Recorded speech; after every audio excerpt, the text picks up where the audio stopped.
What are you gonna debate though? Me and Noodle said probably Caucus versus Pain. Probably that. Oh gosh. Yeah. If you get Pain, that's He a wash, bro. I swear. Yeah, dude. If he wants to debate that, we can do it. You know, if he has gosh. if he has enough confidence to take me on that, we can do it. Just say Pain's a god. He's invincible. You know? Yeah. It's literally stated. Yeah, I'm gonna be honest. It's like stated multiple times in the data books and on the manga like shout out panels literally. Of like Pain being like the strongest or like the fucking. You know what I mean? Like, yeah. Like Kakazu, where's that shit at? Tell me one time it says some shit like that.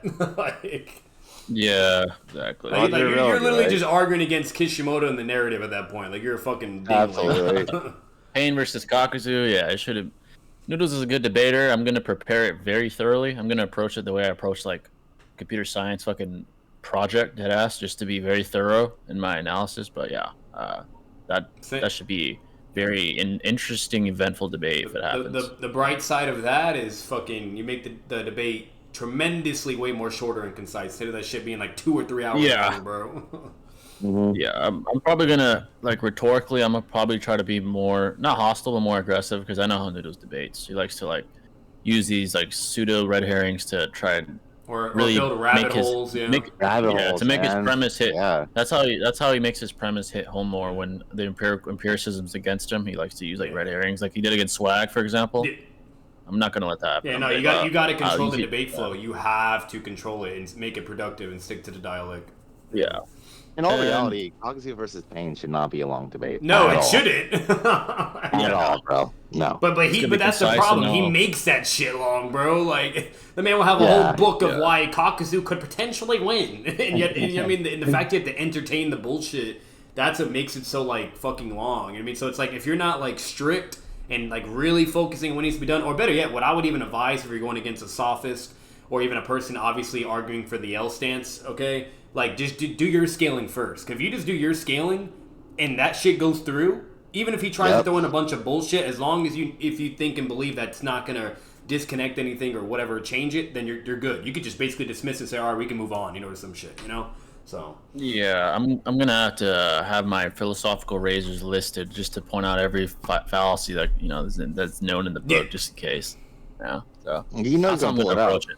Yeah, literally. I'm gonna approach it in that manner, very methodically. That's just a word of advice for anybody that's debating, whether if you're starting, intermediate, or even if you're advanced. But you should already know this if you're advanced. Like if you're gonna debate a sophist or a ratty debater, and they do that, like typically, then you just need to be prepared and just have that in rhythm and control the flow of the debate. Otherwise, I'm telling you right now, you're gonna be going on for fucking forever, bro. Forever. Yeah. $5 from Kedra. Appreciate that, brother. Appreciate that. Go. He said, appreciate that, Kedrick, for the $5. If Ginyu used body change on a fusion, where do you think he'd go once the fusion ends? That's a good question. That's an interesting question. The arbitrary, like, ambiguous part about that is that fusion is 2 people. So my question is, would, like, these 2 souls switch into Ginyu's body? And, like, that would, like, their souls would be inhabiting Ginyu's and he'd be inhabiting the fusion? That's a strange question, because there's 2 possibilities. He literally goes into the fusion, and it stays as a fusion, he's just that powerful, or because there's no longer the prerequisite of 2 souls or whatever inside the host, it undoes itself. I don't know how that would interact. It depends on how you presuppose certain things. Because that's a really good question, though. It's super, like, there's no real way of answering that, you know what I mean? But no. The fused souls would probably be transferred as a fused soul into Ginyu's body. Yeah. And when the time limit was to, dissipate, I would assume... Like, I don't know what fucking happened, to be honest, but there's no way that Ginyu's going to split into, like, let's say Goku and Vegeta, for example, right? Yeah, exactly.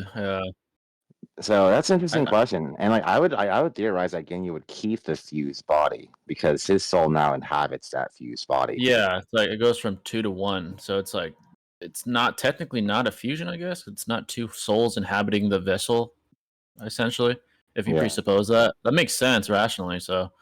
That would be broken as shit if you had like an infinite Vegito body or some shit like that. Holy shit. Imagine if you switch bodies with like Jiren or just like my Black Frieza or something. Yeah, that'd be wild. That'd be game over. Like it's over. Yeah, that'd be insane. That's what I would presuppose. It could be wrong, and maybe the fusion just undoes itself, and he literally can't like switch bodies with a fusion entity. But who knows? We just don't know. So yeah, maybe when the time limit like ends, maybe like his soul just gets automatically reversed back to his body. You know what I mean? Something like and that. last thing I'll say about the Noodles debate, unless someone asks or like donates and asks, if Noodles is watching, I'll say this. I'll definitely prepare, Noodles. I know you're probably going to come with new arguments because I'm pretty sure I know every argument you've probably ever used recorded about Cox versus Pain. So I'll be prepared for new arguments as well if we do the debate. Just wanted to let you know that as well. So possible. Obviously, I can't predict what you're going to argue, but I'm going to go out of my way to like formulate every possible counterpoint I could literally like formulate myself against myself in preparation. Yeah, that's what I'm probably gonna do if we debate. I'm gonna be honest. Like in character and from everything at least I've seen on YouTube, etc. You name it, he hasn't done a new argument in like fucking 10 years, bro. I'm just being honest. I'm not trying to be mean, but I'll be you scaling again. Like, it's always the same thing he presents or conveys as for his premise or notion. So so if he does use the same premises or propositions, let's just say I'll be prepared. I'll just leave it. It is Kakuzu, bro. Like what Shinobi said, it's fucking Kakuzu. Like what more could you even try to bring up, bro? Like I'm gonna have to. I definitely gotta be prepared. Noodles is good, but So, Sir Goats, my right eye is inflamed. It's too bad, man. I have eye problems too. When you're a CS or like a computer person, dude, your eyes get fucked up, bro. I know how you feel. I'd imagine. It sucks. Can you rip my boy Kisame? Kisame is definitely underrated, bro. I agree. Kisame versus Cogs would be washed too, bro. Yeah, that's not something I really see Noodles debate. I don't think he really cares about Kisame. Tobarama and Kakuzu are like his main guys. I don't see Kisame get repped enough in debates, to be honest. Yeah, he's not really like brought up in debates. Maybe like Kisame versus maybe Tobarama. Maybe that's like the most famous one, but that one's not even really debated either. Or Orochimaru, strangely enough, Yeah. If y'all are gonna debate, it should be a debate that no one else has done. Yeah, that would be cool if me and Noodles actually debated something contentious, but I don't know if he'd want to do that. That there's like much more contention and ambiguity. You guys could do like Gamabunta versus like Kid Choji, that fucking debate. Oh my god. Bro, honestly, I don't care to debate people all the time. I'd rather focus on going outside first. Plus, once you make enough money, then you can focus on what you want to do. Yeah, exactly, bro. That's why big facts. Yeah, I have no problem being called a duck if I get it. If I'm instead at an interview where I could earn 6 figures a year, like fuck that shit. I'll take it any day. Absolutely, bro. At this point, you might as well do just a normal debate with Noodles. Constantly reacting to each other's rough. Yeah, you got a point. Yeah. Jay, what do you think when Itachi used Tsukuyomi on Part 1 Kakashi and Kid Sasuke? He used it on Kakashi? Oh, you mean when they fought? Yeah. Forgot about that. Yeah. He was holding back. He wasn't trying to kill them. Obviously, he could have killed them very easily if he wanted to. Like how he killed his girlfriend. Like he could. Yeah, literally, it was a picosecond. That's how quick he made it. And in real time, it was a picosecond. To her, it was a lifetime. 70 That's years. How potent. Yeah, literally, that's how potent his genjutsu is. And well, you see the converse of that with Sasuke and Kakashi. He obviously had no killer intent in that. He wanted to make it seem apparently like deadly, so Kisame would be like, "Holy shit, you're a murderer," or like to the Konoha Shinobi to make it seem realistic, but he wasn't trying to kill him. Yeah, I mean, like it's interesting too because like he's manifesting this like lifetime experience in his like girlfriend. So it's like a mental experience can affect the physical reality as well with Tsukuyomi if it's like utilized correctly, if you will. So he obviously was holding back against Kakashi and Sasuke for that matter to just make it seem believable, like they were saying. Yeah. Exactly. It's like by far the most rational conclusion. Like he's undercover the whole time. He's keeping tabs on the Akatsuki. So it's very obvious. Random, what's going on, Random? Thanks for your name, brother. What's going on, man? Wing Zero Hero. What is the debate subject with Jay Noodles? The Itachi with Minato or something else? Kakuzu versus Pain, probably, if we do it. That's what he says. That's like the number one thing he reps. So, $2 from Kedrick. Appreciate that, brother. Would you rather never get tired or never get sick? Oh shit. I guess. Dude, you feel tiredness. So much, tiredness is much more common than sickness, so probably never get tired. Because if you go out for a run, you start sprinting, you're gonna get tired. But sickness, if you're relatively healthy, maybe you get sick once or twice a year. Yeah, probably never get tired. If you're referring to like a common cold or something, obviously. Yeah, common cold. Tired, but like what if it's like cancer? What if it's like if it's like a lethal chronic disease, and probably never get sick. Yeah, if it includes that, fuck that. Yeah, any type of sickness. Yeah, exactly. Yeah. That's true.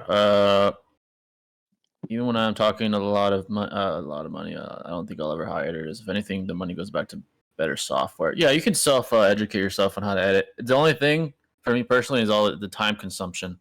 It takes a lot of time to edit, especially long videos. Yeah, especially if you're it's trying like to do a good time job. versus money. What's more risk Yeah. reward for you subjectively? Yeah, at this point in my like career or whatever, like it's almost more lucrative to just pay someone, you know. But yeah, you're right. Sometimes it's better to bite the bullet and just just edit yourself. Y'all dead us should do a team debate. Oh, that actually be pretty cool. But who would Noodles get? Surfbone? I guess you get Surfbone. Y'all should do a team debate like Swag and Six versus Afro Oh and man, Kabuki. that was a Holy shit, bro. That'd legendary be debate. wild. That's actually a good idea. Yeah, I That'd could be ask him sick. about that. Be like, me and Shinobi versus fucking that would be hilarious, bro. Earthbone. I'm gonna be honest. I'd rather, if we're really ever gonna do something like that, I'd rather be like against Swag, Kage, and Six and somebody else. But I'll be sick. I mean, And Kabuki. But as a last resort, if it Kabuki. really comes down to it, so be it. Noodles and Server. I don't know who would be the third guy unless they want to rock a 2v3, but. Yeah. What's it called? But like, what I would really prefer would just be Swag, Six, and TG. That'd be goated. That'd be fucking goated. TG and Swag as a duo, that'd be lethal. That'd be goated, bro. I don't even give a damn if I lose. That'd just be goated. Yeah, just to even debate him would be dope. Like that's like having like Minato, Itachi, and like Nagato there, like in Obito and like a fucking free for all. Like that'd be fucking sick. Let's go. Oh, absolutely. Exactly. Let's see. I want to know your thoughts on people thinking Kid Buu is the strongest Buu in DBZ because that shit is still going on. I know I do see that. Even though it's like pretty apparent, not like blatantly, objectively apparent that Kid Buu isn't the strongest at Buhan. But yeah, I still see that conversation being had a lot. I guess the premise for that is that he's his final form. Like it doesn't necessarily prove that he's stronger. Even intellectually, he's like more primal in comparison to Buhan. Which is another like premise to reinforce Buhan's is more superior as well. But yeah, I do see that conversation a lot all over the place. Yeah, I think like transformations in DBZ, like whether it's Super Saiyan or like Frieza or Cell, it means higher in power more than likely. But the feats kind of contradict that with Kid Buu because like Buhan was going up against like Mystic Gohan and like Gotenks, etc. Mystic Gohan is stronger than Super Saiyan 3 Goku at that time. Yeah. And had better feats to prove that. And so it's ironic because like Kid Buu lost to Super Saiyan 3 Goku and Vegeta. Vegeta was just there to like get bullied on while Goku was just filled up time. To get a spirit bomb. And it was kind of like a plot device, and you will. Like of course Goku and Vegeta had to win, and like that's like the most like rational way to win in that case because like Buu is too strong even in the second state, dude. When he's absorbing Piccolo, Gohan, it's over, bro. Like at that point. So Kid Buu just doesn't have exactly. Kid Buu just doesn't have like the empirical feats to put him above Buhan, who has like better feats empirically as well, like against Mystic Gohan. So like bro, I do see that conversation. Imagine if Gohan had Super Saiyan 3, bro, with Mystic. Oh god damn. It'd be over. He might. Would he beat Kid Buu at that point? Like oh, he would, yeah, probably. Maybe I don't know. Imagine a Mystic Gohan with Super Saiyan 3 stack, like shit. Holy shit! That'd be fucking crap. Because like right? He's got too cocky. You guys know, he got too arrogant. Yeah, you guys know more knowledge, but like fucking like was there even a discrepancy explain why he couldn't stack Super Saiyan with Mystic? Like what was the reason? I don't remember. Like, so the Supreme Kai like essentially like unlocked all the potential within Gohan, and that was like his own like unique identity. And it's like a different like transformation to him as what we've usually seen with like Goku or Vegeta. So it was like his own unique transformation. We see that with Gohan Beast, right? Like, I mean, like exactly. The way I look at it, like if I had to rationalize, it's speculation, but to me, I speculate that the reason he didn't use Super Saiyan is because in this new form, he has like an immense amount of power. Yeah. And it doesn't seem to have the effects that Super Saiyan has, like the fatigue that kicks in. Yeah. It's like he's that strong in base. Because he's in base, he's just using his full peak in base, basically. It's like, He probably rationalized, like, the ends don't justify the means to use Super Saiyan. Like, I'm already very, very potent in this form, and perhaps even relative to, like, Super Saiyan. That's what I would say. It's obviously not provable, but it seems that that's the case. With all that logic, that's really interesting. My question is like if that's the case, then it's like if it's him using his base form like at the max peak, you know what I mean? and that's why he's so strong. Like, then you would kind of think like he should be able to stack Super Saiyan if he needs it just in case, or is it or is it like if he does Super Saiyan that would like make the balance of his peakness unstable to where then it would make it counterintuitive? I don't know. I really don't. But I just think because all of his potential is like unlocked with the Supreme Kai and that was in his base form, it wouldn't make sense to even stack anything. Like you can't really stack anything because that's his full potential at that certain time. Right, yeah. Exactly. You can interpret it that way. Like you could say he already is at his full potential and that includes transformation. That's so what I'm saying. That'd be like pointless. Yeah. That's another like a premise you could create based off the very fact that it says full potential. Yeah, but let's say we dismiss all that shit. Imagine if he could stack, yo. Oh my god, he probably would have never lost. No, Kid Buu would be a white, bro. Yeah, you get wiped by him for sure. Yeah. $5 from Kedri. I appreciate that, brother. Once again for the $5. Hey. Besides Team 7, who would win in a Konoha 11 free for all in Shippuden and in Boruto? Oh, sorry, if you remove Team 7. Probably the team that includes like Neji. It depends and like what arcs we're talking about too. But if we were talking about strongest like retrieval, then that Sasuke and Naruto, obviously they just slam. It's like the end of war and you remove Team 7, then probably Neji and Lee's team, I'm guessing. Especially with the gates, yeah. Especially with the gates, yeah. Even with his scaling, probably him. Probably that team, yeah. Even though 10-10's ass, but it's irrelevant. Yeah, even though 10-10's ass, she would have been needed, to be honest. Yeah. But Jay, she used the 6-pass tools and the power of the 5-go Kage. In Boruto, it's weird though because like I'm not really familiar with other Genin squads that much, nor do I really care about them. To be honest, like they didn't really do a good job with them. There's no Shinos, there's no Nejis. Like everyone's lame. Even like Rock Lee's son's lame, dude. Like, kind of ass. He has how like did you that mess that up?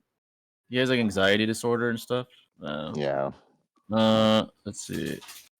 Where were we? We go back to the chat, folks. We'll try to speed through a few. You guys said some things. Where were we at? Trying to find where we were. Oh, EMS Sasuke versus Yellow Mask Obito. Depends on beginning of war. Sasuke would be interesting against Yellow Mask Obito, but he is relative, I would say arbitrarily to Itachi. So probably Sasuke. That'd be the most interesting one. But after that, it would clearly be in Sasuke's favor. EMS Sasuke is relative to MS Itachi as well, and base Sharingan Itachi was relative to Casey and Naruto. Was relative to Minato, was relative to Yellow Mask. So I'd say EMS Sasuke still has a slight edge. Basically, all iterations of Sasuke would beat Obito, and the further the iteration, the more likely he would beat him. Not only that, like bro, Amaterasu in close range, not long, close range, folded Orange Mask. A stronger version. Yeah. Like it hit him no matter what. Like regardless of how you guys want to fucking say, I don't give a fuck. You can argue all the other bullshit, or context. But literally, like, he got hit by that shit in close range. Like, and there's no excuse. Like, Sasuke, like, was charging that shit up. You know, he could see the chakra, whatever you name it. He even announces it. And he still gets hit, and he's not able to let it pass through. And let's be real. Like, why would Obito not let it pass through that? That's just fucking retarded. You know what I mean? So, like, he had a calm way to Yeah, that's a younger, more naive Obito, too. He might not even be familiar with Amaterasu at this point, so that would be bad. Yeah, absolutely. Yeah. Well, he did by the time he got Orange Mask. But Itachi didn't have Amaterasu back then, though, from what we know, at least. That's true. Let's see. Debate Kakuzu versus Pain. It's an easy W. Yeah. I listened to his debate today.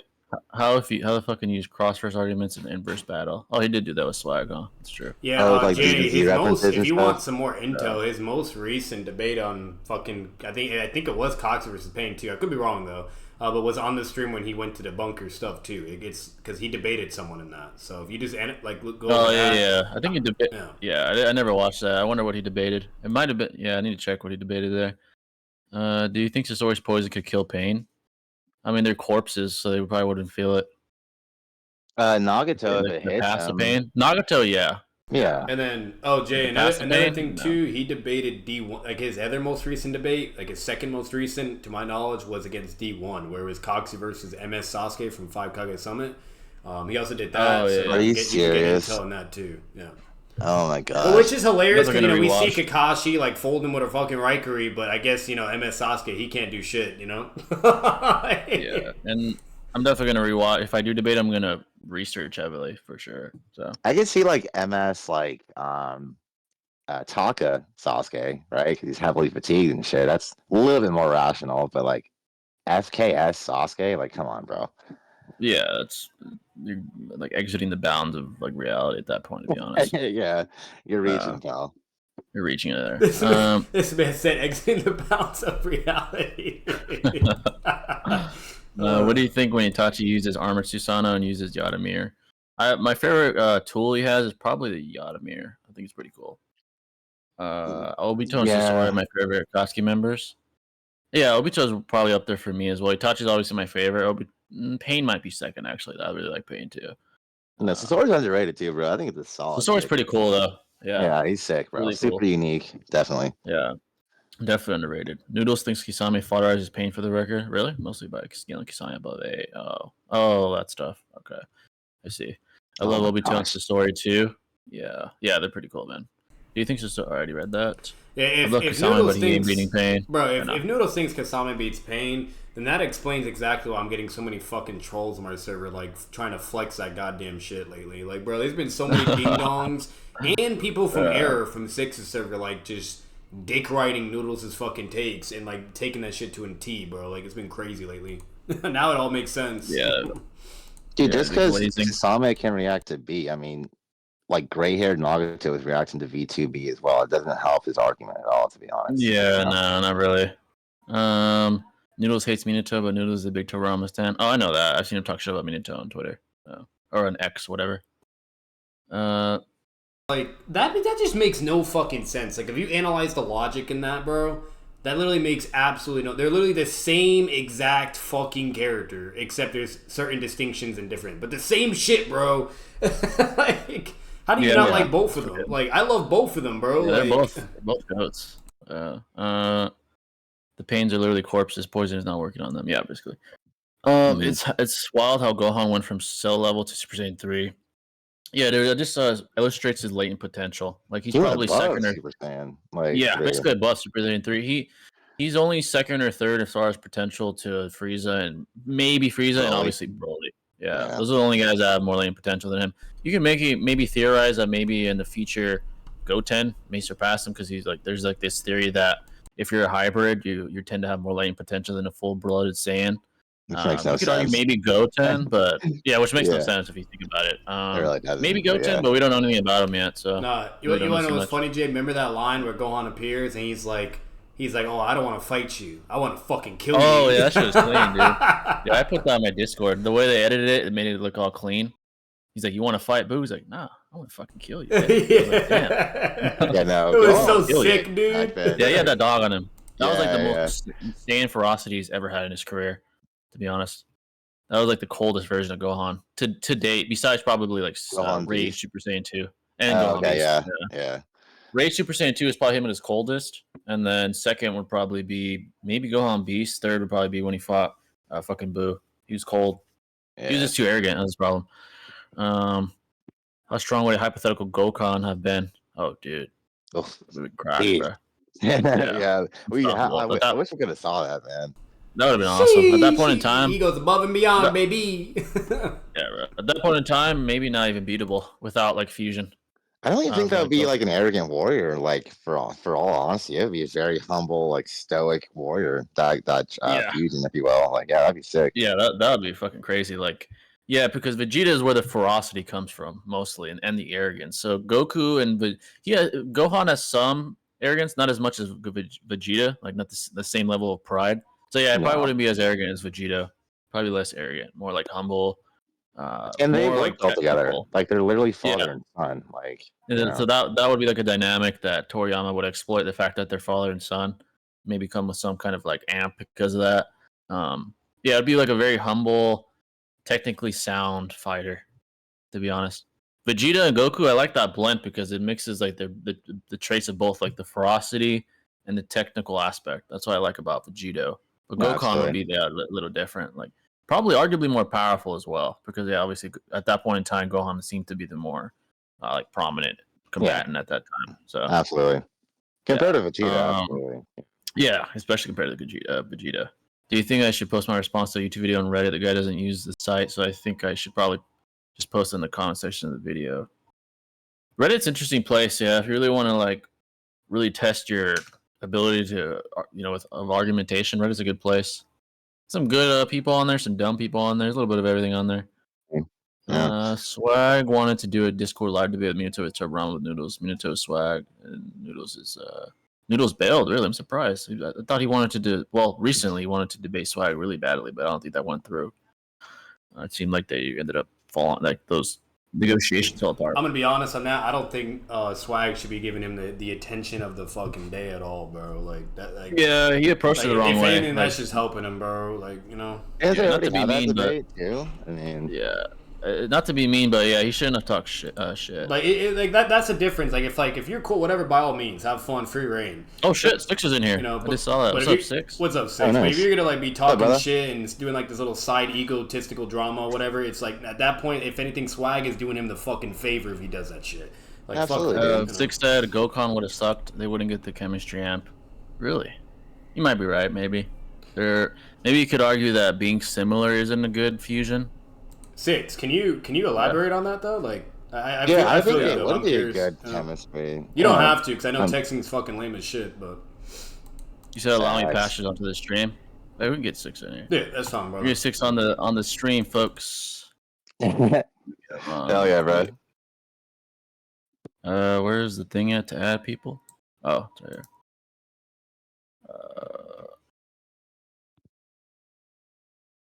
All right. Just send it here. Oh, it might be your other account. You guys already know who he is. Make sure to check out his shit. Give him all love, sub, you name it. The vibes. Smash that sub, bro. Yeah, don't be a bitch. I think this is the wrong account. I think 60s is the other one. Let me just tell him, bro. Every single one of us. We all know you be watching these videos and not be subbing nothing. You ain't slick. Yeah, make sure to hit the like button, folks. Hey, is that Troy coming through? Oh shit! Wait, who is that? I don't even know who that is. Oh, that's somebody else? I don't know. What's going on? Yo. What's up, brother? What's up, bro? What's up?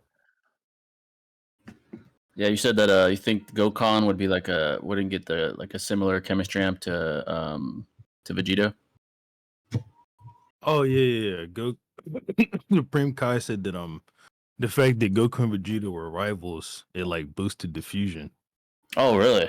Wow, I don't recall that. Interesting. Yeah, that's interesting. Hey, low key, that's crazy. Yeah, they just fit really well. Like the blend of both their traits and the fact that they're rivals, that fusion probably was a better option, narratively, honestly. Kedra with $2. Thanks, Kedrick. Appreciate that. How many pit bulls could you beat before losing? Pit bulls? They're pretty deadly, man. I think any more than 2, to be honest, it's gonna get very problematic. If you don't have a weapon with you, honestly, I think it'd get very you're gonna get mauled. It's almost guaranteed you're gonna get mauled by more than 2. 2, maybe you can grab each one by the neck, but more than 2. What are you gonna do? Kick and punch? Dude, they're ferocious. Yeah, more than 2 gets problematic. You only have 2 hands. I'd probably get mauled up by 3+. That's what I would say. Probably no more than maybe survive 3, maybe 4. Once you're talking about a crowd of them, yeah, you're gonna get mauled to death. If it's one, what about one after another? One after another. It's a little more interesting. I guess it depends on your strategy. Just if you're more bro. Yeah, if you guillotine one by one, you could probably go for a while, one by one, until you could just choke them unconscious. But once you get fatigued, obviously it'll get harder because they're pretty strong, especially a big pit bull. I feel like they're pretty physically strong. Imagine 150 pounds. 150 pounds. Oh my god. Yeah, that's pretty big. That's pretty big. That's beefy. If it's a fucking outlier pit bull, after 2 or 3, dude, you're getting fucked up. You're gonna get exhausted. Even one, you think you could be one 150-pound pit bull, Jay? I think if you get the neck, if not, you're gonna have a big problem. Imagine Jay going for the arm bar, bro. Yeah, if you can get it in a guillotine, a Darce choke, maybe. I would say it depends on the person, obviously, too. If you're a black belt in jiu-jitsu, you can go a little longer. If you're if you have no grappling experience, maybe even just one would be too much. It's plausible. Yeah, it depends. Yeah. I just don't think it's highly likely, but fuck, that'd be scary as hell, man. If you have decent grappling knowledge in jiu-jitsu or something, you might be able to take out a couple. And it depends on your size. If you're a fucking, a dweeb twig and you're like 130 pounds soaking wet, you're getting fucked up. They're just going to be stronger than you, heavier than you. Yeah, it really depends on like more certain vicious, factors. faster. Yeah, exactly. They just tackle you. Like, yeah. Tony Ferguson versus Pitbull. Tony Ferguson's crazy, dude. He would starstruck a Pitbull for sure, though. Oh yeah, speaking of combat, did you see Fury versus Ngannou 6? The fight today? I haven't watched it yet. Yeah, I only heard about the outcome. Yeah, Ngannou fought. He boxed a lot better than I thought he would. Like I thought he was gonna get schooled by Fury, obviously being the boxer, but he actually boxed pretty well. I was actually pretty impressed by. He dropped him once too. He dropped Fury once, which was I saw pretty that. I saw that. I also saw people saying that Ngannou got robbed. So I was like, okay, yeah, well, that's interesting. I saw it. It wasn't, well, in my opinion at least, it wasn't a robbery, but you could definitely argue either way. It was pretty close. Like Ngannou, I think Fury seemed impressed by his physical strength. Like in the clinch, Ngannou had better time in the clinch, while Fury had like a better time long distance. Obviously, because he's a better boxer and he's slightly more rangy. But it was a lot closer than I thought it would be, dude. I thought either he was going to TKO him or he was going to just outbox him like 12-0. But it was pretty good. I was pretty impressed by like Mike Tyson taught him well. I didn't have any opinion going into it because I don't watch the MMA at all. So I was just like, oh, okay, MMA man come into boxing again. So I was just expecting same trope. Like a whipping, If he does good, people are gonna be like, oh bro, this is putting boxing into question. You know, if he does bad, then people are gonna be like, oh well, you know, he's an MMA guy, so it won't matter. I was not expecting, you know, he got robbed. Speaking of which, exactly. I heard it's like Jake Paul's gonna fight Nate Diaz again. Actually, MMA this time though. Oh really? Dude, Nate Diaz is too old, and like if he was younger, I think he would just outlast Jake. It's like Nate doesn't have this power is diminishing. He never had power in the first place, but now he barely has any power. And his cardio is still there for days, but Jake just hits harder. He's bigger. His boxing actually isn't bad. It's not like world class, but it's good enough to compete with someone of Diaz's caliber, at least like in terms of striking. Like a retired Diaz. Retired Diaz. Like if it was prime Diaz, I wouldn't see him beating him. I think he'd outlast him. But as far as Ngannou, I see like the benefit of what he did. He had nothing to lose. Like if he loses, that's what everyone expected.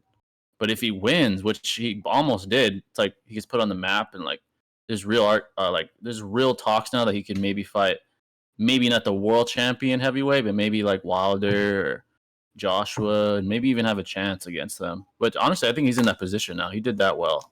No, Ngannou versus Wilder would be amazing. Oh, dude. Wilder versus Ngannou, dude? That'd be great. Yeah, that'd be a great fight. They both hit hard as hell.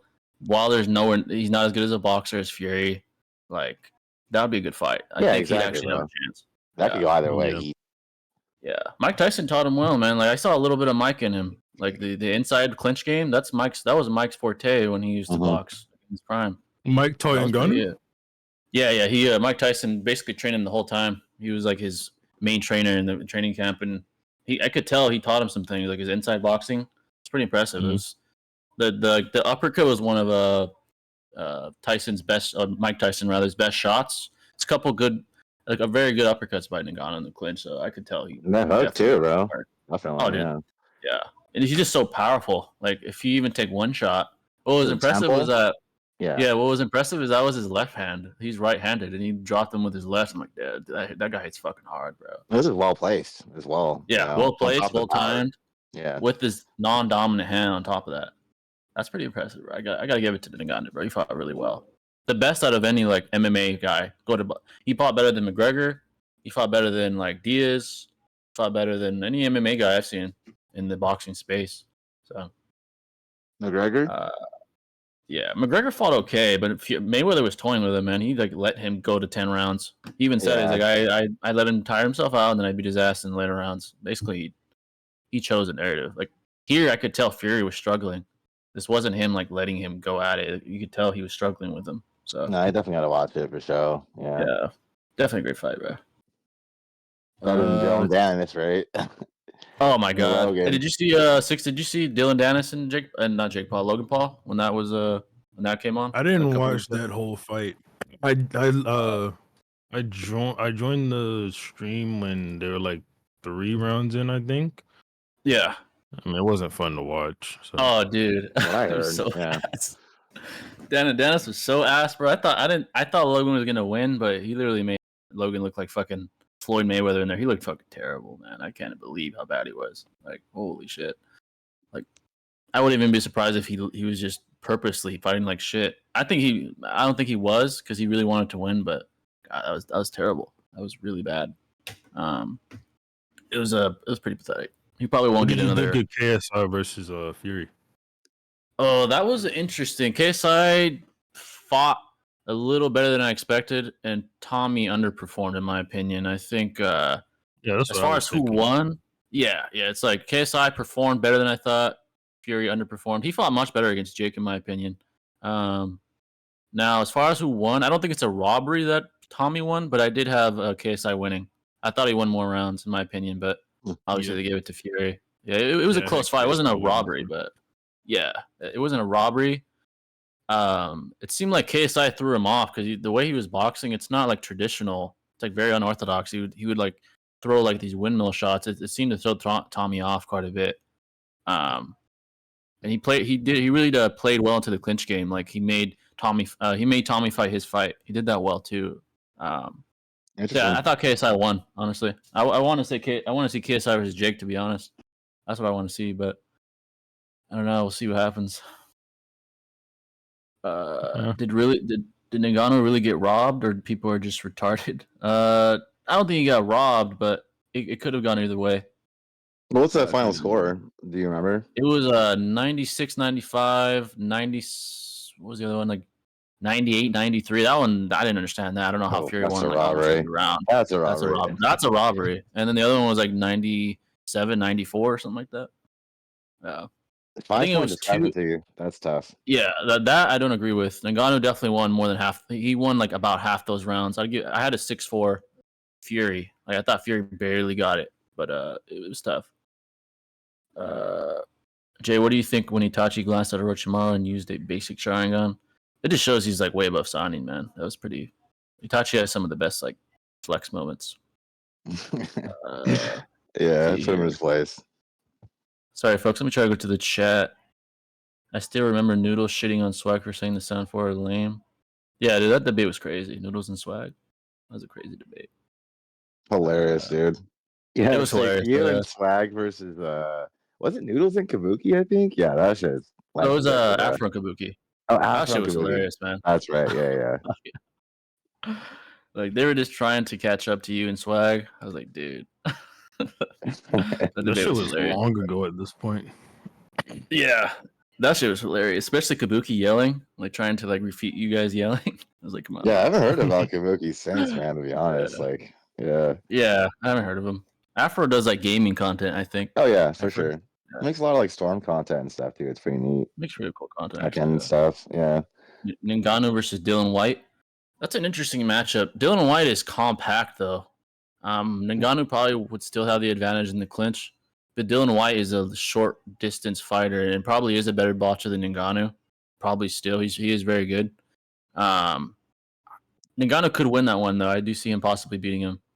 That's a winnable fight. Dana White for a second. Do you think Ngannou hits harder than Wilder? That's a good question. I wish Wilder would have measured his punch. Yeah, but, right. Like, has he? I'm not sure about that. I know Ngannou has the record for the hardest punch, like measured.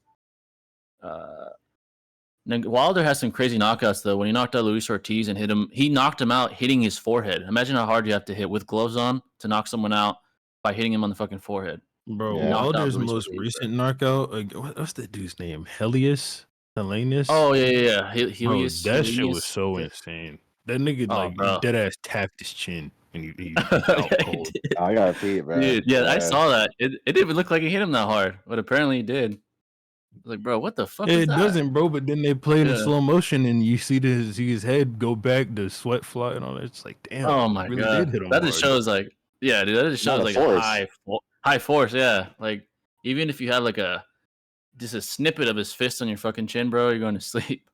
That shit is crazy. I That's saw why that. gun is a threat too, bro. Because like you don't need the full capacity of his bullets. Oh no, dude. Like not at all. Like Even in the UFC, man, like he'd barely tap you, and you're like, I'd see guys like snoring on the fucking ground. I'm like, Jesus Christ, bro. I remember when he knocked out. Oh, dude, when he knocked out what's his name, Overeem, I thought literally you could have thought he died. Like his eyes went back, he fucking like folded in half. I was like, did he kill him? Like dead ass. You almost wondered. Overeem's a big ass. Yeah, for real. That was crazy, man. He's a fucking monster, man. Thoughts on PS5? Oh, that's a good question. Six, have you played the Spider-Man 2 game? The PS5? Yeah, 100% platinum. Love it. Oh, dude, it's so good. Do you think it's like? Yeah. Do you think it's the best superhero game of all time? Or like ever? Oof. Or do you think maybe like Batman Arkham City still up there, or like maybe like another one? No, I mean, actually, I don't want to say that. No, actually, no, I'm fucking. I'll say it. The Batman games don't do it for me. Oh, really? Yeah, I don't think they're all that. Yeah. What I say is the best superhero game. Like what else are there? Love it, you know, like There's what other games are there? There's an Avengers game, right? Not too long ago. There's an that Avengers shit is game. terrible. Yeah, low key. I saw some gameplay. I was kind of ass, low key. What other games are there? Batman, Spider-Man, Avengers, Marvel and Capcom. That's those games. old school. I like that. Yeah, I'd have to say Spider-Man. I'd have to say it's the best one. Dude, it was so good. Like, there's so many like twists and turns to the narrative I didn't expect. Like, fuck it. Yeah, it was the Venom part. Playing as Venom was dope. I kind of wish we could have played as Venom a little more. It was that cool. Yeah. The coldest part was I don't know if I want to spoiler alert, folks. The coldest part was when you fought Kraven the Hunter with Venom, bro. That was the ending to that part. That was crazy. I did not expect that. I didn't expect that. Oh, the graphics were so good. Yeah. It was like they had a little bit of everything for Miles and a little bit of everything for Peter. Like it was really well done with like the effort to have them both have their own stories. Even the MJ missions were pretty. I'm not gonna lie, they're pretty dope too. The MJ missions as well. That's it. Nice. Yeah. So many suits too. I think the DLC for that game, or maybe Spider-Man 3, is they're going to tie it a bit into the Spider-Verse, like the movie Spider-Verse, the Spider-Verse movies. Oh, because I don't know how much of the game you did, but when you collect all the Spider Bots, a Spider-Verse portal opens. So you deadass? Oh, shit. Easter egg looks like that. Yeah, I might have got that part. Yeah, that's crazy. And Spider-Man, like, this Peter was in Across the Spider-Verse. So. Oh, shit. Do you think, I know you got 100% in the game. What do you think about the one mission against like the flame cultists, and like you see like a kind of like a foreshadowing of Carnage? Carnage. Oh yeah, that shit was great. That was sick. Yeah. Do you think he's gonna be in the next? He's probably gonna be in Spider-Man 3. Huh? I would assume Spider-Man Carnage. No, I would think that guy is probably gonna be DLC. Just like that's a good. That's how they continued the plot, the side quest from Spider-Man 1. They continue all through DLCs. Yeah, I would think that's how they take that. Yeah, that's a good point. They probably will do DLC. That's gonna be sick. Like Carnage, perfect guy. The guy's like a fucking psychopath, and he has a red symbiote. So I mean, it's a perfect guy. Yeah. And like Peter's got the equipment to deal with the symbiote now. So, dude, that was so cool. It makes sense that it would be DLC rather than just like another game. Addition or perfect something for like Peter. That. Yeah. One it was really cool. I was worried about. Oh, good. Yeah. Oh no, my bad. I really liked how they like flipped it with Peter, like when Mr. Negative and Miles went in his mind and he became the anti-Venom. That I like. It was pretty well done. Well, they did that shit. That was pretty cool. For sure. Is it a game where it was great that Miles, or is it like you beat that shit hella fast type shit? I'm not gonna lie. I binged 36 hours. 36? Damn, 100%. That's crazy. Yeah, I like swinging. I'm not gonna lie. So it took me a little longer. Like I like the swinging and stuff. Like the traversal aspects. It took me like for the main story. It took me about 20-ish hours, like 21. But I took my time though. Yeah, you have to. Yeah, enjoy that. I know you could do it in like 15. I heard if you like just speed run it. But like, yeah, I enjoyed it. So on your first playthrough, you have if you skip all the cutscenes, you can you skip all the cutscenes, get straight down to business, nothing else. You could probably do it in like 15. Yeah, exactly. That's what I've heard. That's solid, man. That's pretty solid.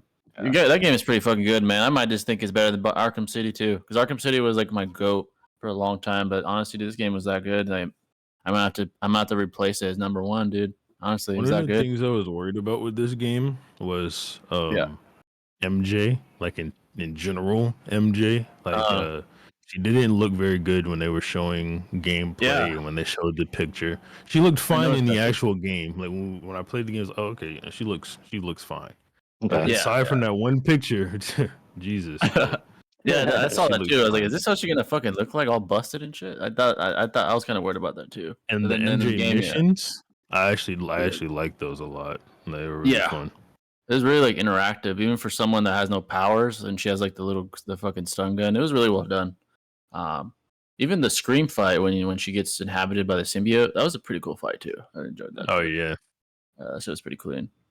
I like the way they did it, like the symbiote, the way they really paid attention to detail with how like it changes your personality. I like how they did that for everyone, like MJ, Peter, Hunter, Harry. They did that for everyone really well. That was really well done too. I really liked how they paid like a lot of attention to detail with the symbiotes and stuff. That's pretty cool. Yeah, it gave Venom a nice little I guess you could say character flaw where he's part Harry, so like he wants to heal the world with Peter. Mm-hmm. So instead of just doing everything and ending the world right away, it's really ending or he's not healing anything. Instead of just ending the world right away, he's trying to bring Peter to his side.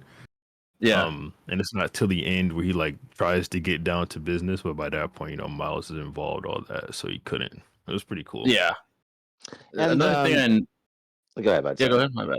Another thing I noticed was Miles felt more powerful to me. Well, besides when Peter had the symbiote and then the anti-venom suit. Like, I don't know why Miles just felt more like, I felt more dominant using Miles like fighting enemies.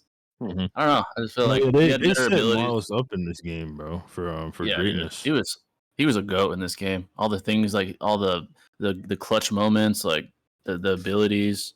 Yeah, I just felt more dominant with Miles. When you got to the end of the game, like how Miles is doing better than Peter basically throughout the whole game. Rather is Peter either can't do anything against that particular person or what was I about to say? Whether it's Peter holding back or it's the fact that Peter actually just can't do anything against that particular guy, so Miles is like a better type matchup, whatever. When you get to the end of the game and Miles is like, I can be Spider-Man, sit back and just be Peter for a while. It makes sense why they were having it that way. It's like, okay, well, I'd imagine the first DLC we get anyway is going to be Miles focused, maybe bring Peter in at the end, and whatever. Yeah, that was well done. Like not only was it like shown with his actions, like being the first to reform his greatest enemy. Peter even says like, not even I could do that. But also like his dominance, even in the gameplay, like it all implies like. And it makes sense leading up to that moment where it's like, they don't need me anymore. They have you. It all makes sense. They did that really well too with Miles and Peter. It was really well done. I had a fucking dip for a moment, but real quick before I forget though, because I don't know, I'm pretty sure 6 already done it because he loves Spider-Man. But have you played Spider-Man 2 yet, 6? Bro, oh, you just talking, bro? That's funny. All right, my bad. Don't spoil it because I haven't played yet. I'm literally gonna play that shit. I got like I got the Spider-Man 2 like PlayStation design and everything. Like PS5, it looks so fucking sick. But anyways, in the controller. But no, like how far do you think that Spider-Man scales though, without like spoiling anything though? 6 scaling? Yeah, oh, man. Like you guys. I didn't play the game with any of that in mind. Oh, okay. I don't know if you guys scale like that Spider-Man from the game, so because I don't really know shit either. Like I played the first one, but I never like went into scaling mode either, so I don't know. Yeah, it was so good that wasn't even on my mind probably. I don't blame you, bro. Yeah, I'll just say this without spoiling it. Yeah. I know you're a Batman fan too. It might be even better than Arkham City. That's how good the game. Oh wow, really? You think it's better than the Arkham games? Holy shit. Yeah, it's not good. Yeah, it's not good. It's really my favorite superhero game. It did get 10 out of 10. I didn't think about until Jay asked me. Yeah. Yeah, it got 10 out of 10 and everything too. It's game of the year. So yeah, oh dude, I almost guarantee it's gonna be game of the year. It's not really many other superhero games that give it much competition in my eyes. No, I could really only see like the Arkham games, really, you know what I mean? But that's about like unless I'm tripping, like maybe a Hulk Ultimate Destruction the as well. Arkham games. The Arkham games really are the only ones to get. Yeah, bro. Yeah. To Any other mention. superhero games run for their money. Yeah. Most superhero games fucking suck. There's been a lot of superhero games, honestly. but like what Six said, there's been a lot, but they're all just trash. Avengers was like subpar. I was very disappointed with Avengers. Like, wait, yeah, how do you? I don't know if you ever played it, Six or Jay. Spider-Man: Web of Shadows. I love that game though, with Venom in it. That game I like because all. I played that forever ago. Personally, I thought that was sick because all the villains and the heroes had symbiotes. It was crazy. So it was like you were having to fight Wolverine as a fucking symbiote and shit. Like it was such a good game, and you could pick between like the bad or good decisions between either symbiote Spider-Man or the good Spider-Man. It was just so cool. I loved it. It was like an apocalypse, like Venom scene and shit. You know? So. Yeah. MJ looked 40 and Peter looked 17. I looked at the picture of MJ. She looked fucking. And that one shit picture, she looked busted. Hey, yeah, she Black Cat be looking. You know, I'm just saying, bro. You know. Hey. Black Cat, yeah, dude. Remember when she trolled though? I don't know if you guys ever played the DLC, but when she trolled Peter by saying she was pregnant just to fucking like deceive him to steal some shit. Yeah. I remember that shit. This shit was wild, bro. Let's read the chat. Jay, how strong and fast do you think full power Pain is? That's a tough question. Like, obviously, Rain Village Pain would probably be him at his strongest. It's hard to compare him to like Nagato. If I had this, that's a tough question. I mean, you could argue relativity because it's really, especially if it's just Tendo. Yeah, because all it really is Nagato. Into one body. You know, he's just putting his chakra into the passive pains. That's all he's really doing, just controlling them and shit. So like you could argue relativity in a way, but you can't really prove definitively. But you know, yeah, it's kind of like ambiguous. And obviously, Pain was fatigued in Konoha and stuff that too. Like that. You have all that context. So. Yeah, you can't really use that to scale and stuff. Yeah, exactly. How much do you see?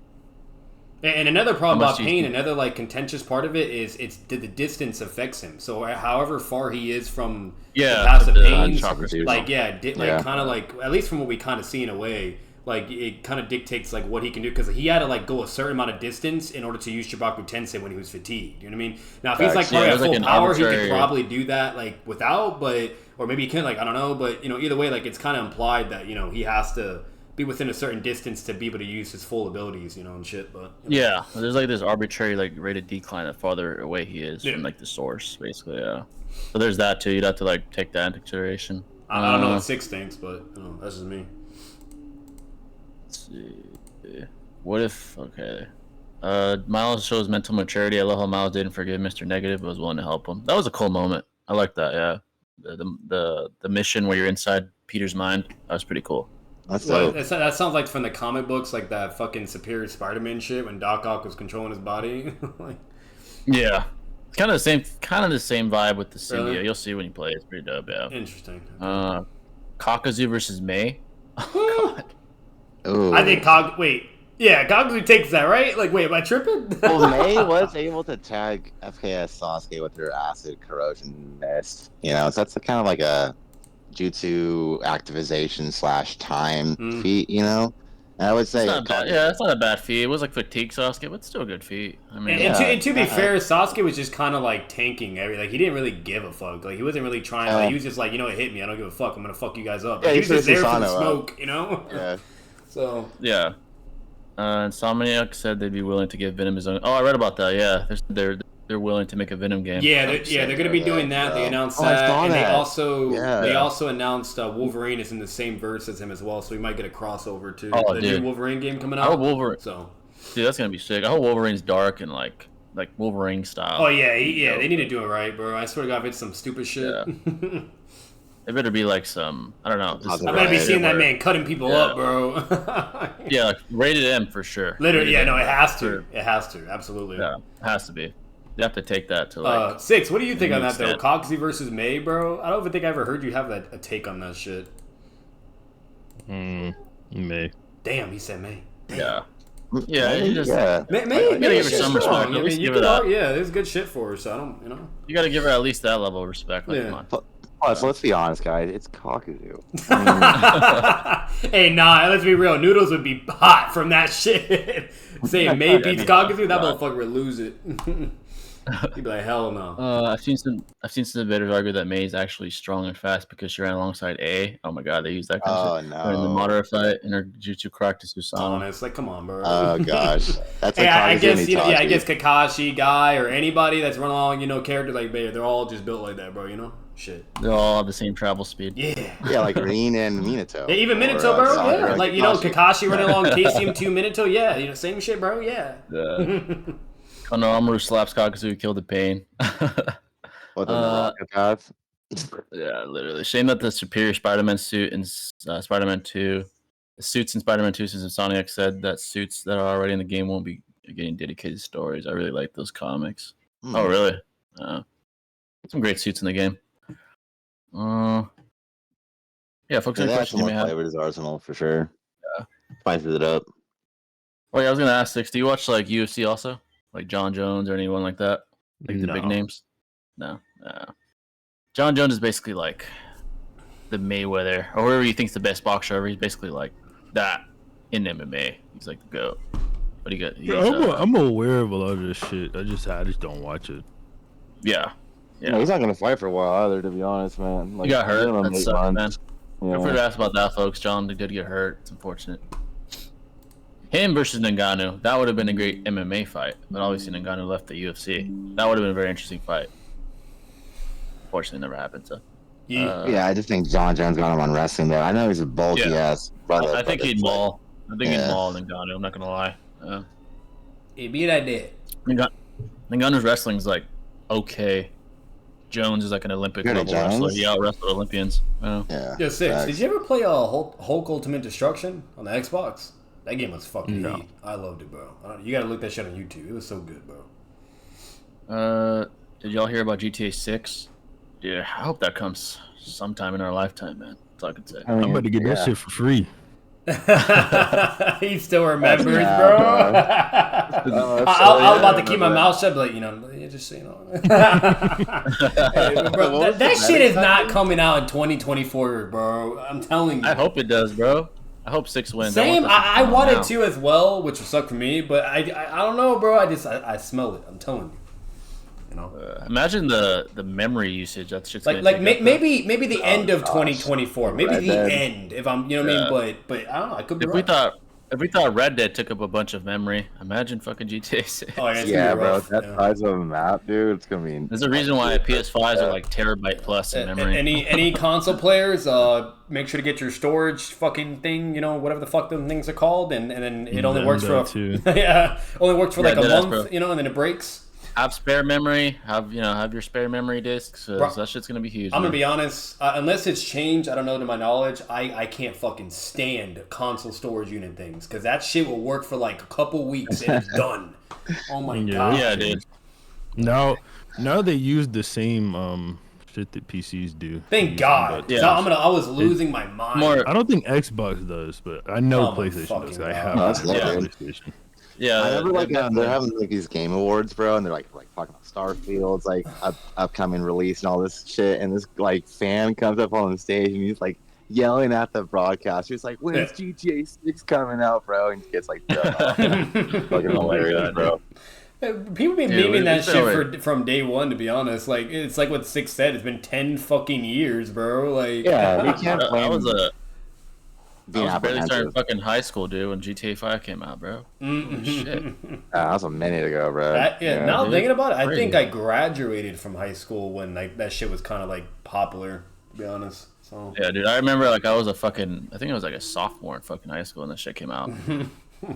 On PS3, I remember. And the time between GTA 4 and 5 was not nearly as long as. Yeah, that was what 07, 08 to 13. That was like 5, 6 years. 5 years, I think. Yeah, exactly. Yeah.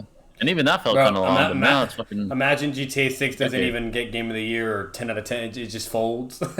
Like, I'm telling you, bro. I don't think I was in high school when GTA 5 came out. Oh, damn. You already gone? 2013.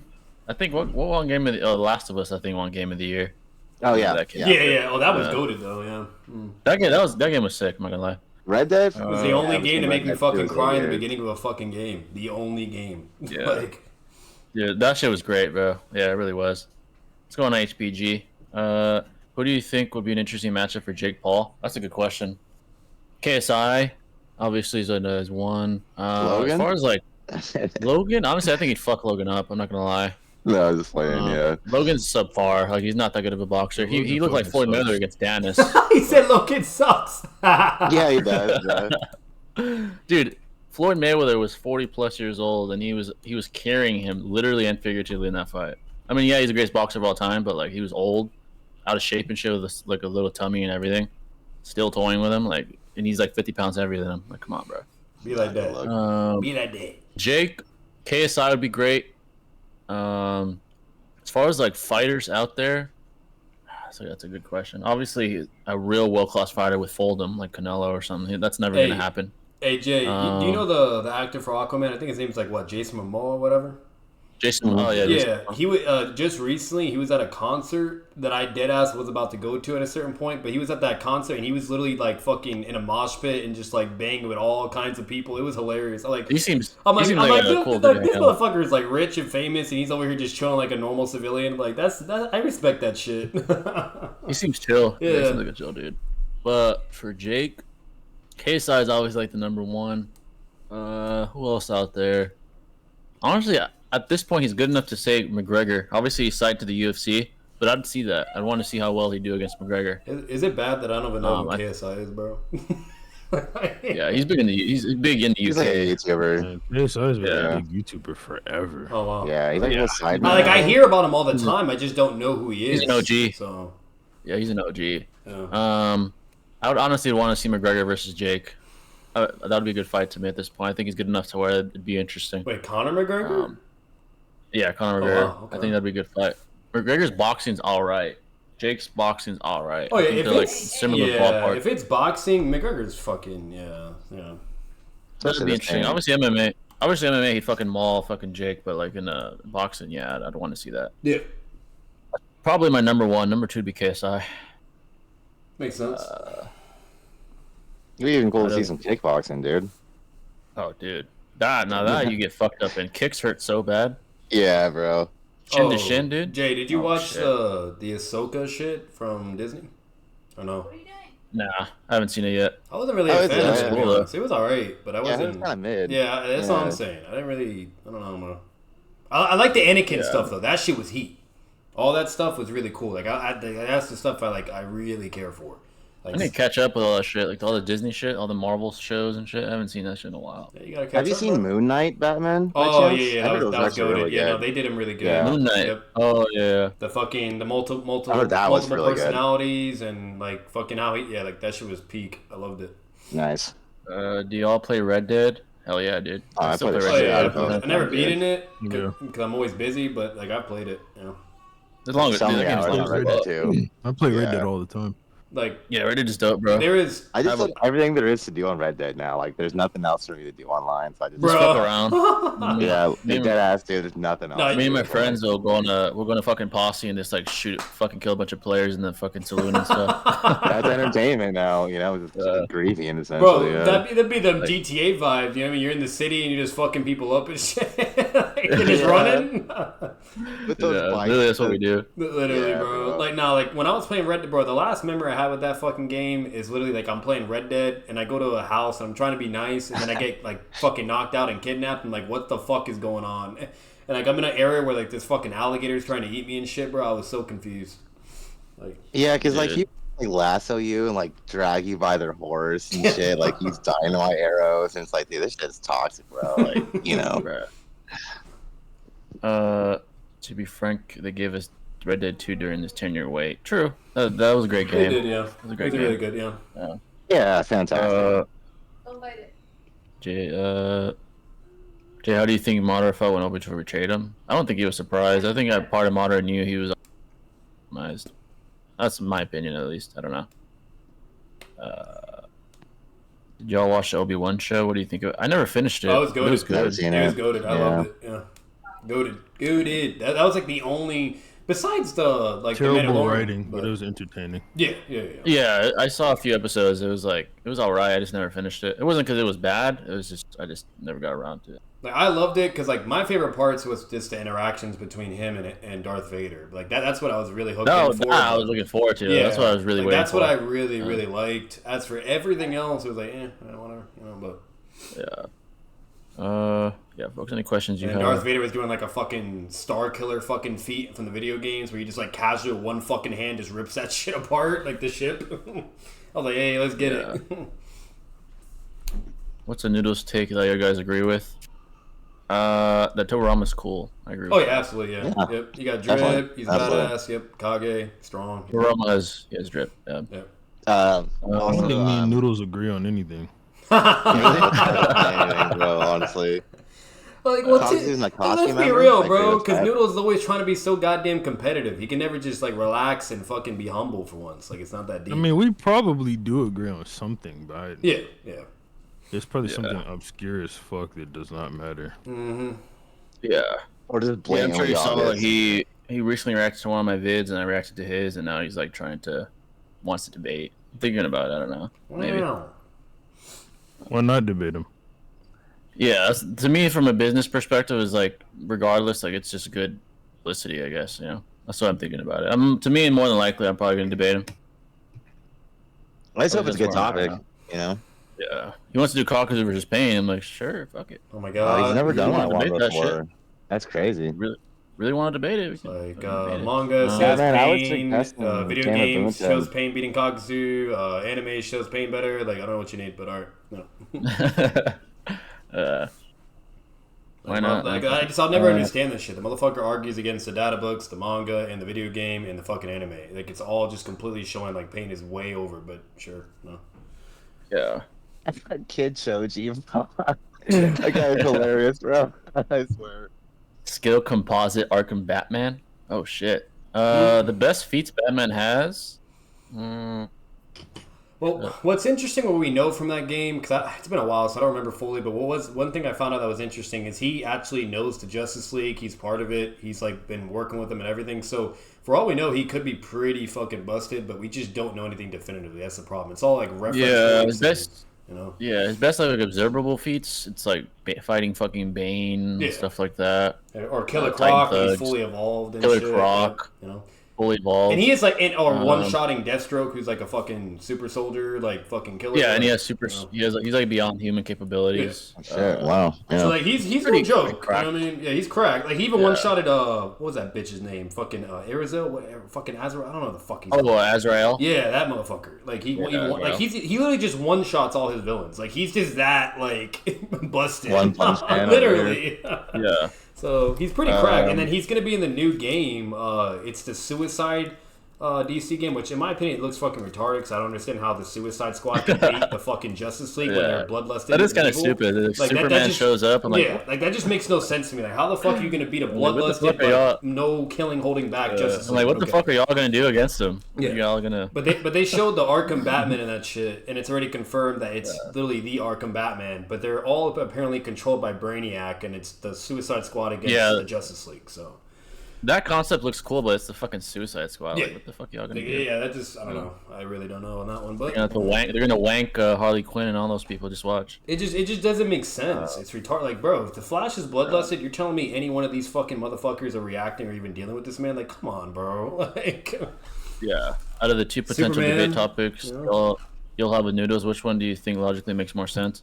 Business-wise, Caucasus versus Pain, because that's like his big topic. Yeah, Tobirama is understandable. You know what I mean? Like, it's actually way more like, Tobirama versus Minato, like, that's probably a more interesting debate, but business-wise, like, to me, it'd be an easier debate for me, and it's bigger business, because, like, that's his thing. Yeah, it's an L stance. If you're arguing Caucasus and playing devil's advocate, like, you're taking the weakest stance. Like, there's an abundance to the contrary for Pain. You have to be really good to debate and pull. I'm gonna prepare, obviously. Noodles he's a good debater, so I'm gonna prepare, obviously. No. It's fun to advocate for Pain, though. To be honest, man, that's gonna be fun. Yeah. For sure. Yeah. How much do you think Aizen hated the Soul Society system and the Soul King himself? I don't think he hated anything. And to me, it seemed like he just like had a lust for power. Yeah. I don't know if he hated He's stuff. He's hungry. But greedy. He's hungry, yeah.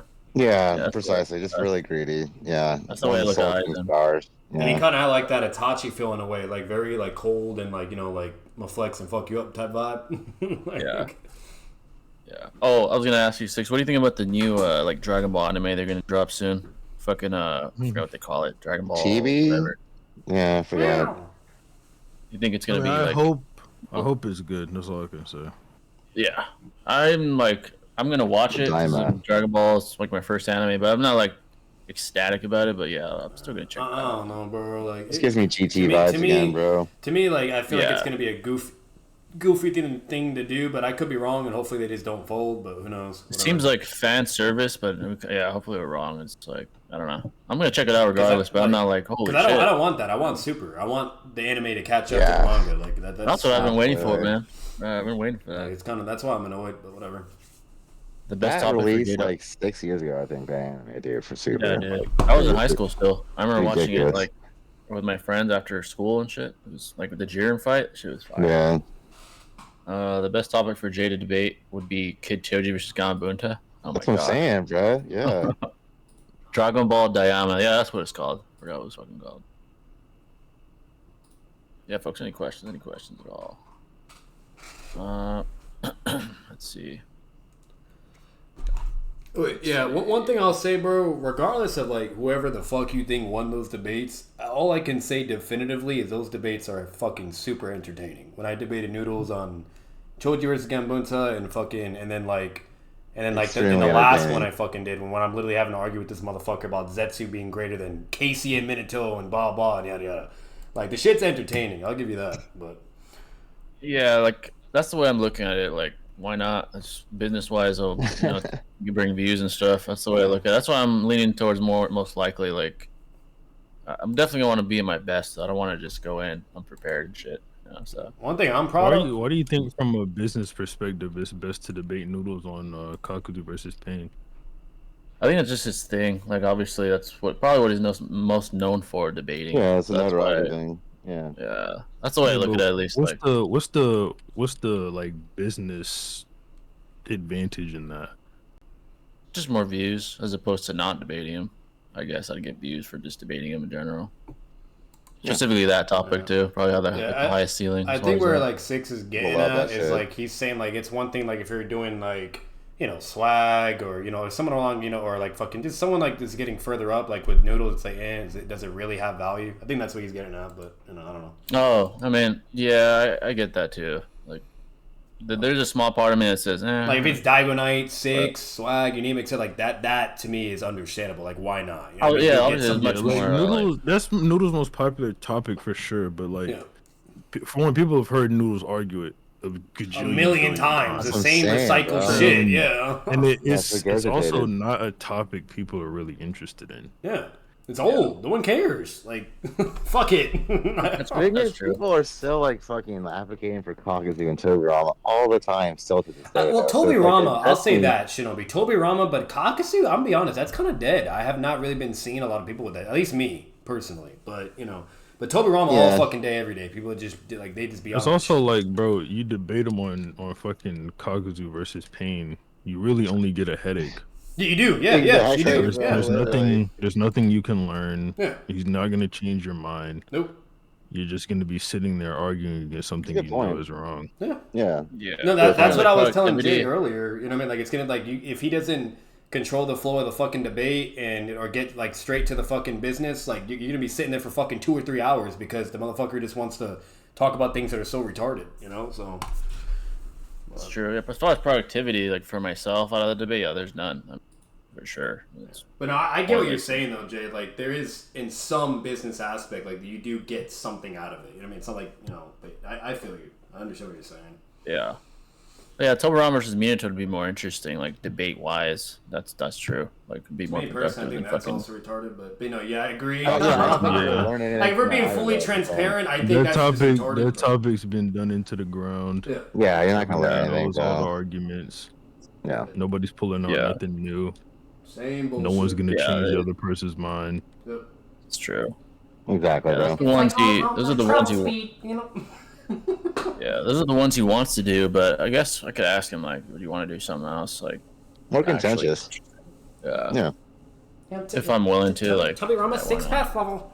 Because then our skills will really get tested at that point. No. Like, who's the better? But no, but I absolutely agree. Like we said it a million times. Like Tobirama versus Minato is actually at least just understandable. Like you could definitely have some form of contentious value or whatever. But if we're being fully transparent, no, it's retarded and Minato slams. But regardless, like that's way more understandable than fucking Hakusu versus fucking Pain. You know. Or like Tobirama versus like Warwick Kakashi or something. I think that's cool. Yeah, I think that's cool too. Okay, well. don't do that. Don't do that. You're not gonna have anybody on your side. You'll go in with a rhetorical disadvantage. Wait, what? Who? He said, "Fuck that shit." I'm just saying, as opposed to Minato versus Tobirama, that's just been regurgitated information for years upon years. So it's like something else that may seem contentious to folks will be more enticing. Tobirama versus anybody else isn't important though. Like, yeah. Everyone else, Tobirama could be put up against. No one's looking at it like, oh, I wonder. Yeah. No one cares. Unfortunately. Unless you're part of the noodles community or any other person that follows the same recycled noodles arguments, and sure, but like. Yeah, I'm like working out like what's if it's really worth it. You know. I don't know. Yeah. Deciding like maybe I'll ask him like you have a more like contentious stuff. It's probably worth it. Yeah. Yeah, like in general. Yeah. Yeah. Yeah. I agree. Business wise, it's just the better. I'll say option. this to this day. I don't know how you guys feel, but I always think like it's just interesting in a way of Kasame versus Tobirama. That's just me personally, but Kisame versus Tobirama. Yeah, I think that's interesting to me, but that's just me. Yeah, Kisame is just interesting in general. Yeah, that's cool. He's underrated. You know, Kisame is sick. Yeah, both underrated. Water style users.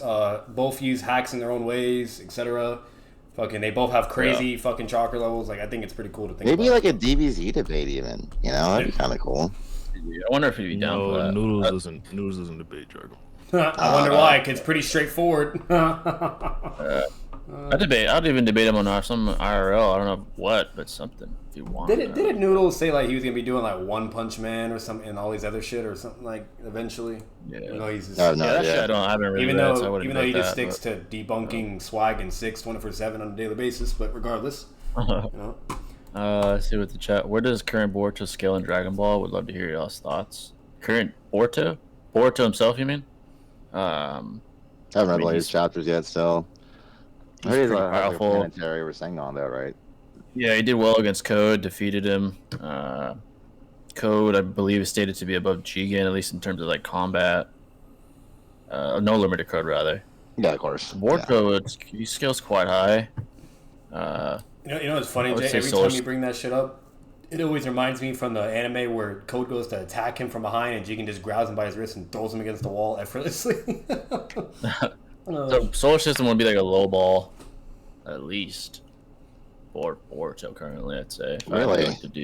That's crazy. Yeah, I'm gonna be honest. If I'm gonna start watching some Boruto content from anybody, bro, like it's either gonna be Naruto Explain or Troy. If I'm being honest with you, because I really have not been watching any Boruto content or any YouTubers or like what they've been doing. Yeah, me either. Really. I haven't been hooked on Boruto. It's not. I'm sorry, but it's not. I've been reading it, but I haven't watched it, dude. Of course, yeah. It's not like Naruto, you know. In a fist fight, who would win, Noodles or Six? Oh my god! Look like? I don't know. I'm sorry, but from what I've seen overall, voice, action, personality, my money's on Six all day, every day. His name is Noodles. I mean, I don't give a fuck. I'll literally bet money on that shit. Put some gloves on, like some, UFC gear. Imagine like some power scaling community boxing YouTube thing. That'd be crazy. Oh gosh. I would be down. Fuck it. Yeah, same, yeah. Sakura stomps Kakuzu. Current Sakura. Wow.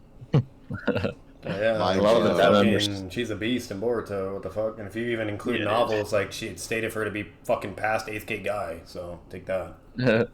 A lot of the Batman versus Noodles debates devolve into screaming matches. Oh yeah. Oh no, I'm the unless I'm wrong. Correct me if I'm wrong, or maybe that's just how Noodles is. But I feel like I'm the only one that has actually pushed Noodles to his fucking breaking point or bowling point where I've literally made that man rage and scream. Like, it's hilarious. I've seen him debate D1, 6, you name it, whatever, and I've never seen someone get him so angry like I did. So maybe Arrow, but no, actually Arrow, he just runs away from it. Yeah, no. Arrow, he'll be like calm and collective and just roast the fuck out of you and make you not want to be here. He roasts him so bad the guy leaves, like, fuck it. Yeah, that would not be a debate. Noodles, though, he'll just be screaming on his lungs and act like his soul is being ripped out of his fucking body. So. Yeah. That guy has Noodle's number. That's all I could say. Six out of curiosity. Where do you scale Togurama, and who do you think you could beat in Shippuden? That's a. I don't know. I really hate answering questions that are worded that way. It's like, bro, you want me to name everybody you could beat? I don't know. I remember the It's black. It's like Six. Six. Can I? I'll pay you to make a Togurama video of who he beats and doesn't. I mean, I remember the Black Zetsu. Yeah. No, I'm just kidding. I remember the Black Zetsu in KC Minato 1, like Noodles was reaching hard. Black Zetsu literally stated himself that the moment he separated from Moto would be killed. Oh yeah, that shit. Oh yeah, no, yeah. I brought up all that shit, all that narrative evidence, etc. You name it, and this motherfucker still wanted to. His only argument: he's lying. Oh, he's I just lying. Saw there's a hater in here. Someone said there's a hater in here. Let me see. Who it is? Is he hating me or is he hating Jay? Which one? I'm curious. Oh, it's about Six. Six sat there debating Noodles with Kakuzu and had zero. What does that say? I think it meant to say arguments. Joy Payne wins and got slammed. Don't rat and misconstrued. I've seen that shit, and it was literally when Six was tired. It was like a fucking Nerf Sasuke moment. It was like 3 years ago, right? Literally, like it's so ratty, bro.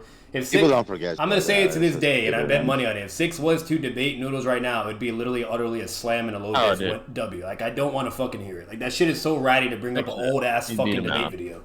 Like yeah. The only reason why he has that on his YouTube is just to fill up his fucking ego. Like, I don't want to hear that shit. Who do you think wins between Tobirama or Sasori? Oh, you're talking about Arya. Yeah. Six his edgy, ego, confident, talking, song convincing my lessons to me. I mean, that shit was 2 years ago. I mean, you'd have to think I'm genuinely stupid to just stay the same level for 2 years. Like that's so retarded. Dude.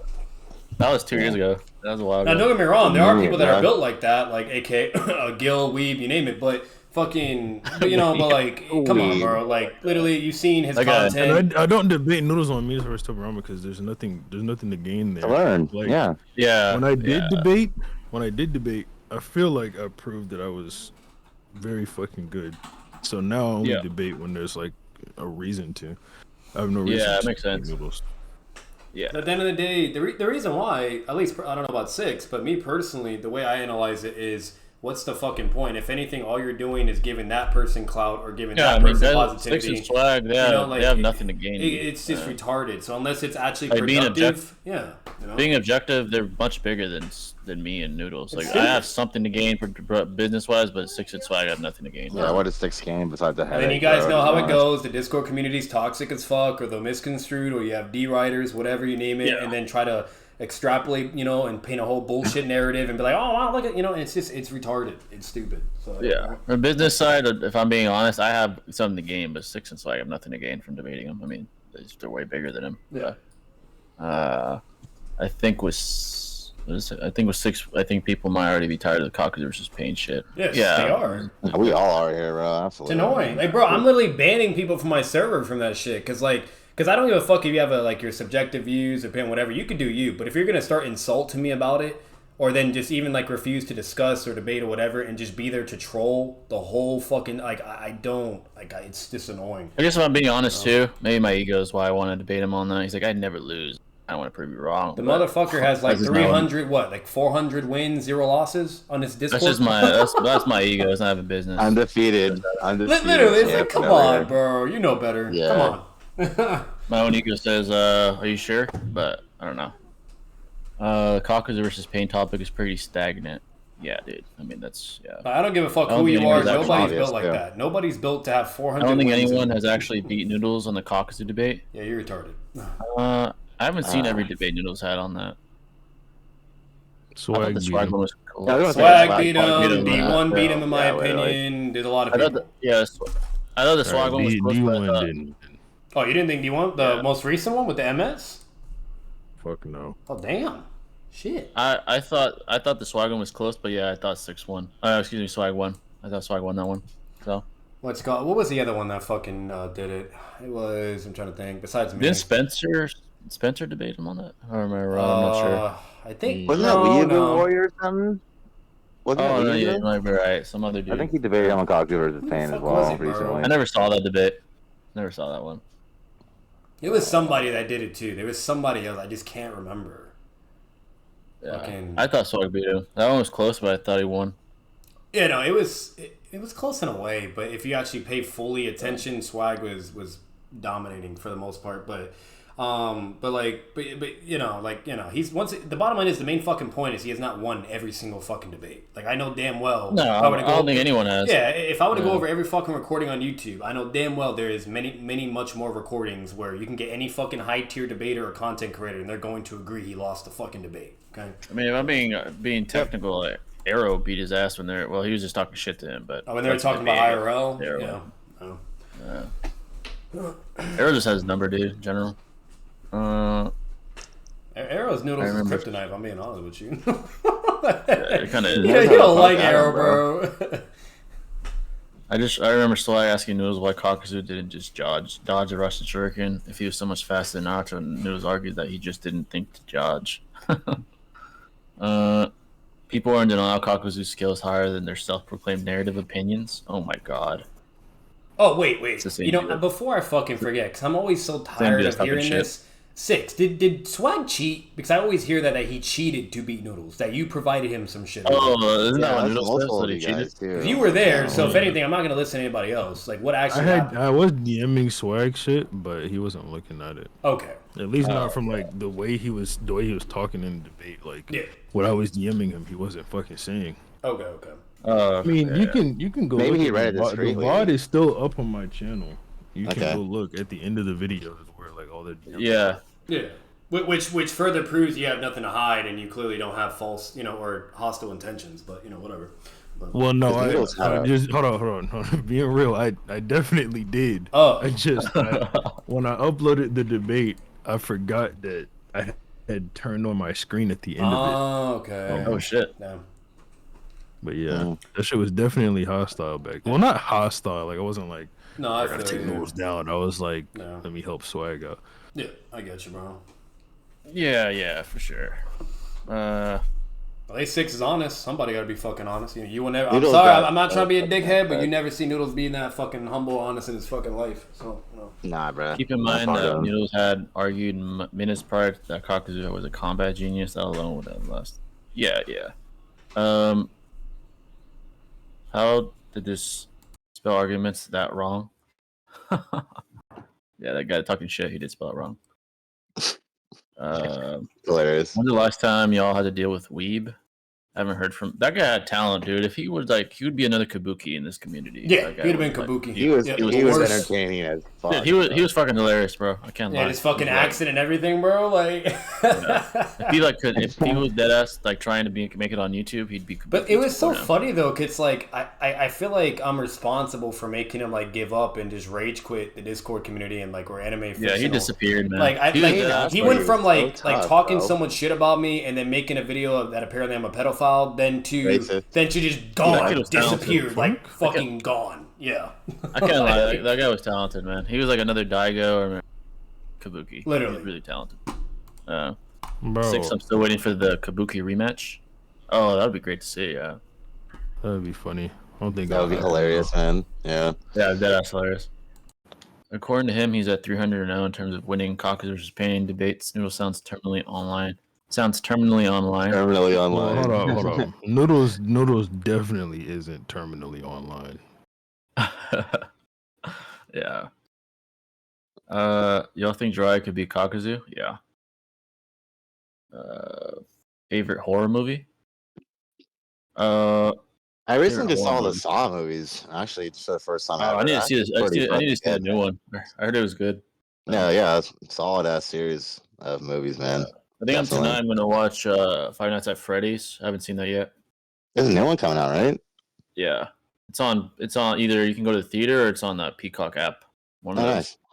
You can stream it too. It's kind of cool. They can gain knowledge from you, Jay. Don't underestimate yourself. Yeah, I'm still waiting. Like I'm debating Noodle now. As far as what, if I'm being objective, like being honest, I mean, my ego's kind of saying Kakuzu versus Pain, but it wouldn't be productive as far as getting somewhere like middle ground or anything. If I'm being honest, I don't know. We'll see debate Noodles on Kakuzu versus Pain. This is just me trying to talk you out a bit. If you debate him on Kakuzu versus Pain, you're gonna be there probably for 3 hours. Yeah, that's probably true. Jesus Christ. True. I'm so exhausted. That's what I was telling Jay, bro. Like the best, like it's probably still gonna happen, you know. But that's what I was telling him. Like, bro, you better like you need to control the flow of that fucking debate. Don't let him bullshit. Yeah, like don't let him have make any rabbit holes. No, none of that bullshit. Stick to the main shit. And I would also advise for you to scale first, because if he scales first, you're gonna be there all fucking day. So you scale first, get your shit through, because if it goes through and he starts doing all his bullshit scaling, and if it's not contesting against the scaling you provided, then you could just basically just be like, we can move on, you know what I mean, that's it, and then just keep going, and hopefully it has a fast rhythm. But you know, like I'd have to be a real asshole and be like, nope, disregard that or whatever. Like, whenever there's a point not worth refuting, that's the only way I could end it like quicker. That'd probably be a pain though. That's what you're gonna deal with when you have a fucking sophist, you know, a rat debater. That's just how it goes. It's always long as fuck. You know? Yeah, that is the negative. I'd probably be there for fucking hours unless I'm like a complete asshole and try to end it quick. That's true. Yeah, I mean that debate itself just isn't a short debate, especially when both sides know all the things that have to be brung up. Yeah, like, there's no way for that debate to be short. Yeah, that's true. Fuck, man. And like what Batman said is okay advice. Like, yeah, going first and all that would be cool, but the majority of that debate is Kakuzu scaling. It's not pain scaling, so there's no. It's not really gonna help. Like at most, you'll get done in, let's say, 30 minutes or so, and then the next 2 hours will be Noodle saying his arguments. Yeah, I agree. He's got a few, and then, you know what I'm saying. So that's why I'm saying it's better to just not take the topic and take a different one.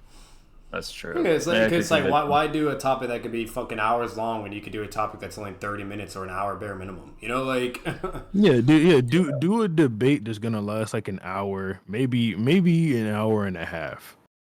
Yeah, because at that point you get time to debate, warm up, get your brain activity going a little bit, so it just like it gets better as it goes on. Entertaining for everybody. Good point. Because I'm gonna listen. Yeah, for sure. So I don't want to hear Kakuzu versus Pain again. Looking 3 hours was just me fucking saying like, what the fuck are you talking about? Just disputing his fucking bullshit points about Kakuzu the whole time. Essentially, all I'm saying, bro, like I highly doubt I'll be wrong. Yeah, but fucking if it does, all I know, I'll need time that day if I do that shit. If I do Kakuzu versus if it happens, my money is on Jay. I do feel like Jay is gonna slam that shit, but that's just me as of now. But obviously, I won't know until it fucking happens. Yeah, if I had to pick, like, obviously I'm pick myself, but yeah, that one I'm pretty sure I'd win. But that's feeling a pain, bro. Yeah, my ego is the only thing kind of like trying to convince me to do it, but maybe it would be fucking long, probably. If we're being honest. So. Let's see. The 5 Kage versus the Akatsuki minus Obito, Pain and Itachi. Minus them. It's Hatsuki-same. Yeah, Hatsuki-same. Yeah. Yeah, he'd be a problem. The 5 Kage, if it's the ones that fought Madara, the Red Kage would be a problem. I mean, his speed would be a problem probably for the rest. Especially the Noki, yeah, exactly.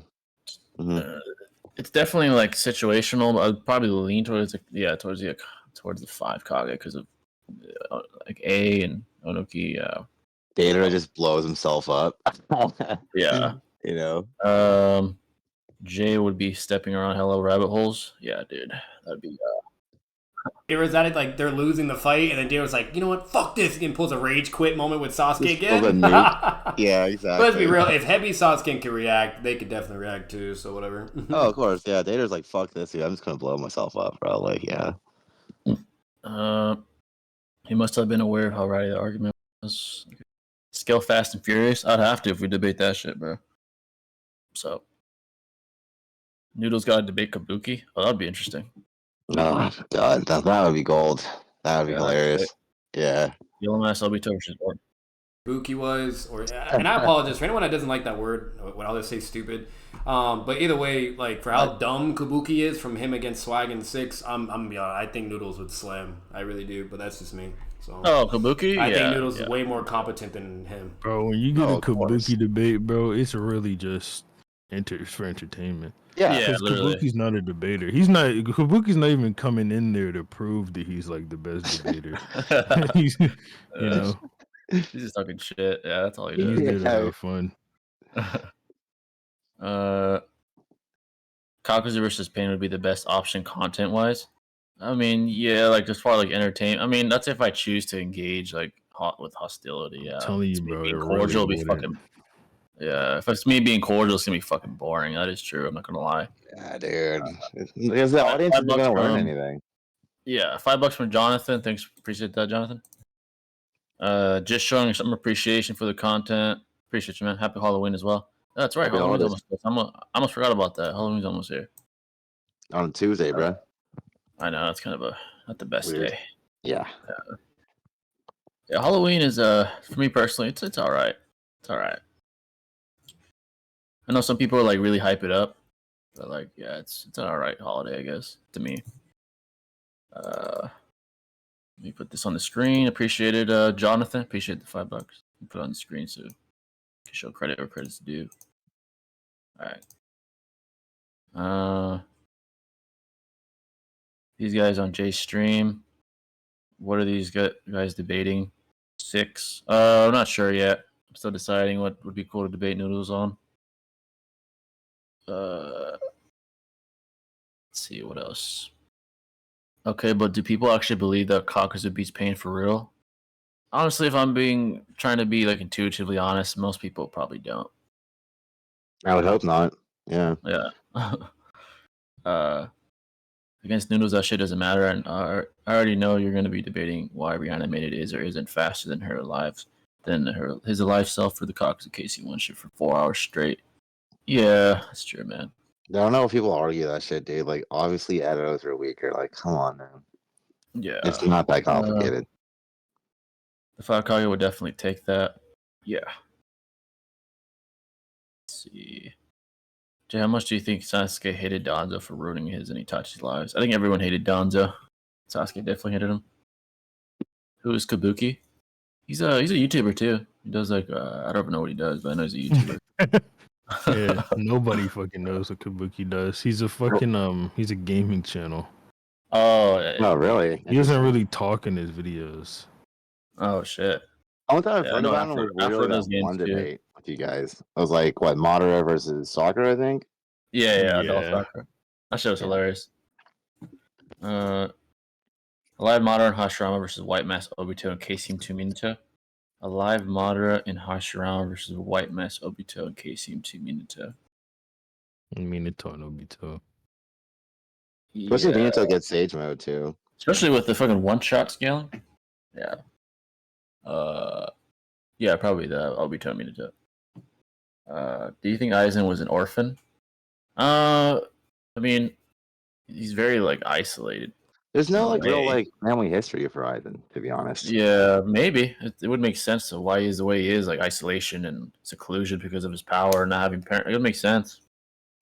I felt like he felt secluded too because he was just that fucking powerful, and in a sense that, but bestowed upon him like loneliness in that regard. Yeah, run him on Part 1 Choji versus Gamabunta. That topic just doesn't. I don't really care about it, but that's just a meme debate, bro. Like, yeah, it doesn't seem that interesting to me.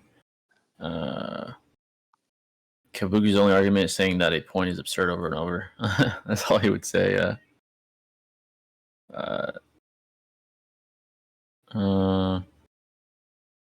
what do you think when Aizen no-diffed all the captains? Aizen's a cold character, for sure. Great villain. 6, what do you think about like End of Soul Society? Like Mugetsu, Ichigo, Aizen versus, let's say, Three-Eyed Madara. Yeah. Any Bleach character would lose to any Naruto character. Oh yeah, that's right. Yeah, of course. Athlete level. Bro. As kind of an outsider of the community, I do notice that sometimes the debates get pretty hostile. Does that ever get to you, or is it part of the experience? But when I first started, yeah, it would kind of get to me. Now I don't really care about getting hostile. I'll just play along.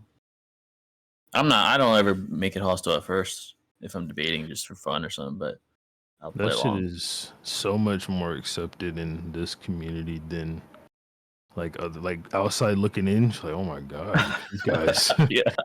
Well, it's mostly it's a web-based community essentially. It's all like social. Yeah, people tend to that's why when all that more. Seth shit came out, like about Seth, and then they saw how we were in general, like debating and stuff. Everyone's like, "What the fuck are wrong with these people?" Yeah, fucking crazy, bro. It's like, bro, we're just saying words that like we don't even really care or mean anything. Yeah, yeah, bro. Yeah, I think hostility stems from like immaturity, to be honest. Majority of everybody trying to paint the narratives, whatever you name it, it's normally just minors, people that are still in high school, not even past fucking 18, and they're all just bored and just like the drama and the attention, and they want to be toxic, misconstrued, cancel culture, blah blah, false narrative. Like, it's just retarded shit. Like, I can go through probably so many recordings or shit on YouTube from 6, whoever the fuck it is, and I can literally just clip certain pieces and things and paint whatever fucking narrative I want and be here all day saying whatever. Like, it's just retarded. Like, it's stupid. Like, when people say shit, if the attention's not there, there's not enough evidence to substantiate what they actually are meaning by that, or once again, context is extremely important. Clearly they could either be joking, whatever, blah blah. Like, people just don't understand that, and this generation nowadays, people are very sensitive, or they have nothing better else to do but to try to get people down once they're successful, etc. You name it. It's a joke, fucking, you know. Makes me feel good it's all about banter, but to some people that are less like thin-skinned or not here in this community or similar, they don't see it that way. They see it like, oh my god, that's fucking terrible. Like, so that's true. Thoughts on Datara versus Sage Jiraiya? Datara did well against Heavy Sasuke. Sage Jiraiya did all right against 3 Paths of Pain. It's an interesting topic. And then you got to get into like Heavy Sasuke scaling with post-absorption or Orochimaru. Yeah, that's what I think at least. I would probably say Jiraiya though. Yeah, exactly. Yeah, I'm thinking Datara gets fucking washed. Yeah, I'd say Jiraiya. I don't think Datara can only do is just like run away in the sky, to be honest, and like stay away.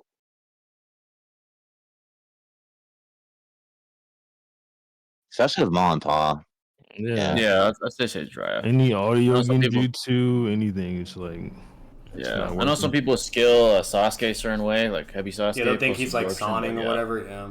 Yeah, some people think he's like Soning, but yeah, I'd still say Sage Jiraiya. I would argue Senbone can probably reach him in the sky too. Oh yeah, and that shit, like the fact that there was relativity, but even though Pain still blocked it like effortlessly, what's gonna be like, get that shit out of here? He's like, that's my fast. Like, I'm sorry, I don't think Data was dodging that. Get the fuck out of here. He's getting blitzed by that shit. He's getting blitzed, okay? Yeah. Fucking, but no, like at the end of the day, let's be real. You could obviously play devil's advocate. You could argue for either one, but I think if we're fully being transparent, it's obviously Jiraiya. Come on, you know what I mean? Like, let's be real, you know? Yeah. Like, we could sit here all day, highball, or do this shit, whatever, but that's just weird, you know? Yeah, you Noodle should fight in Storm 4. Oh, God. That'd be weird, okay. Bro. I'm okay at the game. I don't know how good Noodles is. If he's even decent, he'd beat me on that shit. Faye villain overall in fiction? Probably the Joker, me personally. Joker's my favorite villain. Probably Majin Buu for me. Majin Buu's a good villain. Yeah. Favorite villain in fiction? Yeah. Damn. So many. Yeah, that's like fiction so diverse. Too. Yeah, that's hard, bro. That's really hard. Yeah. An anime at least. I feel like that's not even a fair question because it's like, in what aspect? You know what I mean? Like, that's fucking hard. Yeah. Okay, if I go overall, Tywin Lannister. Huh? Oh, that's a good one too. Yeah. Don't judge me, but I don't know who that is. So. Is that? He's a Game of Thrones character. Oh, okay, that makes sense. Yeah. That makes sense. Okay. Joker to me just. Joker to me is. I haven't either. Yeah, I need to watch that shit. Yeah, I need to watch it too, but I've never seen it. Like, I never watched it when it was like at its peak or when everybody's losing their fucking minds about. Like, I just didn't, dude. Yeah. Thanks for the $2, Kedrick. I just saw it. My bad. Where would Kyle get a scale in Dragon Ball? Solar System, at least, with her expanded True Sugan Orb. So in Dragon Ball, yeah, around there. Didn't Jane Six have a debate? Yeah, like a year ago, I think. Me and you? Was it been a year already? Damn. Almost a year, dude. Yeah. That's crazy. I think it's like me 9 and you months. Debated a year ago? Or about when was it? Last year in what month was it? It's probably been a year, dude. Honestly, yeah. It's been like 9 months, maybe. What did we debate on? It was KCM2 Minato versus Hashirama, I think. I don't It was on your server. Yeah. I think someone posted it. It was hella short though, bro. Yeah, it was like 20 minutes. Well, when he said the topic, it makes sense. I've debated that for like a million times. It was like a 30-minute debate too. It probably just got blended in with the other ones. Yeah, I think someone posted it, but I don't know who posted it on YouTube. Like because of that debate, like a lot of people like just like were shitting on Jay for it, and it's like being negative and retarded about it. But... And my dumbass didn't prepare, so that was my fault. And you get what I'm saying. Like it's one thing to say, oh yeah, Jay lost, whatever, right? But now there's some motherfuckers being like, oh, now Jay's low tier, and then like all this like crazy, and it's like, bro, relax. Like you're so retarded, you know? Yeah, I definitely should have like. Lame as fuck. Yeah, I should have prepared. That's obvious. I'm still waiting for someone to win a debate against Noodles on why it's not valid to use found calcs for scaling. Oh my god. I imagine every normie seeing how cutthroat and toxic the versus debate community is and being confused was funny as fuck. Yeah, dude, to get the set shit, a lot of people saw. Say to this day, like I really, really wish Keemstar led Choi in 6th get in. That would have been hilarious. I know there'd have been fucking clips from to this day. Yeah, that's true. That stream was a shit show. That was a shit show, man. Like I said, the only thing we got was like fucking Swag, clearly like emotional and you know hurt because for many reasons. You know what I mean? That shit was kind of like disappointing, rough to hear, but at the same time funny in a way because he kind of like fucking cooked him. But either way, like it was just crazy. Like the Arrow shit was even more funny because then Noodles just starts getting fucking cooked. But Noodles thinks Data fodderizes Jiraiya. Really? I guess. I don't agree, but thoughts on the Boys TV show? I actually haven't seen that show. I need to check that show out. Bro. Yeah. Bro, it's really good though. That is such a fun show, Jay. But just thinking about like the type of stuff, just from the little conversations we had, the type of stuff you seem like you would like that show. Yeah, I've heard really good things. Also, Invincible, I need to watch. The Boys. It's like a superhero show. Yeah. Oh, on Amazon, you mean? Yeah, I was gonna watch that. Put that in my watch later. Yeah.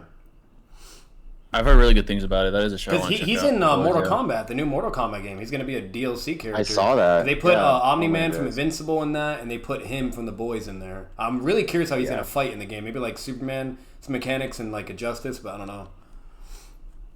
Yeah, that's a show I've been hearing good things about. Yeah, I need. It's on the list for sure, definitely. Yeah, definitely.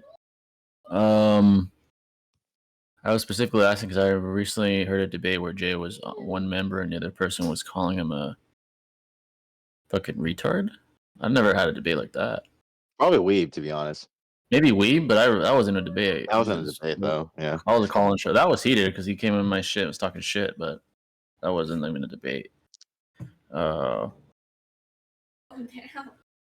Favorite anti-hero in fiction? Probably Deadpool. I mean, I consider him kind of an anti-hero. I'd say Deadpool for me. Probably Tachi. I don't know. Yeah. So again, I guess you fiction is so diverse. Yeah. Here's the biggest problem of a debate: who's the moderator? Rules. What is the topic? I feel like many amateur debates veer wildly off topic. Yeah, I guess the moderator, it doesn't matter. That's true.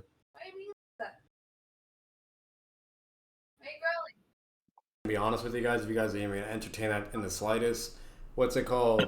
There's no winning in that shit. You know what I mean? You're always gonna have some issues, or somebody's gonna be like, "Oh, you're biased," or this, or then someone's gonna be like, "The moderator's not being fair." Like, there's always gonna be a fucking problem. You know what I mean? It's like at the end of the day, if you're gonna do that shit, just don't really take it that serious and just have fun with it. Do your thing. You know, and that's it. Move on with your life. Or be fucking chill like TG and just have a great time. But like, you know what? Fair argument, bro. You got that shit. You know, like. Yeah. Some debaters don't even need a moderator, though. To be honest, you know, some people are just. Yeah, sorry. I appreciate y'all having me up here. I gotta dip out. But you know, brother. as always. It, yes, sir. Thanks for coming on, man. Yep. Appreciate it. Yes, sir.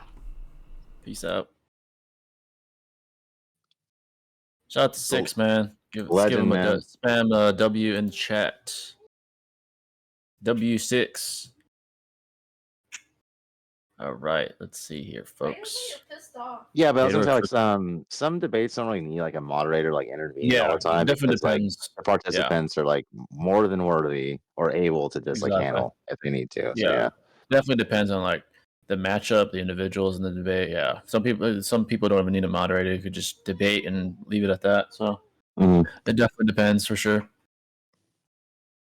Dude, if you're gonna get a moderator, make sure it's someone mature, unbiased. So whatever, the way, move forward. if I debate Noodles, I don't want the odds to be as fair as possible. It'd be like private, probably VC. He can bring his guys, I'll bring mine.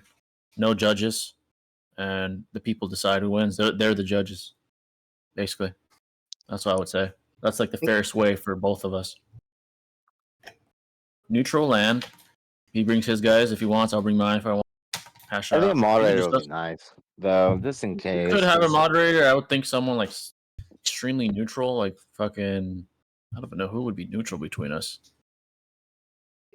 TG, yeah, TG. TG relit, yeah. I think Six would be neutral. Troy, yeah. Weeb. Ken would probably be pretty good too, but I don't know. Like, it's up to you. Yeah. Like I want to make it as neutral as possible. Yeah. So we both have like fair odds.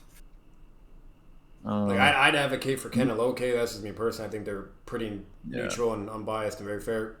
But and definitely not a fucking server where either one of us can mute the other or our friends can mute the other. Because then they're gonna throw in the excuse of favoritism or unbiased, or biased, I'd probably have someone else create the VC and only they have permissions, like someone neutral. So only they could like kick people out and shit. I don't think that would be necessary, but just in case. Homeliner's a great villain, to be honest. Yeah. Yeah, watch that show, bro. Definitely. I definitely check this shit out. Do any of you read Chainsaw Man? And if so, what do you skill hero of hell? I've heard great things about Chainsaw Man. Do I need to check that shit out? I saw as far as like narrative after the first season, but I just stopped watching after that. But like I've learned some interesting things about like Makima and like even the protagonists. Like their powers are freaking broken. Like they literally manifest concepts as like their powers, essentially. Like just the idea of something they have the realm over, if you will. So it's pretty interesting, definitely. Yeah. No shade, to be clear, but Swag had a tendency to gush gallop and pivot a lot and seemed unwilling to ever concede to Noodles' points. Noodles performed well, yeah. He did well against Swag. I thought Swag won, but it was close. Do y'all think the Renegon protects the user from visual genjutsu? Oh, me and Shinobi have talked about this a lot. Yes, sir. Immunity. You do have like arguably an anti-feat with Obito and Kakashi because they use genjutsu on each other. At least it's stated by Kakashi. Mm-hmm. You could just argue that Obito allowed that. Random guy. Welcome. Still ambiguous. That could be a possible anti-feat if you consider it that. Aside from that, there's obviously the protection that Naruto, Kakashi, Sasuke, and Naruto had with the Infinite Tsukuyomi. You could argue it was because of the Rene Sharingan, or you could argue it was because of the Susanoo. That's another tangent.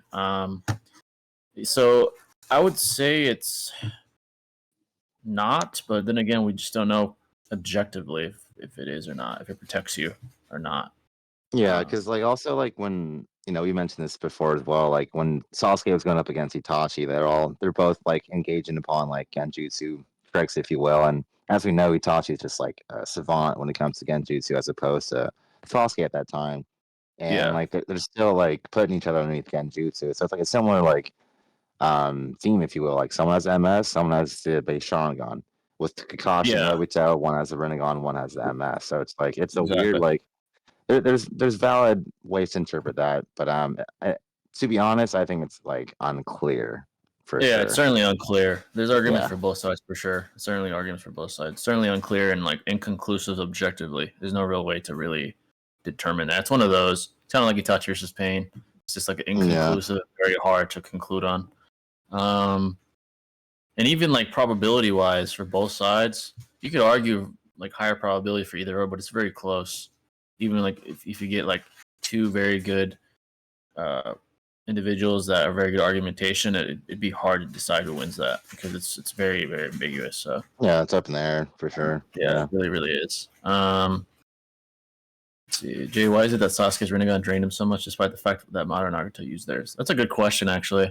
Why like teleportation drained him so much in Boruto? He did have a special variation. Yeah, that's true. Like I would say, yeah, probably because of convenience for plot as a plot device for storytelling. But he did have a special variation in comparison to those guys. He had a Reine Sharingan. True. It's definitely ambiguous and up in the air as to why that is. I would just say.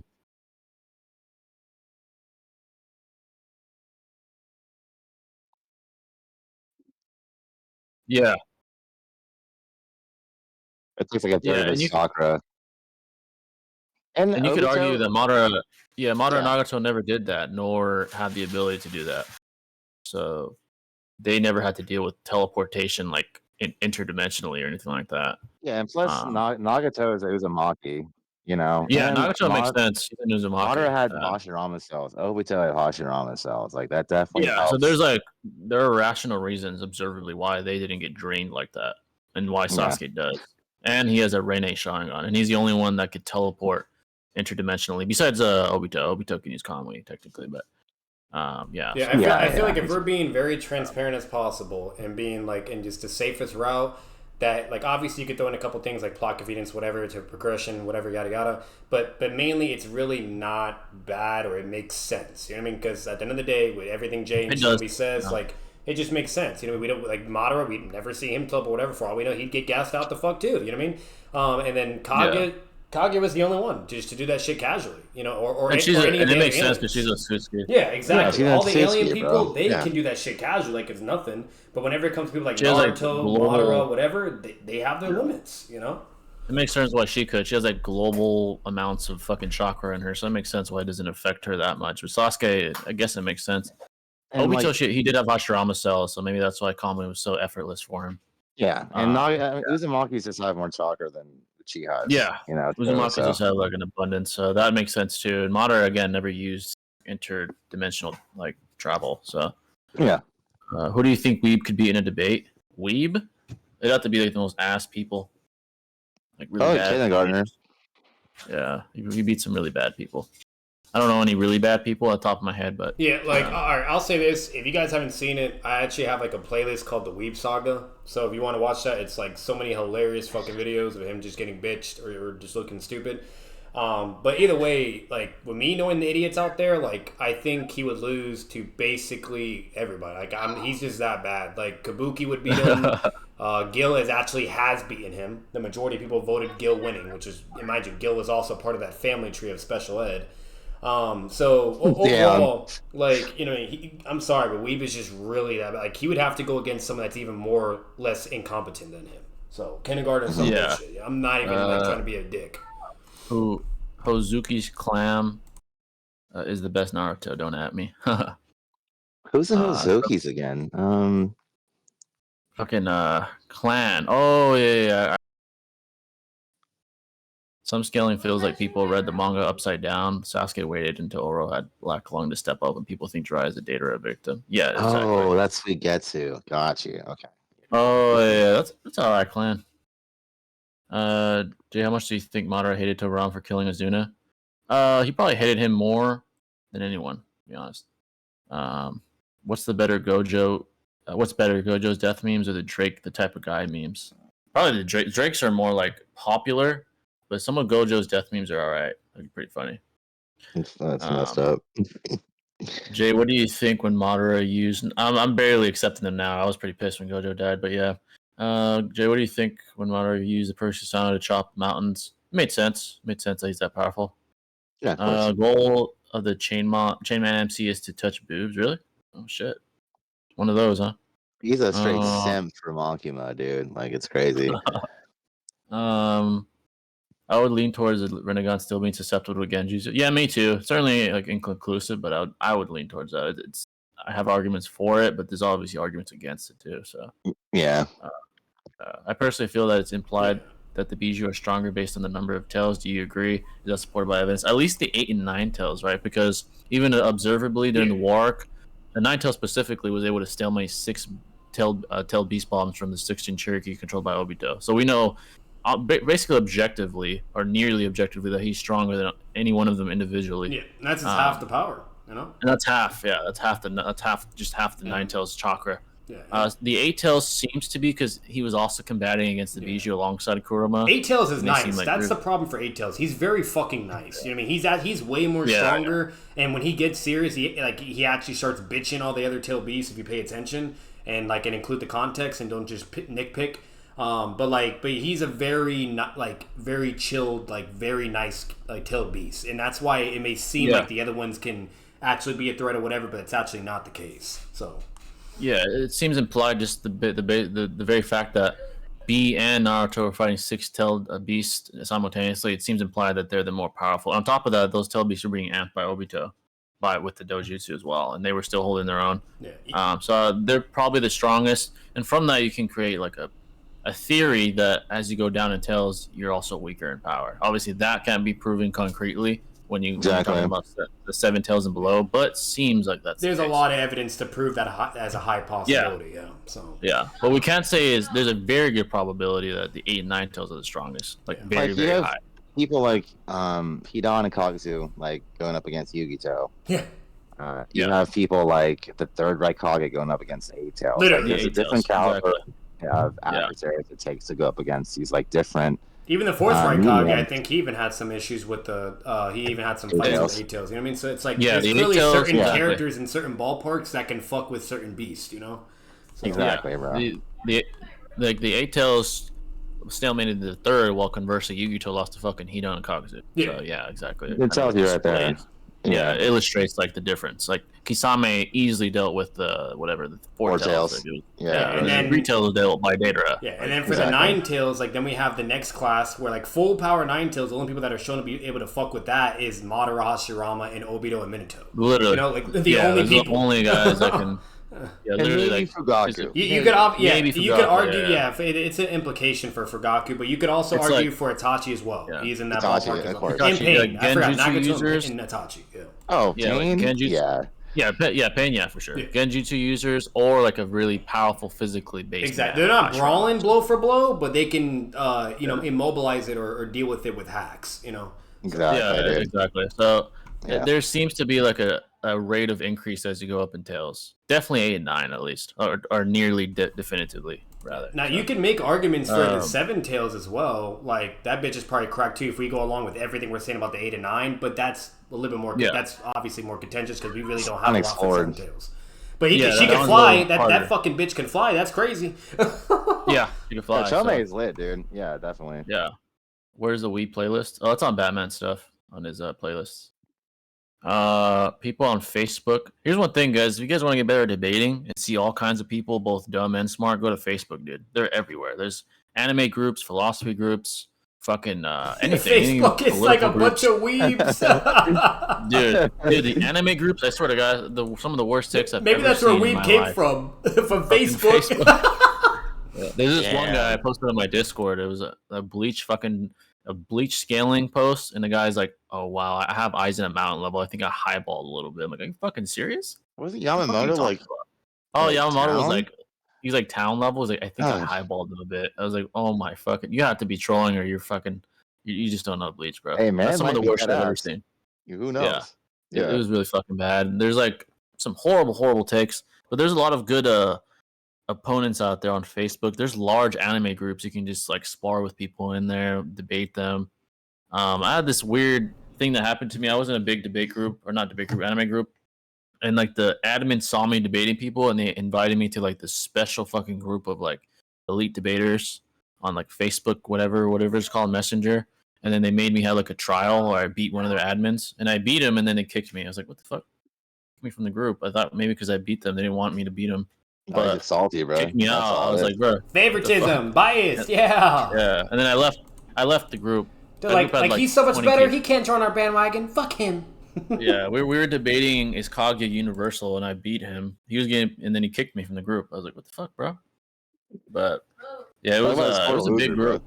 Yeah, he was definitely they're definitely what Jay is saying, low key. Let's be real. That if you want to debate a bunch of dinglings, okay, and if you're just that much better, and you just want some warm ups, like you're just bored and you're just that much better, bro, and you want to lift Facebook's a fucking a bench bar, bell, and just fucking with no weights and just get some reps in, bro. Go to Facebook. Go to town. Free reign. Facebook's a great place. Yeah, you could debate anything. I debate old people all the time in politics. Sometimes I don't even debating. It's just fun to like fucking hit on people in there. So. Just being for the sake of competition. Bro, even Jenny, even the Facebook comments are horrendous. Oh, they're hilarious, man. It's horrendous, bro. Hilarious. I lose brain cells with that shit. Yeah, some of the funniest comments are on fucking Facebook, man. Fucking hilarious. Can't believe it. Cloud Kage Summon Arc is low key better than the Pain Arc. I don't know if it's better than the Pain Arc, but it's good though. Oh, good, yeah.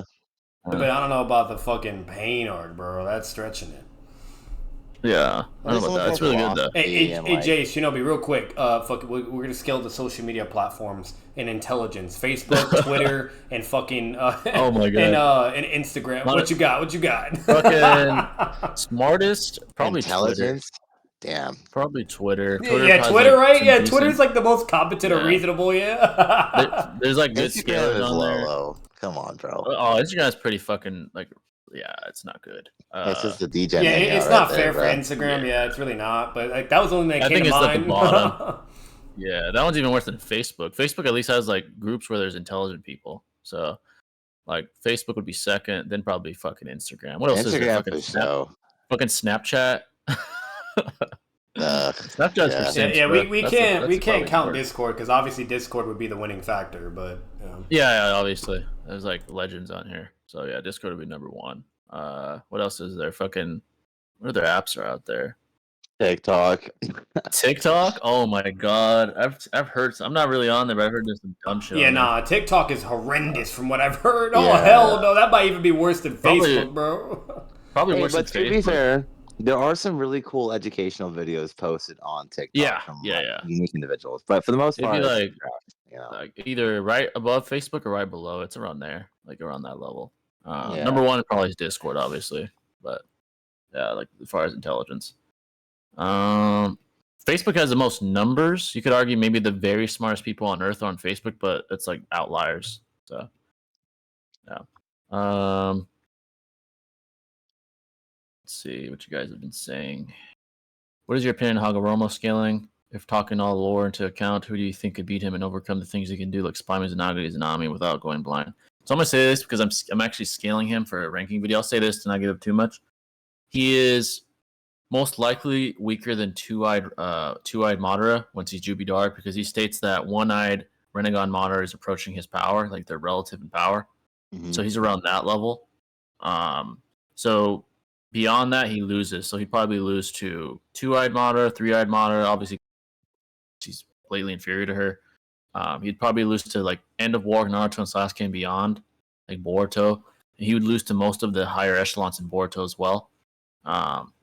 His abilities are quite problematic, but he'd lose to the upper echelons, like obviously Ishiki, Momo, Naruto, Sasuke, current Boruto, probably No Limit of Code. What about Kinshiki?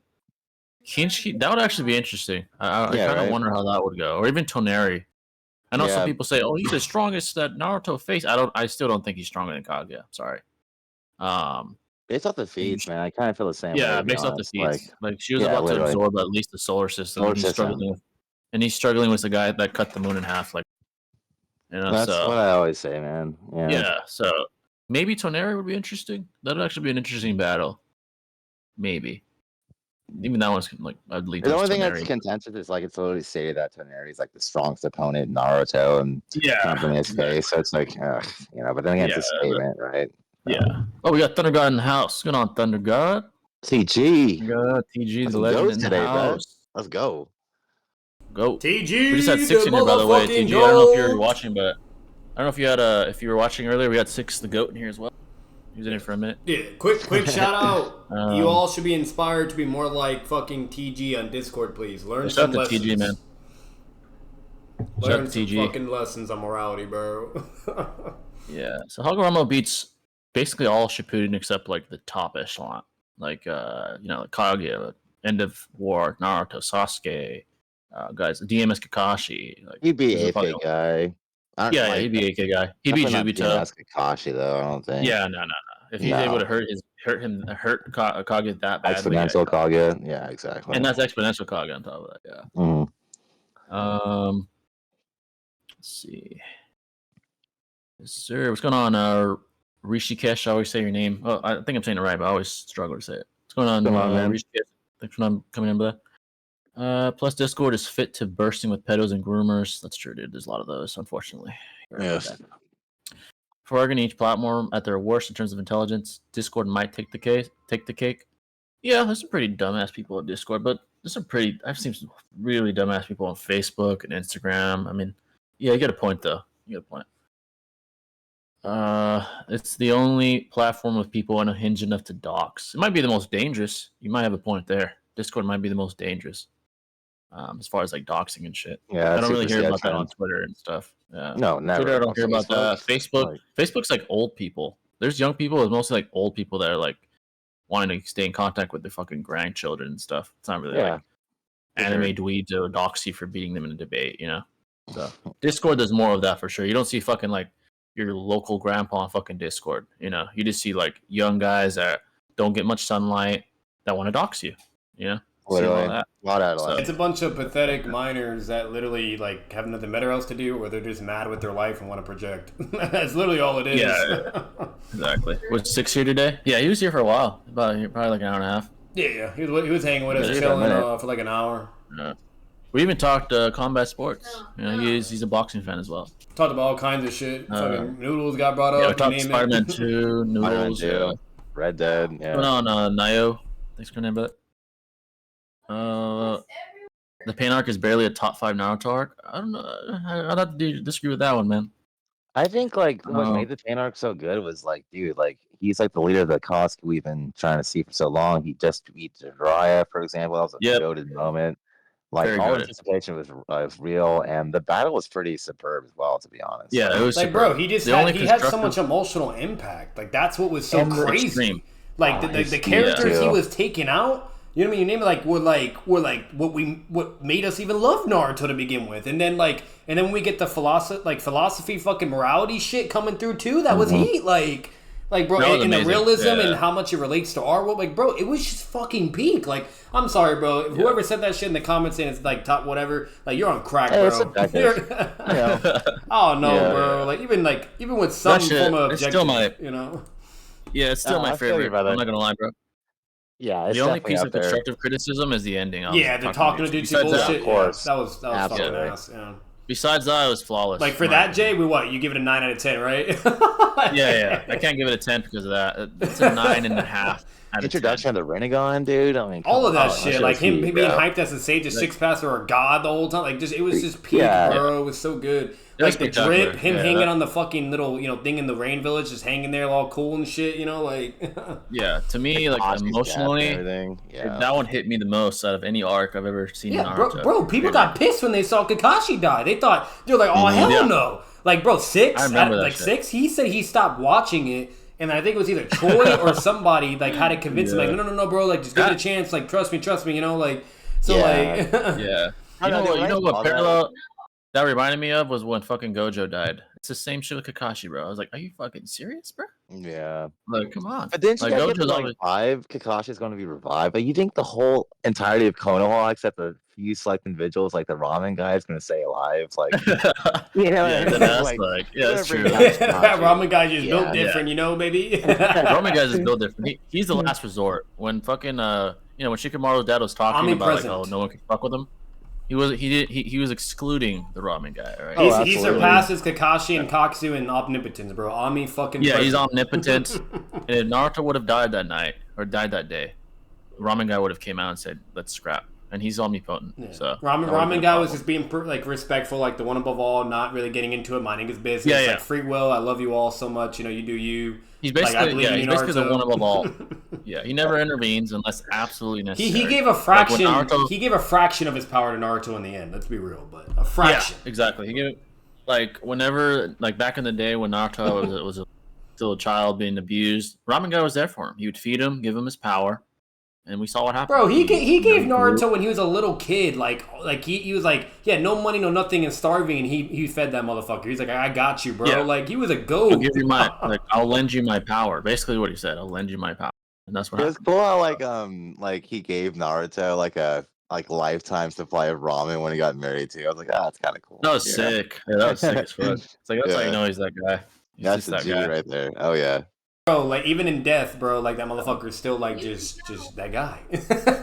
Yeah, ramen guy, he's been that guy, man. Like, bro, let's be real. I don't know if you guys saw that moment in the anime or manga, but like that real moment where Naruto still has the thing he gave him, and it's like old and all fucking, like crumbly and shit. That's what I'm saying. And he shows it to like the daughter, and she's like, "Oh, you don't even got to show me that. Like, you good, buddy." Like, yeah, exactly. It was such a heartwarming moment. The episode where in the manga too brings Boruto to the fucking ramen shop. He's like, this guy is my sensei. This is omnipotent ramen guy, and he's like, oh shit. He's like, he was shocked by his power. Yeah, I don't get Boruto. Like, Jay's like, oh shit. At first, he was underestimating him. He's like, taste his power, and once he tasted the ramen, he's like, holy shit, this is that guy. Like he knew right away that he was omnipotent. So yeah, ramen guy is one of those guys, man, that you just can't overlook. One of those guys for sure. Damn, I missed the 6 cameo. Yeah, he was here about 30 minutes ago. How do you guys feel about Boruto? Is it a must read for Naruto fans? If you're willing to like deal with some bullshit early on, yeah. There are some highlights, man, that make it worth it for sure. Yeah, once you get to the last 80%, like Baron Naruto and beyond, then it's really worth it. Yeah, absolutely, it's definitely worth it. Yeah. Especially it's a slow burn in the beginning. Yeah, it's a slow burn. Yeah, a lot of filler. The manga's the fucking anime is even worse. Some fucking trash ass. Yeah, anime is horrible. I would just read the fucking manga. Fuck the anime, honestly, or skip the filler. Even then, it's still kind of hard. But yeah, once you get the video mode though and all that, it's pretty good after that. Yeah, for sure. That's what makes it worth it. Like the satisfaction. The Momo fight too is like a highlight in there. So yeah, it's definitely it's a slow burn. You got to be willing to endure some bullshit. So, Land of Waves is cool. Yeah, it's a cool arc. Very good introduction.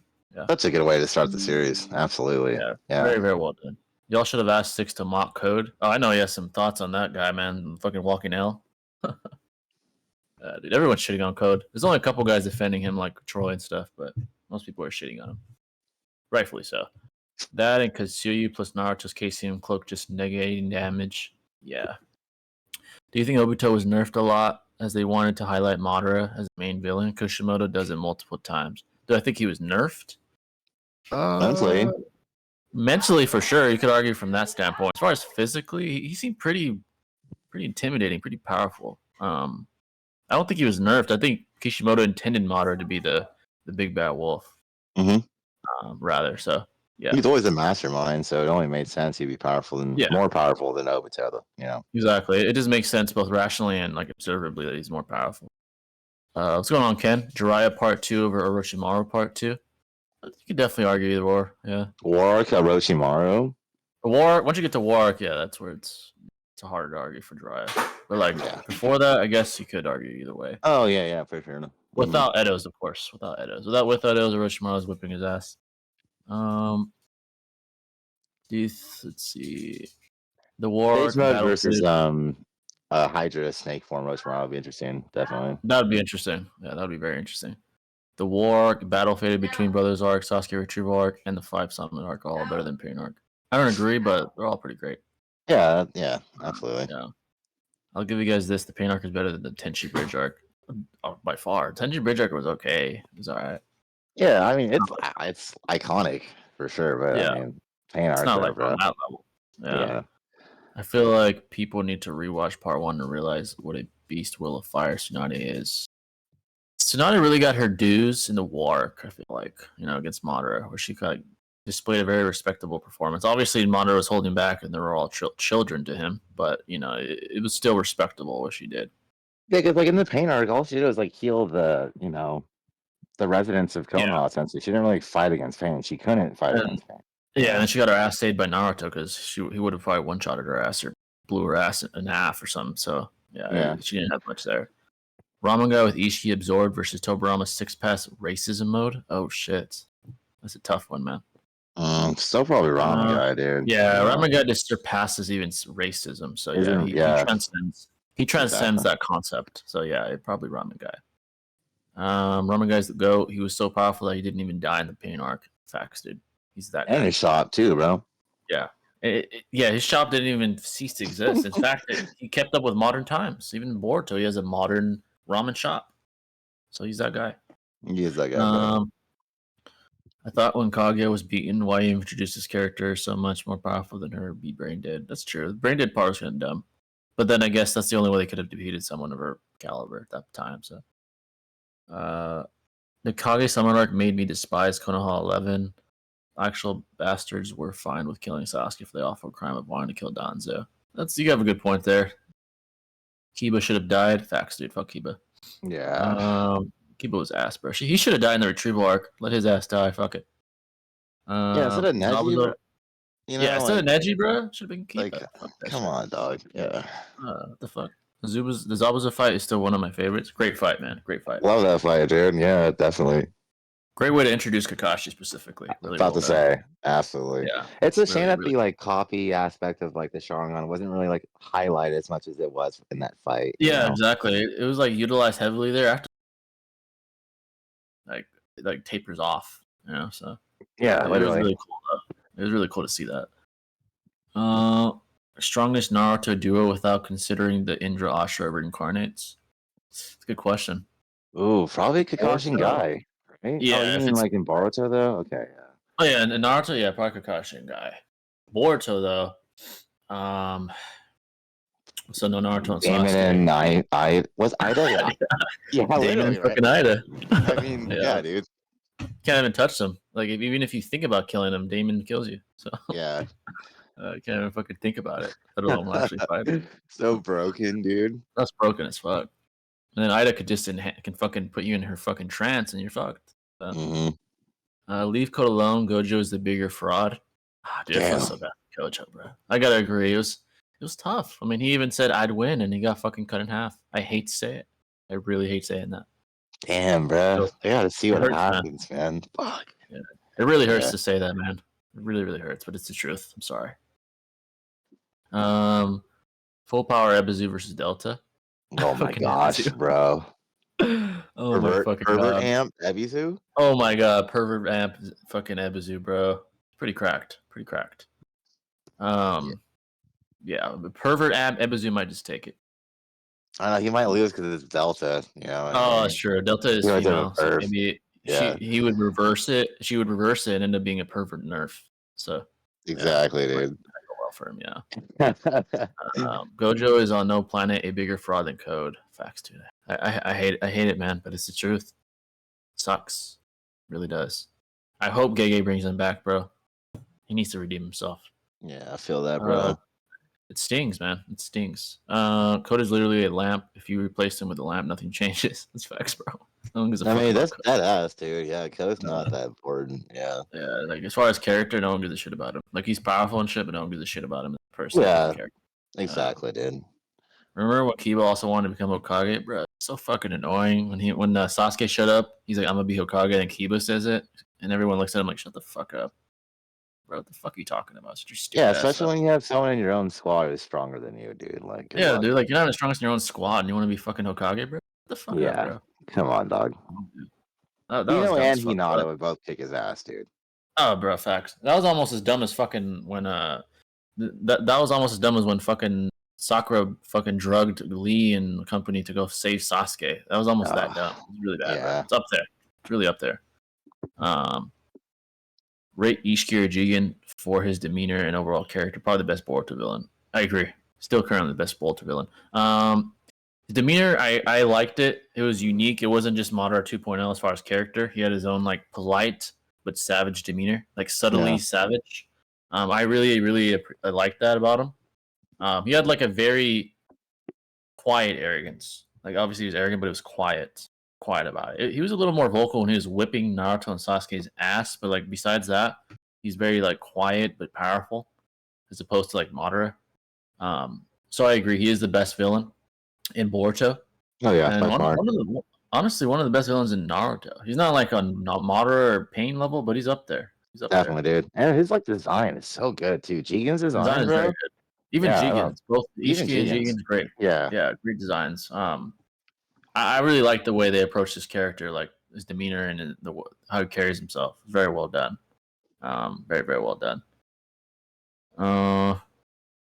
Apparently not. Oh shit, where was I? just lost it. Apparently not. Orochimaru never uses ninjutsu that require hand tools prior to getting his soul back from the Reaper in late Shippuden. There was a couple times Kabuto had to help him with summonings during the three-way deadlock, but yeah, apart from that, he doesn't use hand signs. Yeah, that's true. Yeah, no arms. Code needs a huge redo to be even close to Ishiki. As far as that character, yeah, dude, he's just no one gives a shit about him. No one fucking cares, dude, in comparison. Yeah, literally. Kagura Bachi Solo's fiction. Never heard of him. Him or her. I'm not sure if it's female or male. Sounds familiar. Yeah. I thought when Madara put Naruto and Sasuke on the brink of death, humiliated Toriyama and became 10 toes. Well, I guess Madara is the main character. Yeah, there's a reason why fucking Black Setsu had to backstab him. Imagine if Gojo said I'll win 10 times and lost 10 times. That's code. Basically, bro. I feel bad for Gojo, bro. I'm gonna be honest. I feel like it was like people just take that out of context. Like I feel like it was more like an initiative, like narrative, like plot progression type moment where it just had to happen, unfortunately. And that if the variables were just right, he could have pulled the W. You know, so yeah, I feel like I don't know who said it, Six or someone said it. Like I think Six said it. He said, "What would the point of the story be if Gojo would have beat Sukuna? Like, where would we go from there?" Like, it's just blatant plot convenience. It's just like Naruto with Pain all over again. It had to fucking happen. You know what I mean? It had to. It had to happen. Like, yeah. So it is what it is. And so when he makes that statement in the beginning of the anime and manga, it wasn't like he was capping or anything. And better yet, if you actually analyze what he says, he basically just says, like I would be able to win still, but it would be very draining or taxing of a fight. So he's admitting that it would be contentious. You know what I mean? It would be like a high diff fight. You know, so. Yeah, and I would say Six is right. Like, what the fuck? Where would we go if for Yuji and Yuta, like, but basically the main characters? What the fuck would they do now if Sukuna's gone? What's the point? Yeah. You know? Yeah. What's the point of progressing anymore then? For the now it's their time. It's Yuji, specifically Yuji's time to shine. I hope he at least avenges his mentor or something. Like, it's probably not gonna happen anytime soon. It's probably not remotely powerful enough to contend yet. But even it was already foreshadowed by Sukuna, like, oh, this guy's strong, implying that who knows, maybe in the future. Yuji ends up presenting a challenge to him, and maybe he becomes the strongest sorcerer of all time. We'll just have to wait and see. I know.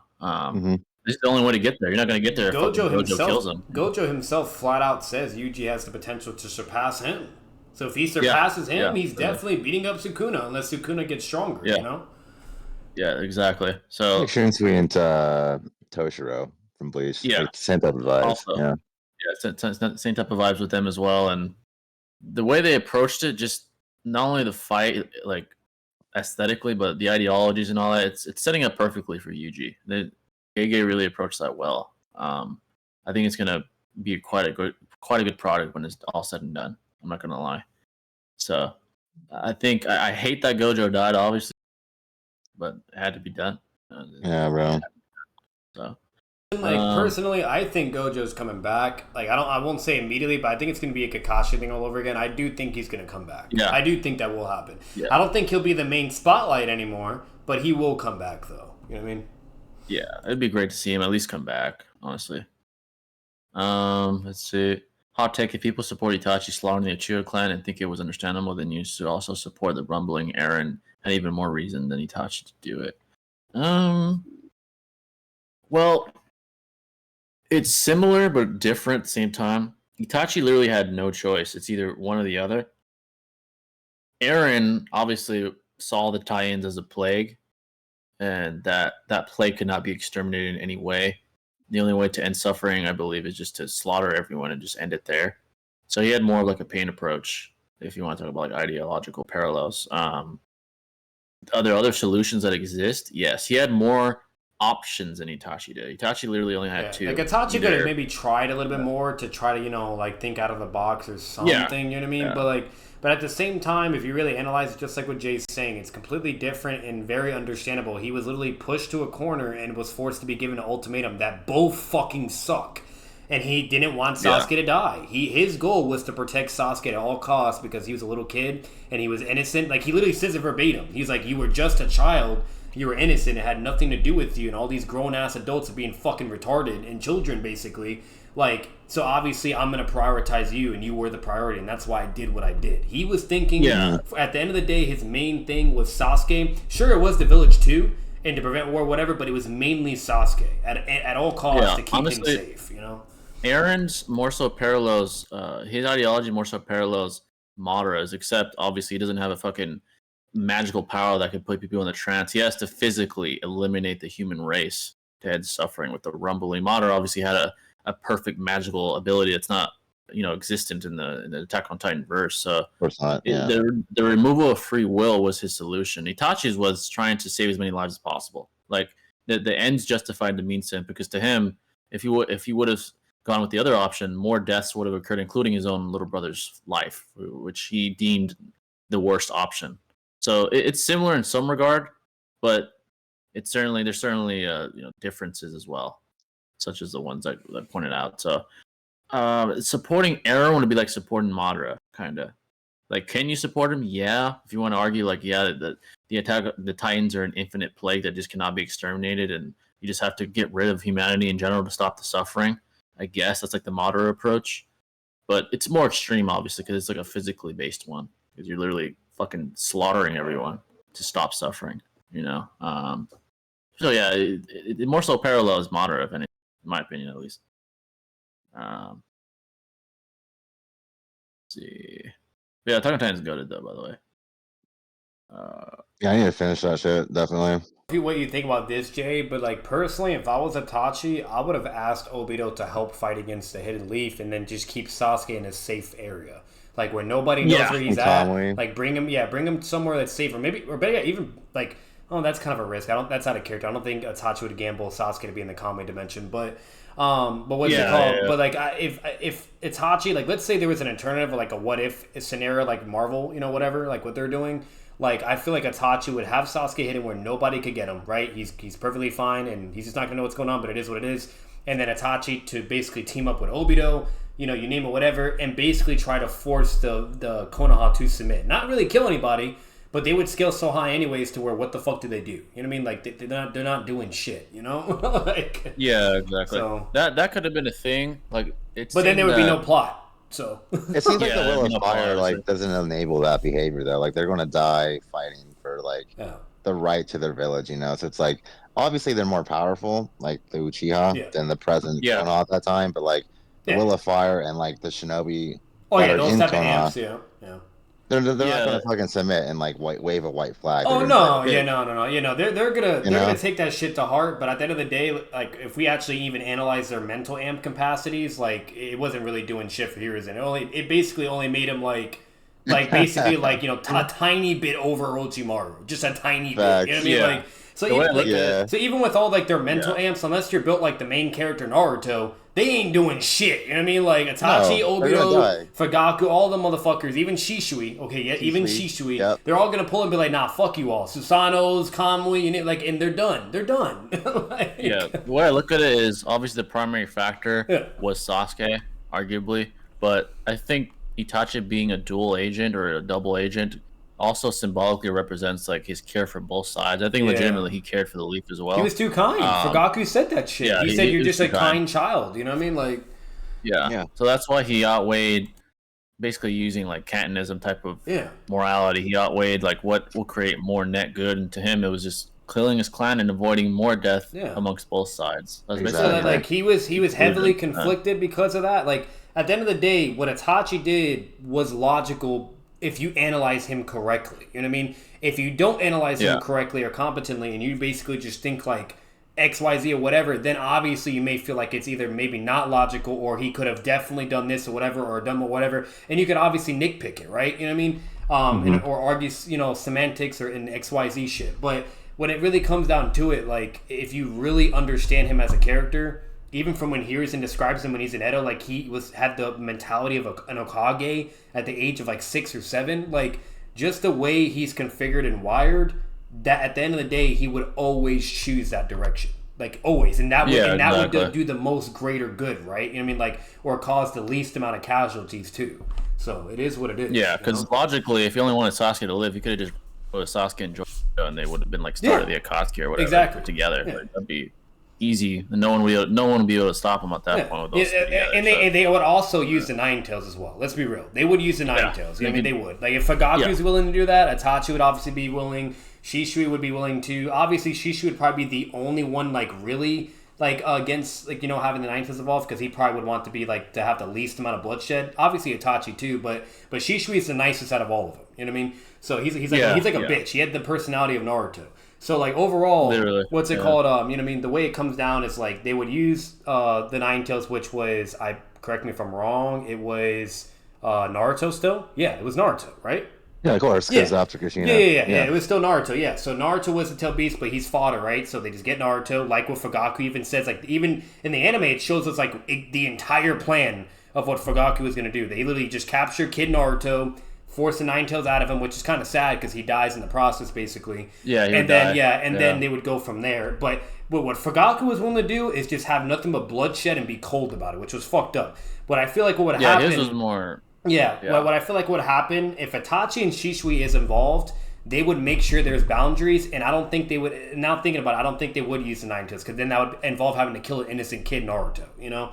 True. So I think they would handle it themselves and figure it out. But if it's not up to Itachi and Shishui, then at that point they're definitely going to use the Nine Tails. Why not? Just to to force them to submission, you might as well. You know what I mean? So the Shishui and Itachi are the only ones not falling susceptible to, like, the tribalism between the league. Yeah, and also I'm not gonna lie, I think, like, Fugaku had some tribulations, like, going against the whole, like, coup d'etat, because, like, he was the leader of the Uchiha and had to listen to them, obviously, but, like, he had a voice, which is the problem, because, like, even though he was conflicted, he didn't, like, express those conflictions, and so he heeded the words of his brethren and decided to engage upon the coup initially, to begin with, rather.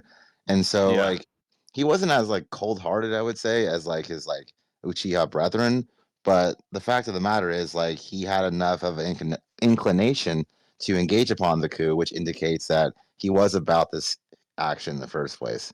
So, yeah, essentially, he saw himself as obviously the head of the clan, and to him, it was the majority overrides even his own inclination. So to him, it was like, I might hear what my son is saying, but at the end of the day, I am the leader of the clan, and the majority rules, and this is what they're deciding. So I'm gonna have to, you know, align with their tribalism as opposed to Itachi's more so neutral standpoint. So that's why that's where he led towards and leaned towards, and Itachi had to, you know, make a decision because of that. His father didn't want to, rather not listen to him instead of the clan. So he saw himself as the leader that had to listen to his clan. So shout out to Jay, by the way.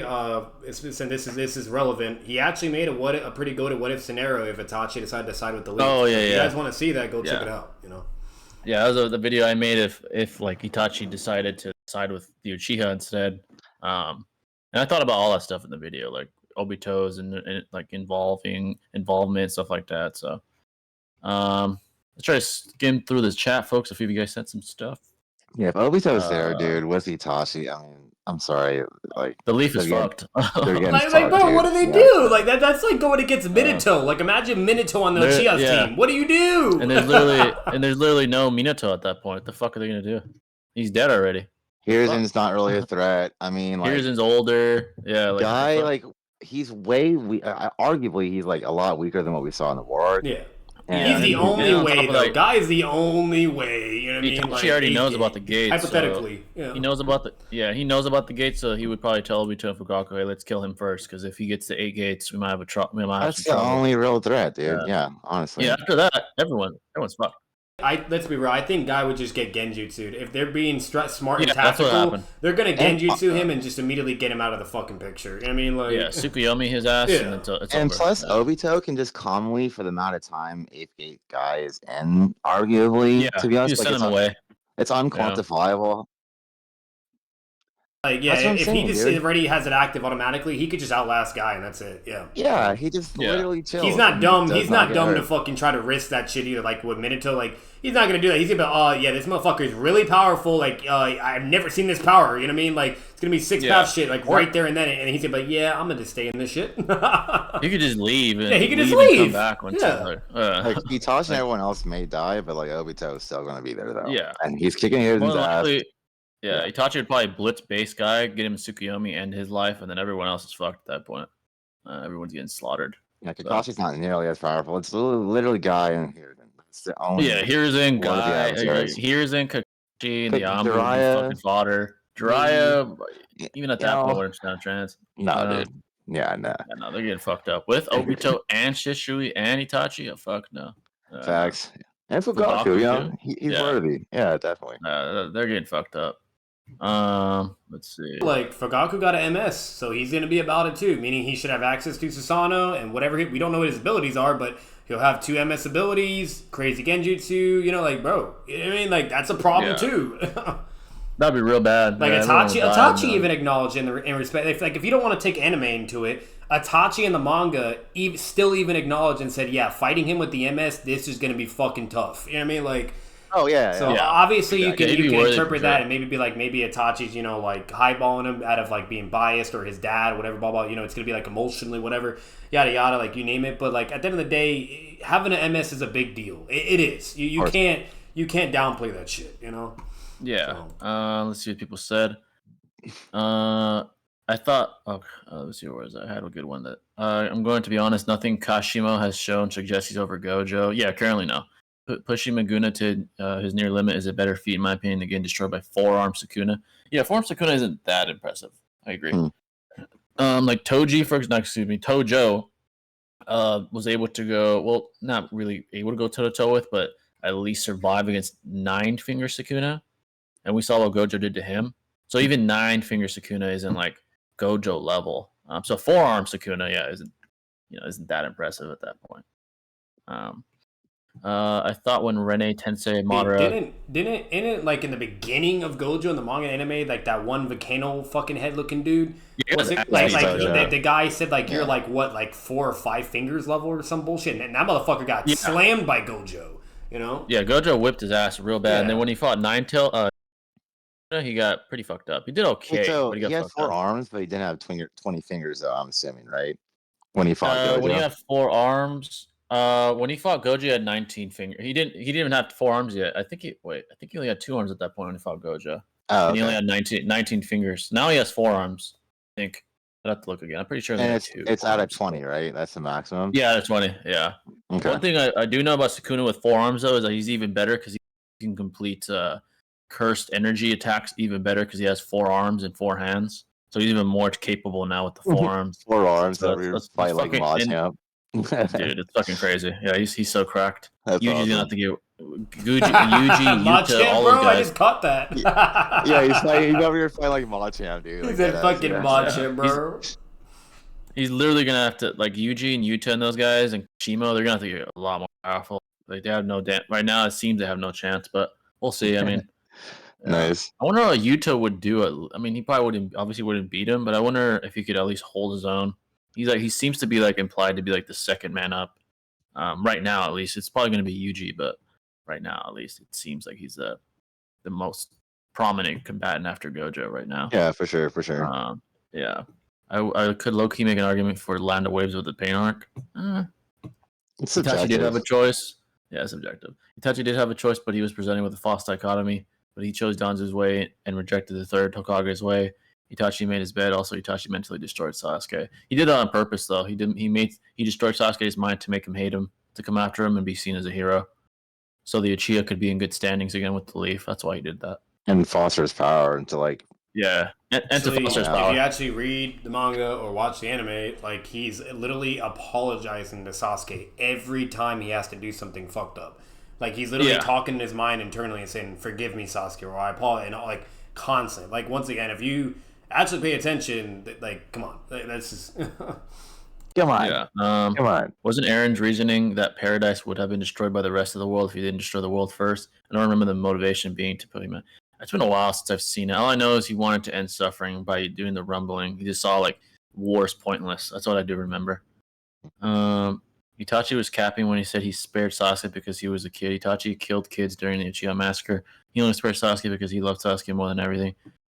You could argue that there was kids in the clan, which rationally makes sense because the clan was still ongoing. Or you could argue that Sasuke was the only living kid at the time. But I don't know. I would lean towards there probably being kids. I don't know that. Or maybe Obito handled them or something. I don't know. Yeah, or maybe he let Obito handle them. I know he handled the police force for sure. Yeah, exactly. Yeah. Let's see. Paradise would have been destroyed. Oh, okay. Yeah, it's been a while since I've seen Attack on Titan. In my opinion, if the other villages didn't invade the Leaf Village after Konoha Crush, when it was at its weakest, they wouldn't have invaded during a civil war. They invaded the Leaf when it was at its weakest. They wouldn't have invaded. Yeah, probably not. If the Uchiha would have won, they would have been the most dominant nation by far on Earth. They would have had Obito, Fugaku at full power, Shisui at full potential, Itachi at full potential, Sasuke at full potential. There's no nation that would be able to stand against them, really. Honestly. Without them being confined, they can just do whatever they want in terms of like propagating like their population. Yeah. They could take over the entire shinobi world. Naruto would be dead. The other reincarnation's gone. You know, so it's like they're fucked. The whole world's fucked. Whatever the Uchiha want, they get at that point. They'd have the Kodo, Tsukuyomi, fucking Kamui, everything in the palm of their hand at the same time. So, perfect time to introduce Gohan versus Frieza rivalry and bring Gohan out of the scholar gimmick, I think. Yeah, with Gohan Beast, I'd love to see that fight. Gohan Beast versus Black Frieza would be great. Arguably, the only person who actually beat him right now, to be honest. Yeah, he's like the only guy besides like maybe Broly with enough training. Besides that, probably only Gohan Beast currently. Or Cell Max, yeah. Maybe Cell Max, yeah, maybe. Or maybe a hypothetical like fusion fucking even that one's contentious because the fact that Frieza spared Goku and Vegeta implies that he's seen fusion before and he's deducing that they're not a threat. And he dealt with them so nonchalantly too, dude. Yeah, like, it was so literally one shot them at their best. Like they're at full power and he one shot them. So yeah, it was real bad. So even fusion probably doesn't beat fucking Black Frieza currently. He was so confident about it, he spared them. He didn't even try to kill him. And that's not in character for him. Usually he tries to kill. You know, like in the Resurrection of Frieza movie, he tried to kill Goku. Stuff like that. So yeah. I wonder about Beerus. You know, Beerus, yeah, that one is. This is so inconsistent with his scaling. Seriously, like 70% usage in the Battle Gods movie, comparable to fucking Broly in the Broly movie. Like, fuck, like I don't understand. It's really inconsistent. I really like Itachi, but he could have tried so much harder to come up with a way to prevent a war without committing genocide. Yeah, I mean, there's always that what if, right? Coulda, shoulda, woulda. Like what he could have done. He didn't have much of a choice, though, to be honest. Like, but yeah, it was like a peace treaty, and it's like, dude, that's not going to work against Uchiha. It's not going to it's not going to work. Not with Danzo undermining him, and with Fugaku being so hell bent on listening to the clan. It was very, very unlikely that they could have figured that out in that way peacefully. So, yeah, exactly. Yeah, peacefully. There would have been bloodshed for sure, especially when its strongest and most powerful clan could have rebelled against the village. Yeah, exactly. Leaf Village over Uchiha clan, even with Obito, how would they beat Might Die? Fucking Might Die. No, gosh. Oh my god, dude. Shout out to Might Die, bro. Yeah, bro. He did work against the swordsman. Yeah, yeah, he did work against them. That's still commendable. I mean, they're not like Ebizu's life too, bro. Yeah, he saved Ebizu. It's not like he's fucking trash. He's commendable. So, I thought when Pain fought Rex Kakashi and Sage Jiraiya, how will anyone ever match him, let alone beat him? Yeah, that's why we got Sage with Naruto, right? He like transcended both of those guys when he reached that level. At least against Fatigue Pain, against Full Power Pain, he still would have lost. But I don't really agree that Itachi would be against killing an innocent child since he killed dozens, including babies. We just don't know whether there's babies or not. But yeah, it's possible. Yeah, it's certainly possible. It wasn't shown, really. Yeah. Yeah, exactly. Itachi wasn't far off from the time when he negged Orochimaru. Exactly, bro. He'd be broken to shit. My favorite scene with Itachi is his Psycho speech. Oh yeah, when he's talking to Sasuke, he's like, his laugh. Surpass Madara. Yeah, his laugh. Yeah, maniacal. That shit was well played by Itachi for sure. According to Itachi, not only Itachi willingly chose to kill all the Uchiha babies, even though Obito offered to do it. Well, you could argue the novels aren't canon, but yeah, I see what you're saying. Itachi's a funny weirdo. Yeah, dude. When he's like playing the evil part, I remember the days before Naruto ended, everyone trying to figure out who Toby was. Dude, there were so many theories. Yeah, bro, I remember that shit. Yeah, Obito was like my least expected result, to be honest, man. Because like, as a kid, I didn't expect that. I didn't expect that at all. Like, I remember people posting videos on YouTube way back then about who he might be, like who fucking Toby was, like some crazy ass fucking theories about it. I mean, a lot of the general consensus back then was like it's Madara, because like Minato's statement and like his like exactly control nine tails. Yeah, so it's like and which it made sense back then. He seemed so dumb, but obviously we found out the truth. I thought when Pain did his speech, how much suffering this guy go through. Yeah, his speech is one of the best, man, ever in anime.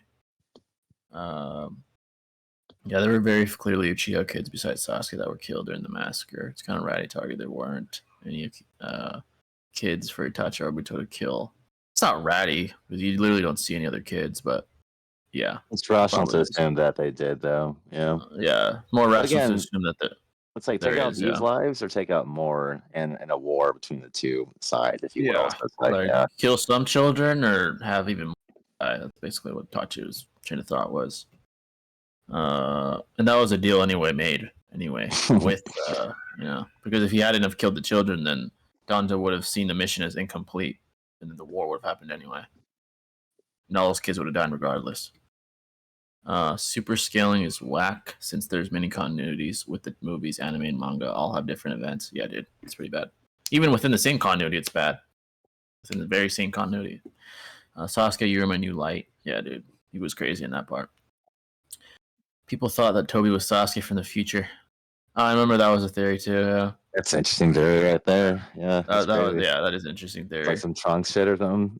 Yeah, literally would be like fucking Trunks. The face Itachi makes during his psycho speech is prime meme material. Dude, I see that shit all the time. Fucking meme shit. Oh yeah, dude, all the time. Yeah, I think Susha would join the Leaf and use Kodo to turn Itachi and Itachi's dad to beat the Uchiha. I don't know if you could use it on multiple people, like the one with the 10-year cool-off period. I don't think it's a multiple person ability, but I'm not sure.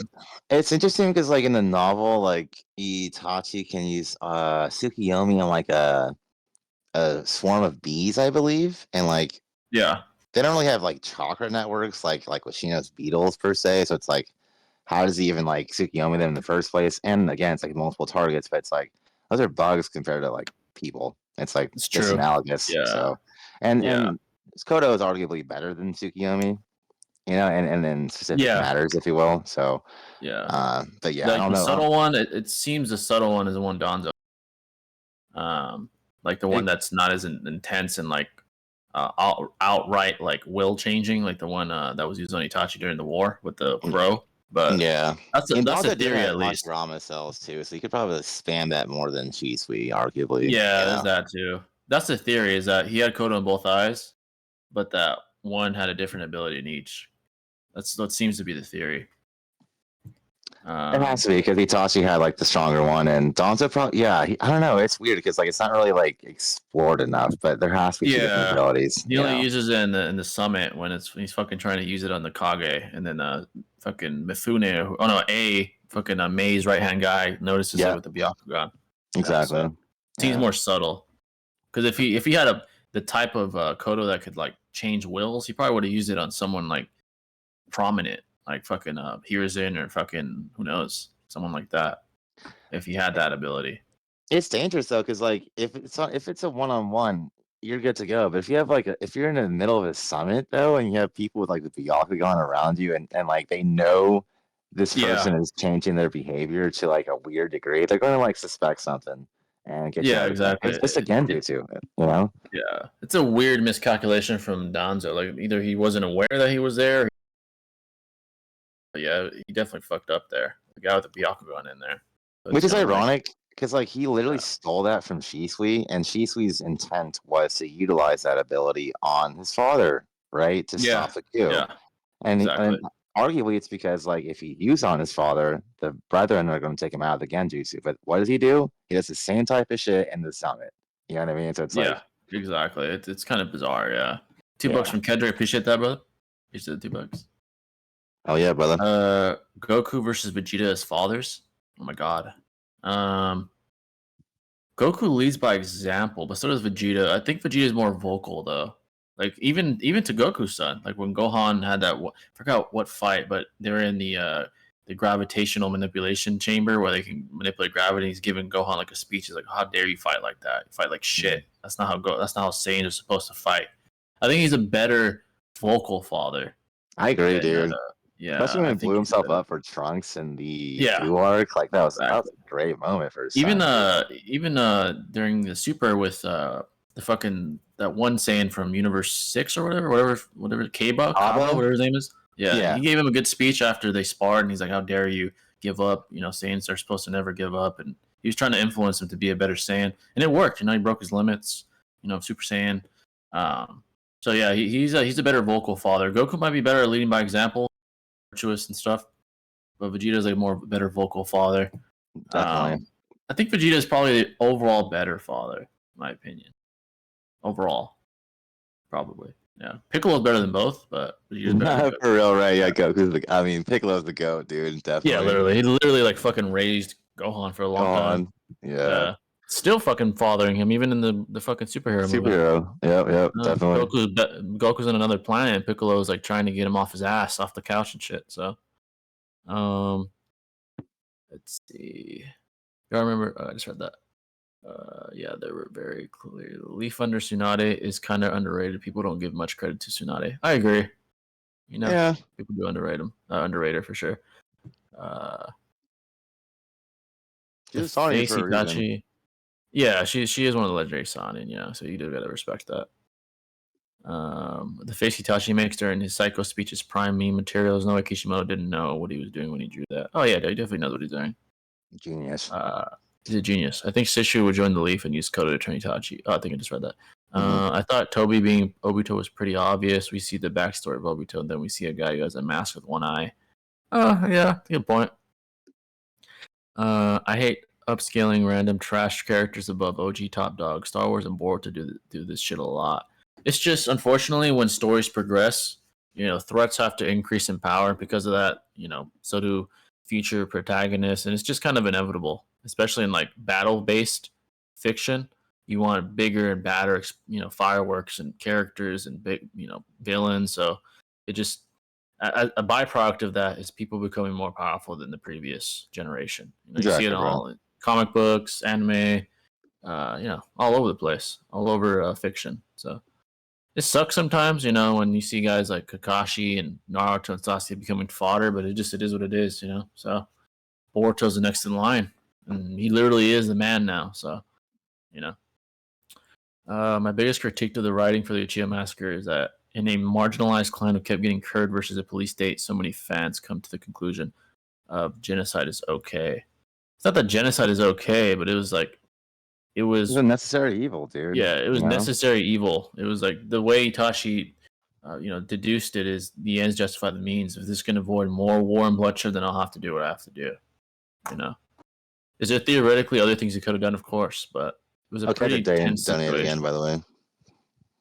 Oh shit! I just saw that. Appreciate it, Kedrick, for the $2. Shout out to Kedrick for all the donos, by the way. Hell yeah, bro. Part 1, Hiruzen versus Datara. Hiruzen is blatantly like Sonic level, possibly slightly beyond, and Datara, I would argue, is not even Sonic level. As far as what he's capable of and where he scales off. So probably Part 1 Hiruzen. Yeah, because Datara lost to Heavy Sasuke, and Orochimaru was superior to him, who's a blatant Sonic even after that fight, you know, fucking Kadin says how after the Datara fight, actually, she says, how could you have beaten Orochimaru? He says the only reason it is because he was sick, implying that he's still weaker. So yeah, Hiruzen probably takes that. His best. Yeah. It makes sense rationally as well. His arsenal, you know, chakra natures, including lightning, so that would be hard for Datara to deal with. Obviously, being like the very nature that like offsets his bombs and shit like that. So yeah, it'd be problematic. Oh yeah, the lightning release would be very advantageous, and like his elemental jutsus have such a wide like what's the word? Like an attack radius or like lengthwise at least. So it's like he could definitely hit him there if he needs to. Very wide radius. Yeah, it definitely would be able to deal with him going airborne, like the underground one, stuff like that. So yeah, most likely Hiruzen most of the time. So yeah, he has Kodo in both. I just read that. Where were we? Itachi apologizing doesn't really change what he did. Have any motivation doesn't excuse his action. It just explains them. I think what he really was sorry for was the way he approached the Sasuke situation. That's what he was really apologetic for with Sasuke. He said, "I shouldn't have made you hate me and try to carry the burden of, protecting the leaf on my own." That's what he really was apologetic for. Yeah, I'm sure he was remorseful about killing his own fucking parents and shit. I don't think that it's almost inevitable if you're even remotely, if you're even remotely empathetic, you're gonna feel bad about that, no matter what the odds are. Absolutely. But yeah, it's not really the genocide that he was apologizing for. I think it was more so the way he approached things with Sasuke. Yeah. But yeah, you're right. It doesn't undo what he did. Yeah. And he knows that. He had to weigh his options. Yeah, he even admitted that. Like he even straight up admitted like what I did is, just morally fucked up and not unacceptable, but it comes down to a thing where it's two lesser evils, what are you gonna do? You gotta, if you're forced to pick between, you know what I mean? For instance, if you're in a situation where you got an apocalypse going on, right? And the only way to stop it from spreading to the whole world is just to nuke an entire city of a population of people. What the fuck do you do? Are you going to just not nuke it and just risk and try to fight whatever, and then, then it spreads to the world and everybody gets fucked and more casualties? Or are you going to nuke that one fucking city and eliminate that entire population? What do you do? You know what I mean? Yeah, exactly. You got to outweigh your options. What is a more righteous decision? And then not only that, Danzo also groomed him in a sense, not completely, but in a sense, because Danzo was always trying to keep him on that very decisive, calculated, mentality as well. Because there was even a point where he's on a ship, or Danzo gives him an analogy, and he's like, hey, if you're on a ship and a guy is super sick, whatever, and you have all these people and he's a risk to infect everybody, whatever, what do you do? Do you try to figure it out, or do you throw him off the ship? And Itachi said, yeah, just kill the fucking guy, so less casualties. You know what I mean? So he's always that type of a thinker. He's going to try to choose what's going to prevent the most damage, And at the end of the day, it's reasonable and understandable and morally the correct decision as well, because at the end of the day, it's that's just unfortunate. You got to take the least amount of a loss, Obviously, neither or is correct or right, and obviously, technically, if you want to really be nitpicky and strict, then morally the best decision is to not do anything at all, and not do either evil. But at the end of the day, that's kind of stupid as well and naive, etc. And I can go on and on. You know what I mean? So yeah, it's in a perfect world. Obviously, that option would be picked over those two. But in a perfect shithole, I mean, you had no choice. You had to choose something. Even in our world, Jay, any president or politician, 9 out of 10 times, they would most definitely pick the least amount of casualty way or whatever. Shit, the U.S. did it, bro. When he bombed fucking, with the nuke.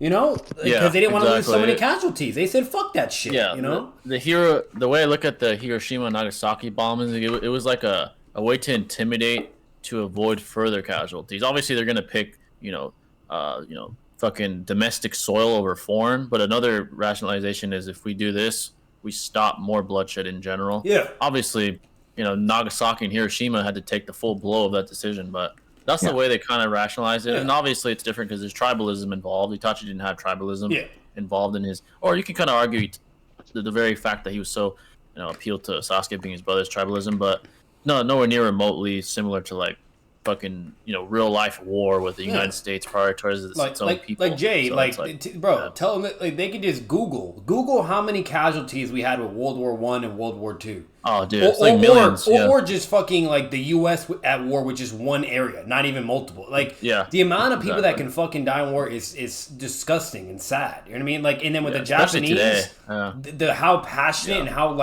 extremely not really religious, but how extremely passionate they are when it comes to winning things at any cost, because that's just how stubborn they are. They will literally do any means necessary, even if it means killing themselves, whatever, kamikaze, you fucking name it. And the U.S. is if we fight these people, we'll win, but we're going to suffer a tremendous amount of casualties and loss. Exactly. And so they were fuck that, let's just nuke them, and then force them to concede and pull a pain, Yeah, that's a good way of looking at it, because the way the U.S. probably look at it, obviously we have no way to tell, but they probably looked at Japan as these guys are willing to kill themselves to kill us. So we're gonna have to nuke them, because if we don't, we're gonna keep dying trying to. They kill would them. never submit voluntarily. They would never do that. It's the same shit like the Uchiha. They would never submit voluntarily. Hell no. They're just gonna be like Data. Like, and the thing it's is, kind of like World War II, it was like a 5-6 year length war, and it requires a huge amount of like resources from like the Commonwealth, and literally there's a lot of casualties that take place within this time period, obviously. So it's like, if you have the advantage of this like cease warfare for this long, then more time than not, the nation at hand is going to utilize that advantage or leverage, if you will. So just to reduce the amount of casualties over time, it's sensible. Yeah, another like factor in real life war, at least, is the more war goes on, it seems the more, especially World War, the more desperate nations become. So maybe the U.S. was getting desperate, like, we need to end this shit now. Maybe with the atomic bomb being such a fucking just an epiphany of warfare, or an epitome of warfare rather, was an attempt to try to stop war entirely, because it lasted for several years. It was a flex to the whole world. It was a flex to the whole world as well, because if you think about it, other fucking countries could have also invaded and gotten into it and tried to take advantage, and or be like, or better yet, they'll watch on the sidelines, right? Like what happened with the Konoha Crush, You'll be like, okay, they're going at whatever, blah blah, and then all right, now we need to fucking fuck them up like behind the scenes, low key, because they're fully weak and they're like, they're not even on guard. Like they would take advantage of that shit, So like at the end of the day, like, if you just think logically and in those senses or whatever, like, it's very similar to how Itachi's thought process is, etc. You name it. Like, it's cold, but it's the most calculated and realistic way to go about it, and even in a moral sense. Obviously, it's contentious. We can go whatever, but in a moral and in a way, if you just analyze it in that spectrum, it makes the most sense and logical decision to do that. So yeah, exactly. Yeah, even with the Oppenheimer movie, they kind of like illustrated what the atomic bomb meant symbolically. Like, he even says it himself, like, I'm death now. Yeah, because it represents, like, I think the going nuclear, like, to me, it represents like a turn in war where war isn't even worth fighting anymore, at least on that large of a scale of a stage. It's like pain all over again, Jay. The Biju bomb, bro. It's like, hey, fuck war, Basically, that's what it is. It's like a Biju bomb, because in today's world, World War III would be it would probably result in near extinction, because nuclear war, everyone loses. There is no infantry versus infantry. It's nuclear bomb versus nuclear bomb. That's what Payne wanted. Precisely. It won't result in just casualties. It will result in like desolation, like complete near extinction of nations. Because Payne just flat out says, like, in order to understand one another perfectly, or Payne or whatever, or to force to get along, you all got to go through that shit. You got to know where it really hurts. Like, so in a way, these nuclear bombs. So they're not even just for. They're honestly, in my opinion, to most nations with competent leaders, they serve as just for show. Like, if you fuck with us, the world will end, because if you shoot at us, we'll shoot at you, and we all lose. So that's why superpowers are so hesitant.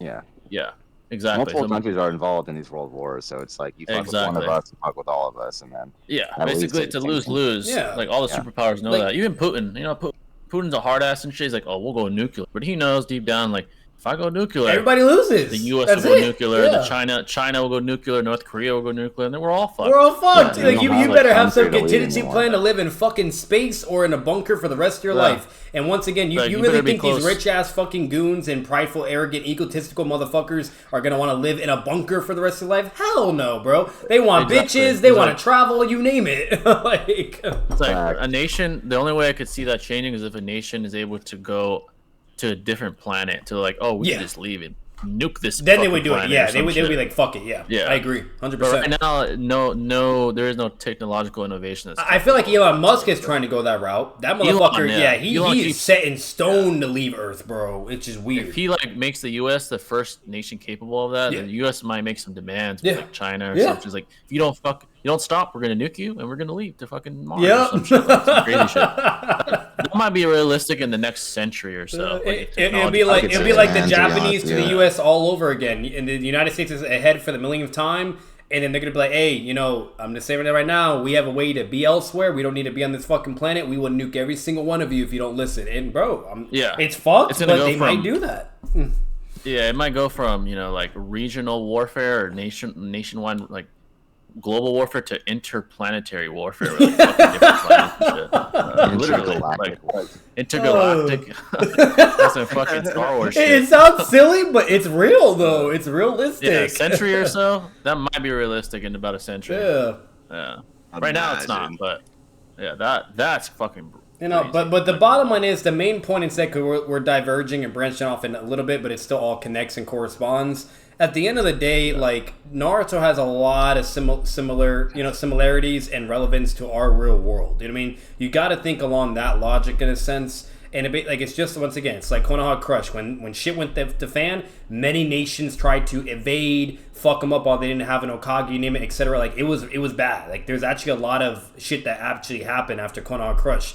Same thing whenever after two nations just went at war. They try to take advantage, etc. Like, it's just a common human fucking thing. You know what I mean? Like, if someone doesn't want to be in the bottom anymore and they have an opportunity to rise above, they're gonna fucking take it 9 out of 10 times. It's just how humanity is, you know? So, it is what it is. Yeah, exactly. Yeah, Naruto certainly has some parallels to the real world, so, especially when it comes to morality. You know, that's definitely why it's so revered amongst people. So, but yeah, we want to challenge you folks. Let me try to get down the chat here.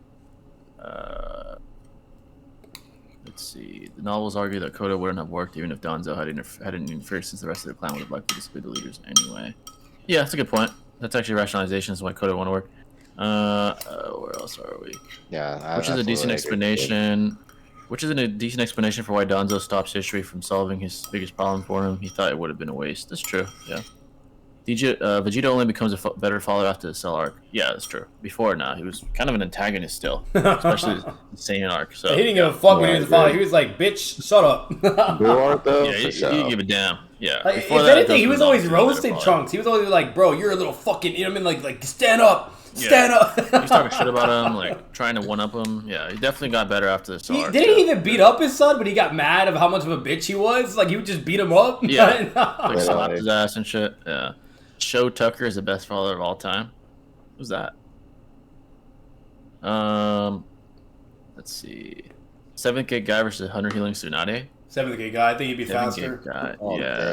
He's definitely faster. Yeah, Tsunade would hit harder, but I think he would be faster. I'll say that. He'd probably just overwhelm her eventually, unless the only theoretical possibility is if the timeline runs out and she's still alive. Yeah, and she outlasts him. Yeah, I think that can happen, because let's be real. If she can fucking heal from, like, the speed of light, incineration from that one jutsu that bitch was using, the Raikage's aid, where she's like, this shit moves at the speed of light and literally disintegrates you. And then Tsunade's like, don't worry, I could just use my heal regen. And then Raikage, he's durable, so he's fine. You know what I mean? Like, they just did that. No, and she was hella durable. You know, definitely. It would have to, like, his like fucking Hiradora pack a punch to where, like, it splits your limbs in half or some shit. Exactly. That's what I was thinking too. Absolutely. Yeah. So, like, maybe because it did, like, push to Susanoo, but it's good. Yeah. You know, that's what I'm saying, bro. So like, if I had to pick, I would say probably Guy, but it's contentious as fuck. It's very contentious. Yeah. Yeah. He's definitely, like, faster, and that's very obvious. But yeah. What's your opinion on the new death battle? I haven't seen it yet. Let me check it out. Yeah, it's pretty good. And it was like Gojo versus Makima. Pretty damn good. Fans be like, Uchiha Genocide W. Sasuke wanted to change the world, so nothing like this. Sasuke is stupid. Just believe in the system. It's good. But Sasuke didn't have just two options. Itachi really only had two. It's not extreme. It's not. Yeah, no. Sasuke had all the free will in the fucking universe to actually just be the bigger guy and just and let it be. It is and respect Itachi's wishes. Like Obito even flat out says it. Like Obito's like, okay, he was gambling. He was kind of seeing what cards he's playing, and he's like, you know what? I wonder what he's gonna do. He's either going to go with the leaf, and not give a fuck about me and betray me, or he's going to want to avenge Itachi. That's it. Yeah, if anything, Sasuke kind of paralleled like Light Yagami. It's gonna change the world and reform it. Like, I'm gonna force it down people's throats. I'm the totalitarian that's dictator that's gonna rule. That's basically that was his ideology. Itachi is nowhere near that. Yeah, no. He had to do either allow war that would probably result in death for both sides, or stop, or just kill the clan and avoid war altogether. That was his. The difference, the problem and difference with Itachi, he didn't have a fucking choice. He was basically a lose-lose regardless. You know what I mean? While with Sasuke, he had all the choice all day, every day. You know what I mean? Like, he could have easily did what he had to do. Like, but at the end of the day, it's understandable. No matter what, he had the ability to not be forced to do something. That's the fucking difference. He could have done whatever the fuck he wanted. You know what I mean? But at the end of the day, just like any other person, it's completely reasonable, understandable, very emotional, and it's very fucked up to imagine to find out the truth that your entire life just went down the drain, all this shit because of retarded politics. Because grown-ass men and people couldn't get along. You know what I mean? Like, imagine having to face that reality and just digest that shit and then have to, on top of it, be the bigger person and just move on. Like, that's really fucking hard to swallow, bro. You know what I mean? Like, I don't blame the guy for just wanting a vengeance, Like, and being like, fuck the world, basically. Like, I have nothing. Exactly. You all have everything, but I have nothing. How the fuck is that fair, So. Yeah. Itachi commits genocide. Naruto fans be like, I love you. Sasuke had a crush on boy Naruto fans be like, Sakura's a fucking bitch. I mean, Sakura's just annoying, bro. Absolutely, just whines and complains. She whines and all she talks about is fucking Sasuke. What's even more annoying is when you have horny toads that fucking like fixate on her and or think like she's some like material to even like be weird about. It's like, bro, like out of all the women, she ain't even like the best. Nah, bro. How broken would a Tsunade with Minato level speed be? Oh, Jesus. No, shit. Jay, Shinobi, when it's bad when people being horny toads about a fictional, non-real character when the bitch becomes top 5 in a fucking poll or top 3. Like, how thirsty do you have to be, bro? I heard those One Piece fans doing that shit. Like, how thirsty do you gotta be? Bro. Like, Kishimoto ain't drawing you a shower scene, bro, okay? Yeah, that had to be trolls, but there's no way they had it top 3 in the fucking popularity poll. That's insane, fucking crazy, bro. You're out bad, dog. You're out bad. Like, thank God she didn't win. Like, how desperate are you for that shit, bro? Like, Shao Tucker is from Full Metal Alchemist. Oh, I've heard about that show. I heard about the anime. That's good. I think he's like that guy who like turned his like daughter into like a fucking chimera, dude. It's fucked up, bro. Oh it's shit. Like, yeah, no, I don't want to. You should check out that show. Though. It's fucking good. Yeah, I heard good things about it. If Sasuke had to be the final villain, I'd have him not be Talk No Jutsu. Yeah, honestly, if he would have been killed, I guess that would have been like, it would have made sense, but then we wouldn't have gone Boruto and stuff. But I mean, I don't mind the ending to that one. I don't want it to be replicated in Boruto, but I don't mind the ending there. Sakura isn't even as smart as people say she is. She gets nerfed by her simping. She's smart, but she gets nerfed by her. She's pretty damn smart, though. I'm not gonna lie. Like, yeah, especially like in the tuning exams. Like she was like the only one to like actually not cheat. Yeah.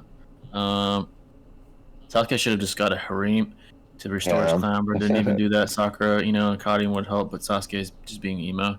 Dude, for real, he could have had a gang of women, dude. Yeah, that's true, bro. He's a Chad. Yeah, easily. Easily could have repopulated.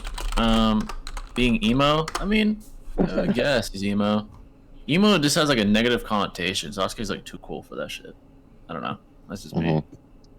Emo means like, I don't know, you're like a whiny little, like a bitch that likes to wear black all the time and stuff. And just like angsty, Like during Shippuden, I guess he had some of that vibe, but he was cool. He wasn't like a whiny little, bitchy little ass like person. I don't know. It's just me. He made efforts to like get over the complaints. Essentially, he didn't mope. Yeah. Dwell in exactly. Maybe like part 1 a little bit, like when he was like bitching about shit after him and Naruto had that scuffle on the rooftop. But after that, like in Shippuden, he was cold and just silent. And he wasn't talking or whining and fucking moping or anything. So adult Sasuke had like a emo kind of like aesthetic, though. I won't lie. Yeah, adult Sasuke. Yeah, he does have like a kind of just aesthetic. Yeah, it kind of does. The hair, yeah. Naruto fans hate that Sakura lied to Naruto to save him from a burden that she thinks she imposed on him, which she knows is making Naruto suffer. Suck up Itachi for doing the same thing to Sasuke. Lied to Naruto to save him from a burden that she thinks was imposed. Itachi did what he did to Sasuke to become a hero, though. I don't know, it's not really. That's just like the Uchiha's way of like manifesting more power. That was like a gift, if you will. It's not really understandable in our verse, of course, but like in that reality, like it's like he's trying to help him out. And that was like, that thing went in vain anyways. What Sakura did, because she almost got herself killed, and Naruto had to come to save the day anyway. Like she if anything, made it more of a burden because he had to go save her ass regardless. But it's not like she would have killed Sasuke anyway. I'm not gonna lie. Sakura like dead ass low key folded because if she didn't drug her whole fucking team and be a stupid bitch, like literally, like for one, we would have got way more feats of some side characters for once, and we would have had Rock Lee versus Sasuke rematch also happen. Now Rock Lee would have lost still, but it would have been goated. And then we would have saw Rock Lee go like 6 gates, and been fucking great, whatever you name it. We'd saw all of them fight as well. They would all get smoked. But what would happen? What would be a huge, big fucking winning factor? Okay, is he would get gassed out and fatigued way more faster. And so meaning by the time Naruto gets there, Sasuke's done. He can't even do his Chidori, basically. And at that point, he's at their mercy and just gets either captured or whatever, you know. But let's be real, if it actually happened and Kishimoto was writing it, Naruto would just try to talk to him the whole time while everybody else is like, Naruto, fucking kill him, you know. But then Zetsu and Obito would still come and it goes from there. But if anything, there would have been more of a chance to subdue and capture him. You know, like, and everything probably would have been way more smoother and way more better. But no, Sakura does the shit she does, and it just makes it 10 times fucking harder, you know? Yeah, exactly. $5 for Kendrick again. I appreciate that, bro. Which clan would be cooler to see alive? Uchiha versus Saiyans? Honestly, dude, I think aesthetically, probably Saiyans. Yeah. Like, imagine all the powerhouses that could come out of that. Or better yet, like who was the fucking guy that's always talked about, like that was the first legendary, like who the fuck is that? You know what I mean? It came from something. Yeah. Like who was the first one, you know? That would have been sick, bro. Because Broly was like the next generation of that, you know what I mean? But there was an original, you know? So, I think Yamauchi's his name or something. But yeah, I know you're talking about. I think I remember that. Yeah. I would say probably Uchiha though, because like not for like power reasons, but like the utilization of their abilities could like apply to so much in our universe. I'd say like manipulating weather, like terrain, fucking so much shit, right? Like I don't know, like teleportation. Yeah, they're like, fucking it'd be so practical. So they'd both be dope as shit, to be honest. It amps society like exponentially, I would say. Yeah. Saiyans, I probably only see Saiyans because Dragon Ball was like my first anime, and I would just imagine that out of that shit. Like fucking Bardock, imagine him around Vegeta's dad developing more. It'd be fucking sick, bro. Yeah. But yeah, Uchiha would be really dope too, though. Like seeing that, them still thriving, it'd be fucking crazy, dude. Yeah. Dude, Saiyans, bro, they're just like they flex their power just a little bit and just fucking like destroy cities and shit. Literally, bro. Fucking planets, like fucking erasing planets, like fucking by accident, shit like that. Like if we're talking Boruto, like if Naruto and Sasuke thought it was bad with like Momoshiki and Kinshiki flexing and doing all their shit, like just like 20 times worse, bro. What the? Oh my god, 100 times worse. Like, yeah, that'd be fucking crazy, bro. Let's see, Sasuke should have. I just read that. Itachi over Sakura still, of course, man. Oh yeah, I hope so. always, no matter what, bro. Like, sure, she can scale higher now, but no matter what, always greater. Yeah.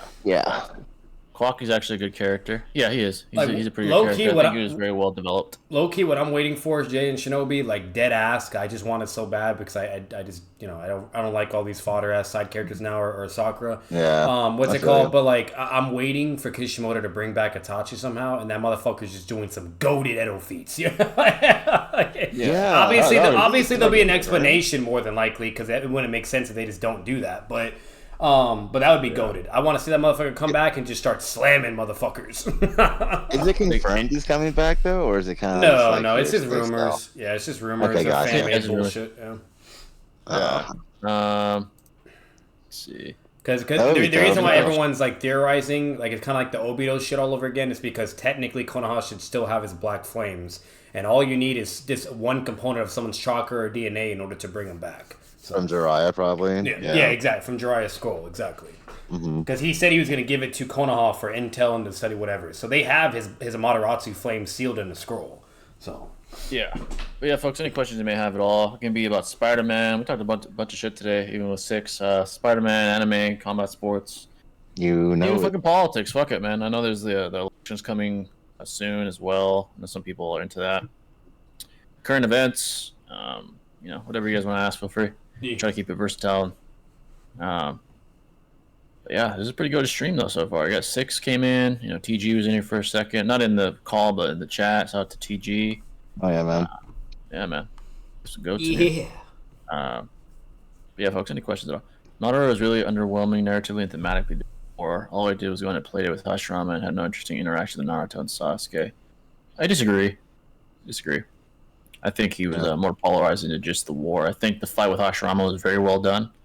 I think the interactions with Naruto and Sasuke, combatively and aesthetically, were pretty well done. As far as like dialogue, it was mostly Obito heavy, if anything. But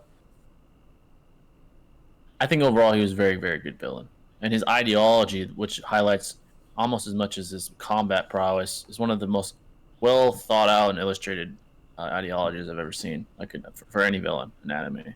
That's why he's so revered, Powerful guy with an actual understandable ideology, not just like a fucking maniac like fucking Hedon or some shit.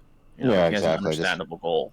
Absolutely. So, it has a train of logic, you know what I mean? It's easy to follow. Yeah, exactly. His backstory, which is highlighted so many times in the story. So it's like, and it's illuminated. That's why he's exactly, and that's why he's so revered, because he has like the complete package essentially. From the aesthetic to the power to the ideology, it's all well put together, well crafted by Kishimoto. So he do got drip.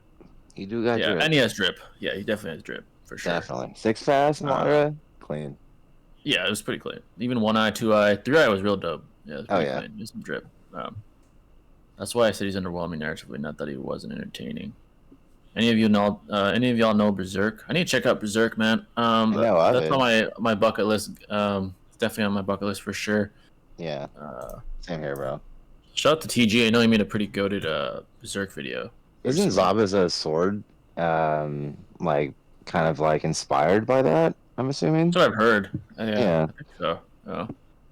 That's definitely one I want to check out. Guts in general. He's a character that I don't even know much about, but he has like that Gojo effect on me. He just resonates with me. Like he seems like a guy that's been through the ringer, and he's earned his right in whatever way he earns his right in the narrative. I definitely want to check out Berserk for sure. The part is pretty raw too, bro. Like they just get down and fights, you know. I definitely check that out. It looks pretty dope. I'm not gonna lie. The war was so against the shinobi forces. Even if hypothetically they could have had sealed Iramata, Obito would have slammed them all. Yeah, the odds were definitely against him, bro. I agree. Jubito, man, I mean, was a fucking threat. The only reason he got defeated was because of Talk no Jutsu. Exactly, dude. Berserk is god tier manga. Yeah, I've heard great things about Berserk, man. I need to check it out. Yeah. Zabuza would one-shot Guts? Probably, huh? I don't know much about scaling, but yeah. The deluxe editions are beautiful, such high quality. Really? I need to check it out, man. Thoughts on the Israel and Palestine war? We've talked about this before, but I'm going to say this. The media only tells you what it wants to tell you. So I would say war in general, I think we can all agree, is not the solution we'd want. I think killing the innocent in general is very, very vile. So I think it's Palestine, if I'm not mistaken, with their terrorist group, the Hamas, doing that to Israelians. The Israelites. I heavily disagree with killing children and women. That's more of an intimidation tactic. I don't agree with that at all. I think it's completely vile and disgusting. But as far as war in general, I know it's more than meets the eye with that. And I know it's a religious sort of tribal conflict that's been, who knows how long. I know it's been, at least for the last few decades, it's been a thing. But it's probably even spanned before that. It's like religions. The religions have been around since the beginning of rational humans. So yeah, especially in Jerusalem, it's supposed to be the birthplace of Jesus Christ. Like the Holy Land, It's a very fought for land, obviously, as you talk about this war. I'm just against it, man, and I think religion is such a slippery slope when it comes to morality, because both religions, right, both sides deem their religions as morally righteous. It's not like so much bias, subjectivity, appeal to emotions. It's not like a court of law, right? Because a court of law, it depends on empiricism, right? Like empiricism, if the defendant is able to prove their innocence, they're innocent, or conversely, if the prosecutor can prove via empiricism, that they're guilty, they're guilty. But with religion, it's they have different trains of thought, different ideologies that can't be really substantiated with observable empirical evidence, at least, like a God, for example, or what God wants. Like, oh, God wants us to keep Jerusalem as our holy land, and Palestine's like, oh no, I think it's our holy land via our God. Like, how do you even figure that out? That's why religion. There is no tangible way to figure that out. It's difficult. That's one of the most problematic versions of tribalism is religion. Religion is great in many ways. It gives you a manual on how to conduct yourself. Many, world religions have very great manuals on how to conduct yourself. Some are Ten positive, Commandments, for example. Yeah. Some invoke positivity and peace, and you name it. Yeah, like the ten Commandments, for example. Great, sort of codes to live by. Don't in the cheat, New Testament, don't steal, the new stuff one like at that. least, yeah. Especially New Testament. But this, I don't see how you solve this issue. Yeah. It's religiously motivated. I don't really see, like, there's gonna have to be a moderator. Yeah. Like, fucking U.S. is gonna be like, hey, you guys have to chill the fuck out, or we're gonna. Yeah, we're just gonna start voting, you motherfucker. Yeah. Yeah, like, something like that. I see as the only solution because religion is just not. I don't know, man. The problem with that, Jay, isn't that ringing bells, like, and kind of like repeating history in a way? Because it's always like some small little dingling nations get involved, whatever, and then a bigger person gets involved, and then another person wants to, and this, and then next thing you got a world war.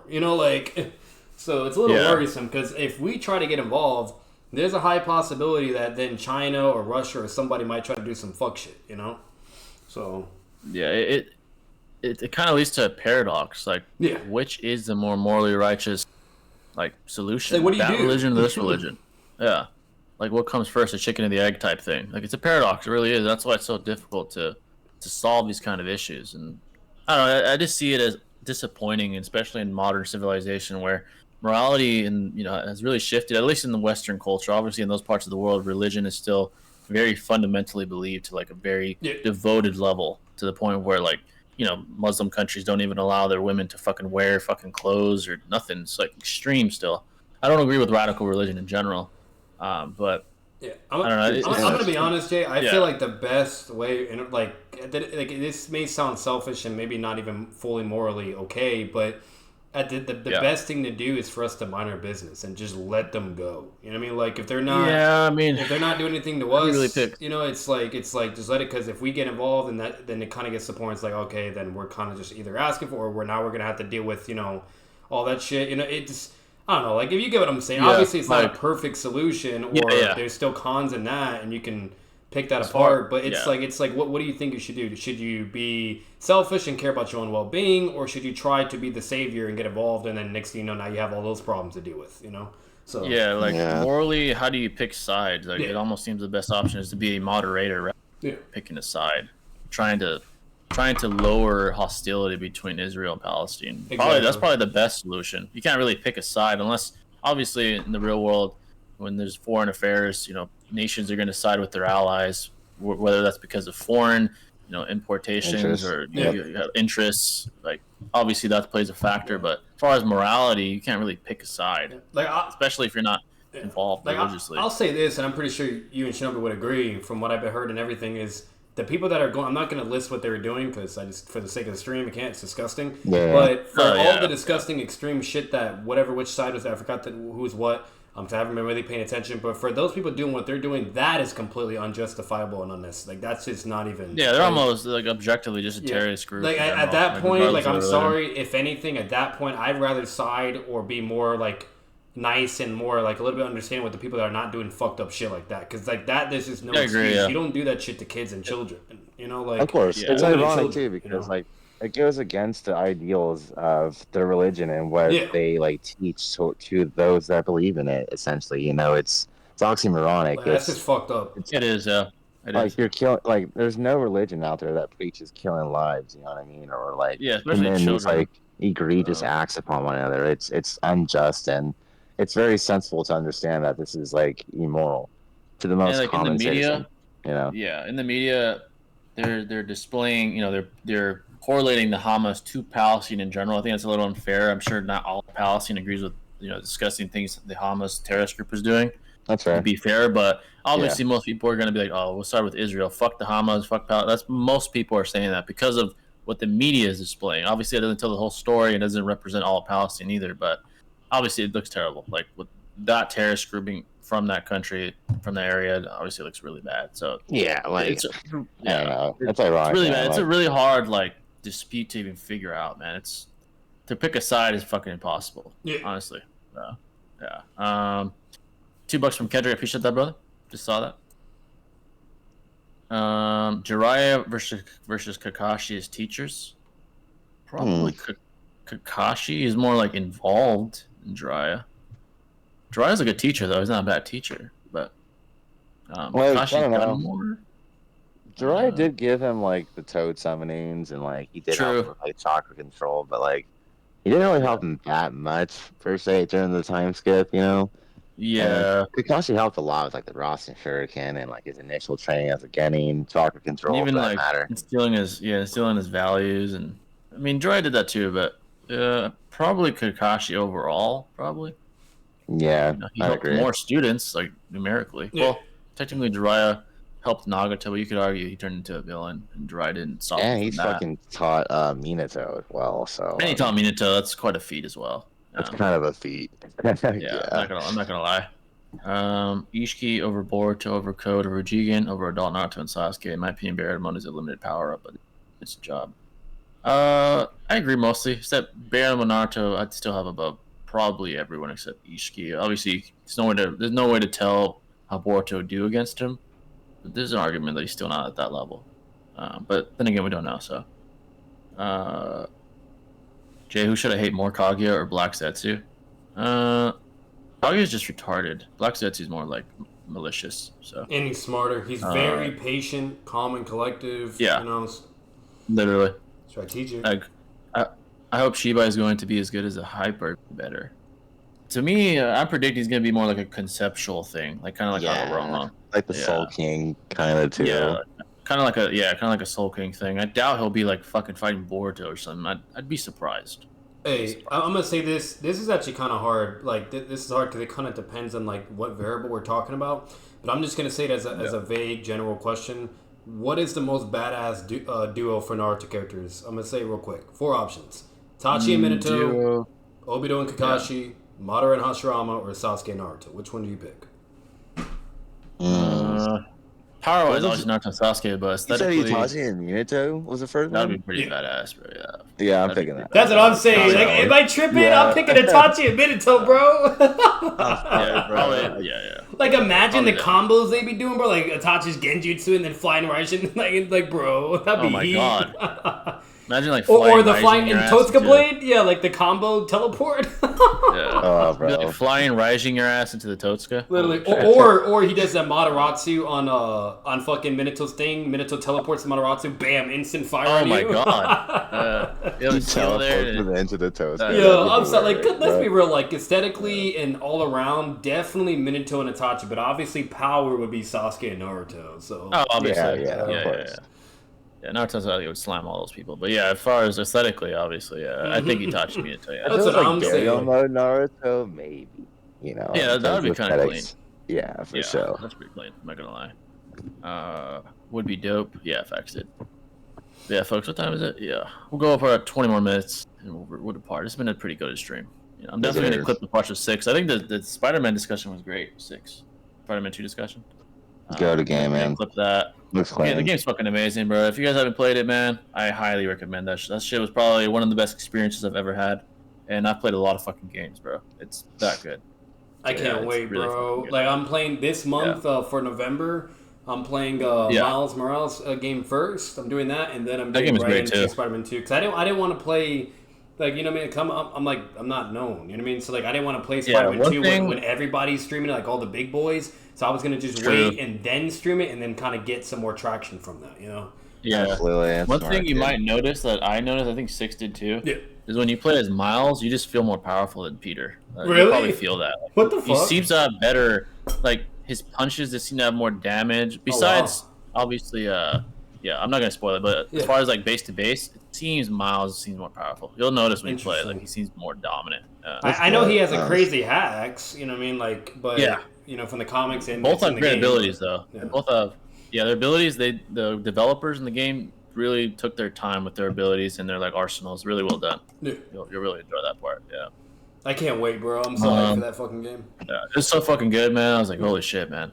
But hey, what else I'm gonna be honest. Like, I'm very curious because, mind you, to this day, I've said the Batman Arkham like is the best game out of all superheroes to this day. But hey, all right. because I love Batman. I'm telling you right now, I love Spider-Man just as much. And well, I won't say just as much. I'm tripping on that. But Spider-Man is my favorite Marvel character. But at the end of the day, I love Batman more, and I actually have more bias for Batman because of just how much I love him. But if Spider-Man 2 is that good, I'm gonna be the first one to say that shit. I don't give a fuck, bro. Dude, fucking like when I was playing it, I was like, at first I'm like, it probably won't be better than Arkham City. Yeah. When I was done, I was like, God damn, that's crazy. Good. I think it's better. And you like Batman more too, so I like Batman more than Spider-Man. Yeah, so that's what I'm saying. So I'm pretty sure it's gonna be the same for me, which is crazy. Yeah, it was fucking good, man. I can't believe how good it was. Like I was like, is there put in the game? That's the question. Is there like good like after gameplay that you could like do as well? Yeah, there's a lot of first of all, just the swinging in general, like even simply just swinging in the simple fucking city shit too that goes a long way. Yeah, so clean, clean. Like, I could. I heard about the fast travel. It's instantaneous. You're not waiting like a million years. You know. But yeah, aside from that, there's great side missions, even foreshadowing of what's to come and stuff like that. Like what I really love about it too the most, that this they blow, like I'll admit this myself, they blow Arkham out of the park with this. It's like where the direction they're going with. They're kind of pulling like an OG MCU project moment where they're doing this Spider-Man shit and it's goated how they're doing it. They're building it up right, and then they're doing separate things that are tying to the same universe. Where we're gonna, where they're already admitting Wolverine is gonna be a part of it, so we might be eventually seeing some hero collaborations, or even maybe like further Avengers and whatever. I'm liking how they're kind of connecting those type of dots, or at least teasing it. That's really awesome because we didn't get any of that shit with Batman. Like Batman was just Batman; it was just him. You know what I mean? While with Spider-Man, they're setting it up in a way where they focus on Spider-Man first, but then now they're being willing to branch it to where it could become something even more. And I'm liking that shit, because if we get to see like Wolverine and Spider-Man, which let's be real, they were really close in the comics. Like whenever you see Spider-Man, you always either see him and Deadpool or him and Wolverine. And sometimes Hulk as well. That'd be great. They're always together for the most part. It's just Spider-Man's closest friends. I think. Yeah, as far as Marvel, I think Wolverine is my favorite. Either that or Spider-Man. Those guys are my two favorite characters. If they collab, that'd be sick, bro. It's gonna be. That's what I'm saying. Like, I just love the direction it's going. It's gonna be really goated because if they're already bringing X-Men and shit, then most definitely, obviously, better get. Well, let's be real. They already actually have Easter eggs and references of the Avengers in the first game. In this one, probably. Yeah, so no matter what, there's a lot of build up and setup for this shit to where it can go in a really crazy, awesome direction, kind of like the OG MCU days. And on top of it, what's really cool is they even you guys already know they're willing to do a Venom game as well. Like that's just awesome. I'm loving how they're branching. Like they're starting with one tree from the GOAT Spider-Man and then branching it to more greatness. And I'm all down for that shit, bro. You know what I mean? Yeah. Because they could have done that with Batman and had like a Superman game or a Flash game, etc.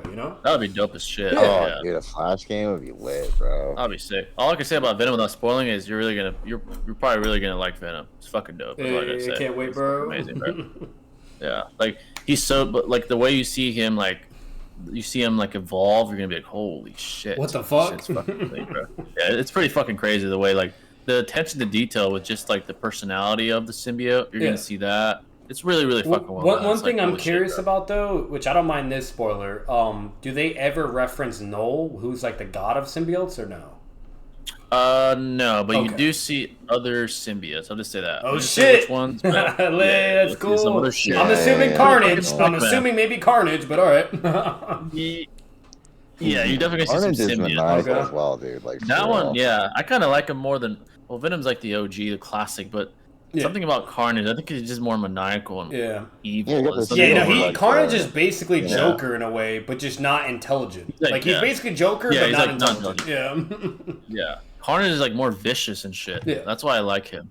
Yeah, like I hope he's around in the verse, whether it's a DLC, whether it's Spider-Man 3, whatever. I hope he's around. Like I want to see that shit. They could also, Jay might be hinting towards this, but I won't know until I play it. But they could also be hinting towards having all the symbiotes together, where it's kind of going towards the Sinister Six, but instead the villains, it's all the different types of symbiotes that are in Spider-Man. Oh shit! To where if they fuse, because in the comics they're all eventually shown, and Spider-Man had to fight them all and was getting fucked up because he's fighting like all these symbiotes that are really strong. Because there's like there's Scream, there's all kinds of them. I don't know other names, but either way, they all have their own colors and abilities, and obviously Venom and Carnage is like the two big boys. But what eventually happens is they all do a fusion to where they become a hybrid symbiote, and that's where there's really some fucking problems, you know? So they could potentially do that too, because that happened in the comics. So there's like a whole lineage of them. There's like Venom, Carnage, Scream. There's like a fucking like purple one. Like I forgot the fucking name. There's all kinds of fucking symbiotes. Riot. That's the other one's name. Riot. Yeah, Riot, Wrath. I think there's all kinds of fucking. There's a ton of them, man. There's fucking. There's so much shit they could do with that shit. Yeah, I'm pulling it up right now. So it's the 5 symbiotes. So it's I gotta check it out. Let me see. It's Carnage, Agony, Riot, Lasher, Phage. Those are all. And then when they all combine, they become a hybrid. So.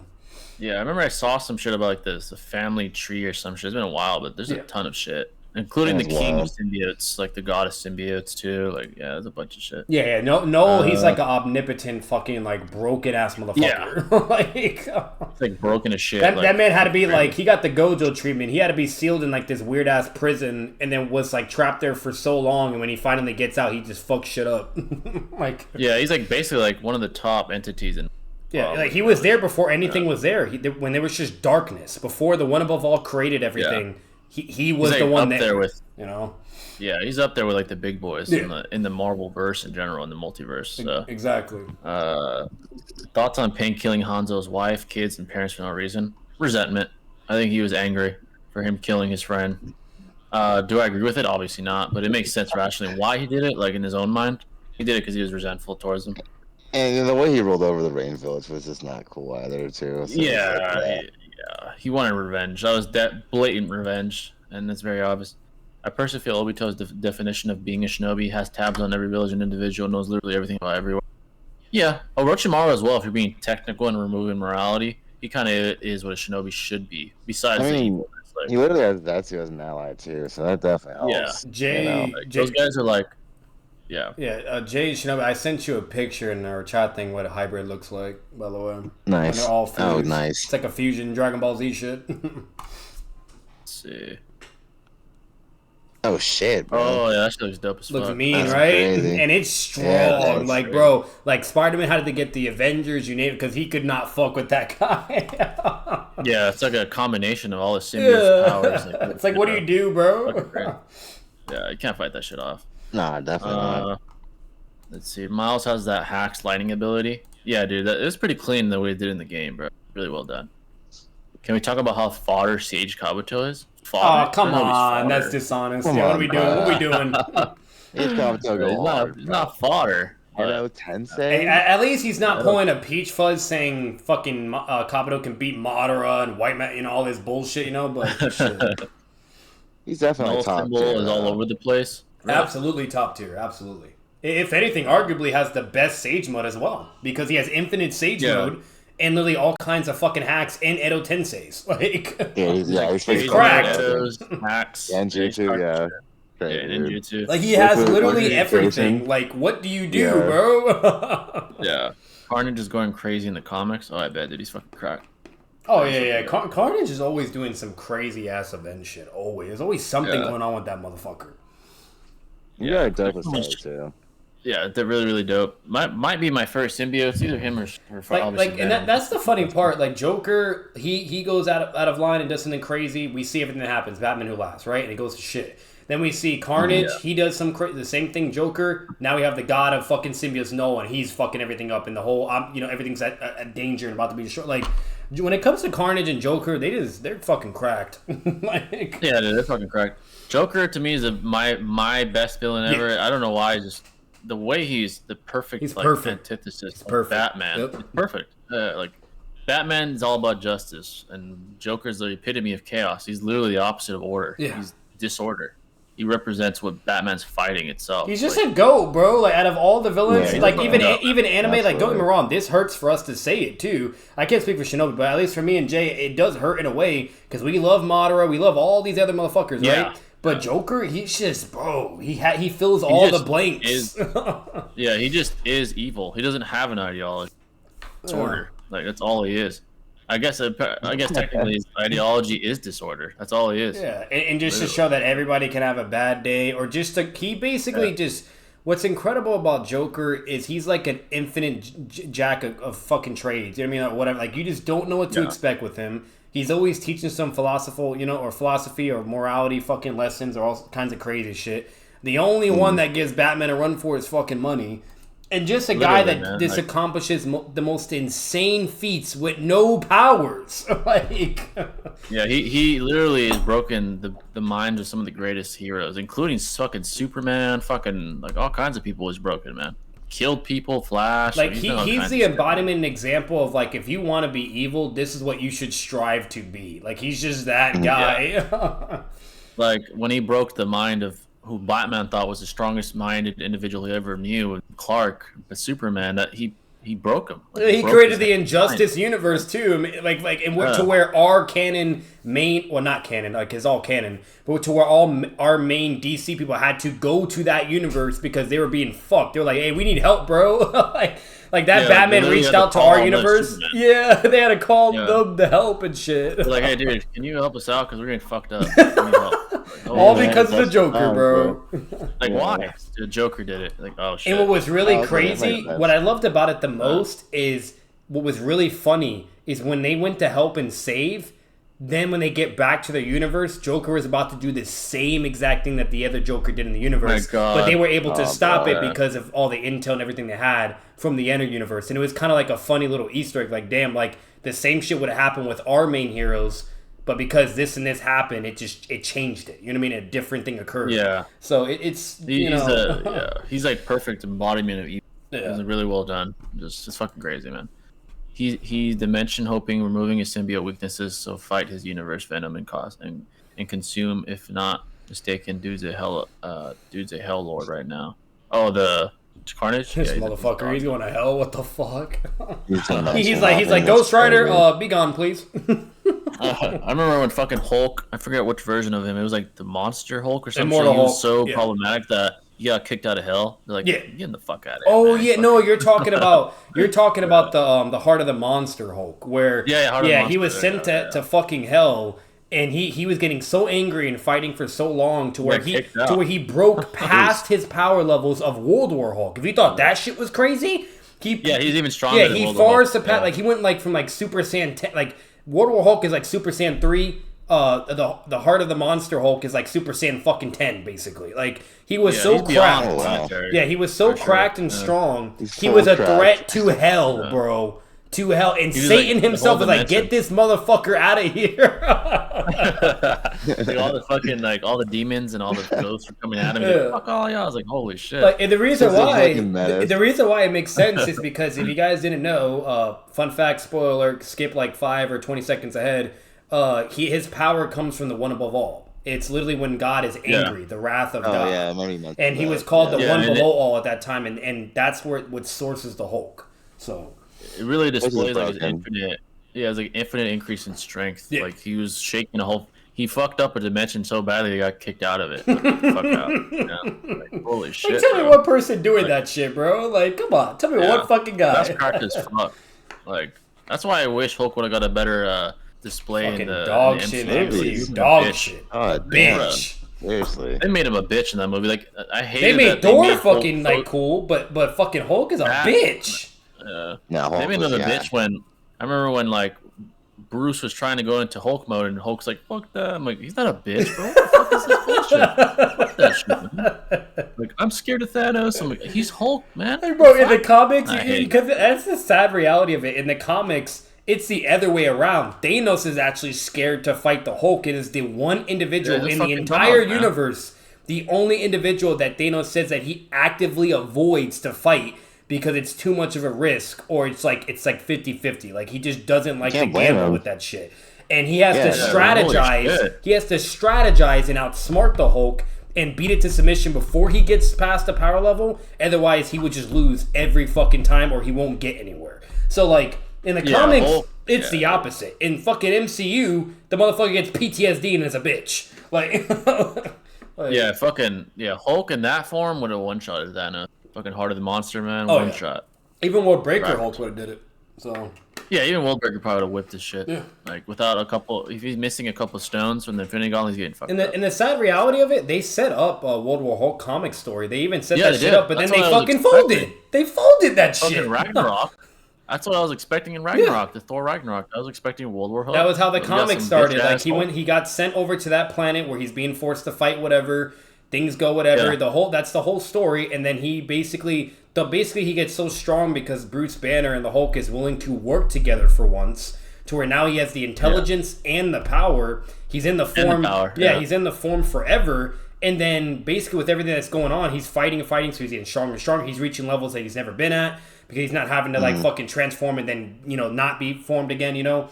So he's doing all that shit, and then what happens is the shit blows up, kills everything he loves basically. And he thinks the fucking Earth was responsible, or the Illuminati, which was Iron Man, Reed Richards, Black Bolt from the Inhumans, Black Panther, what the fuck is that bald-headed guy's name?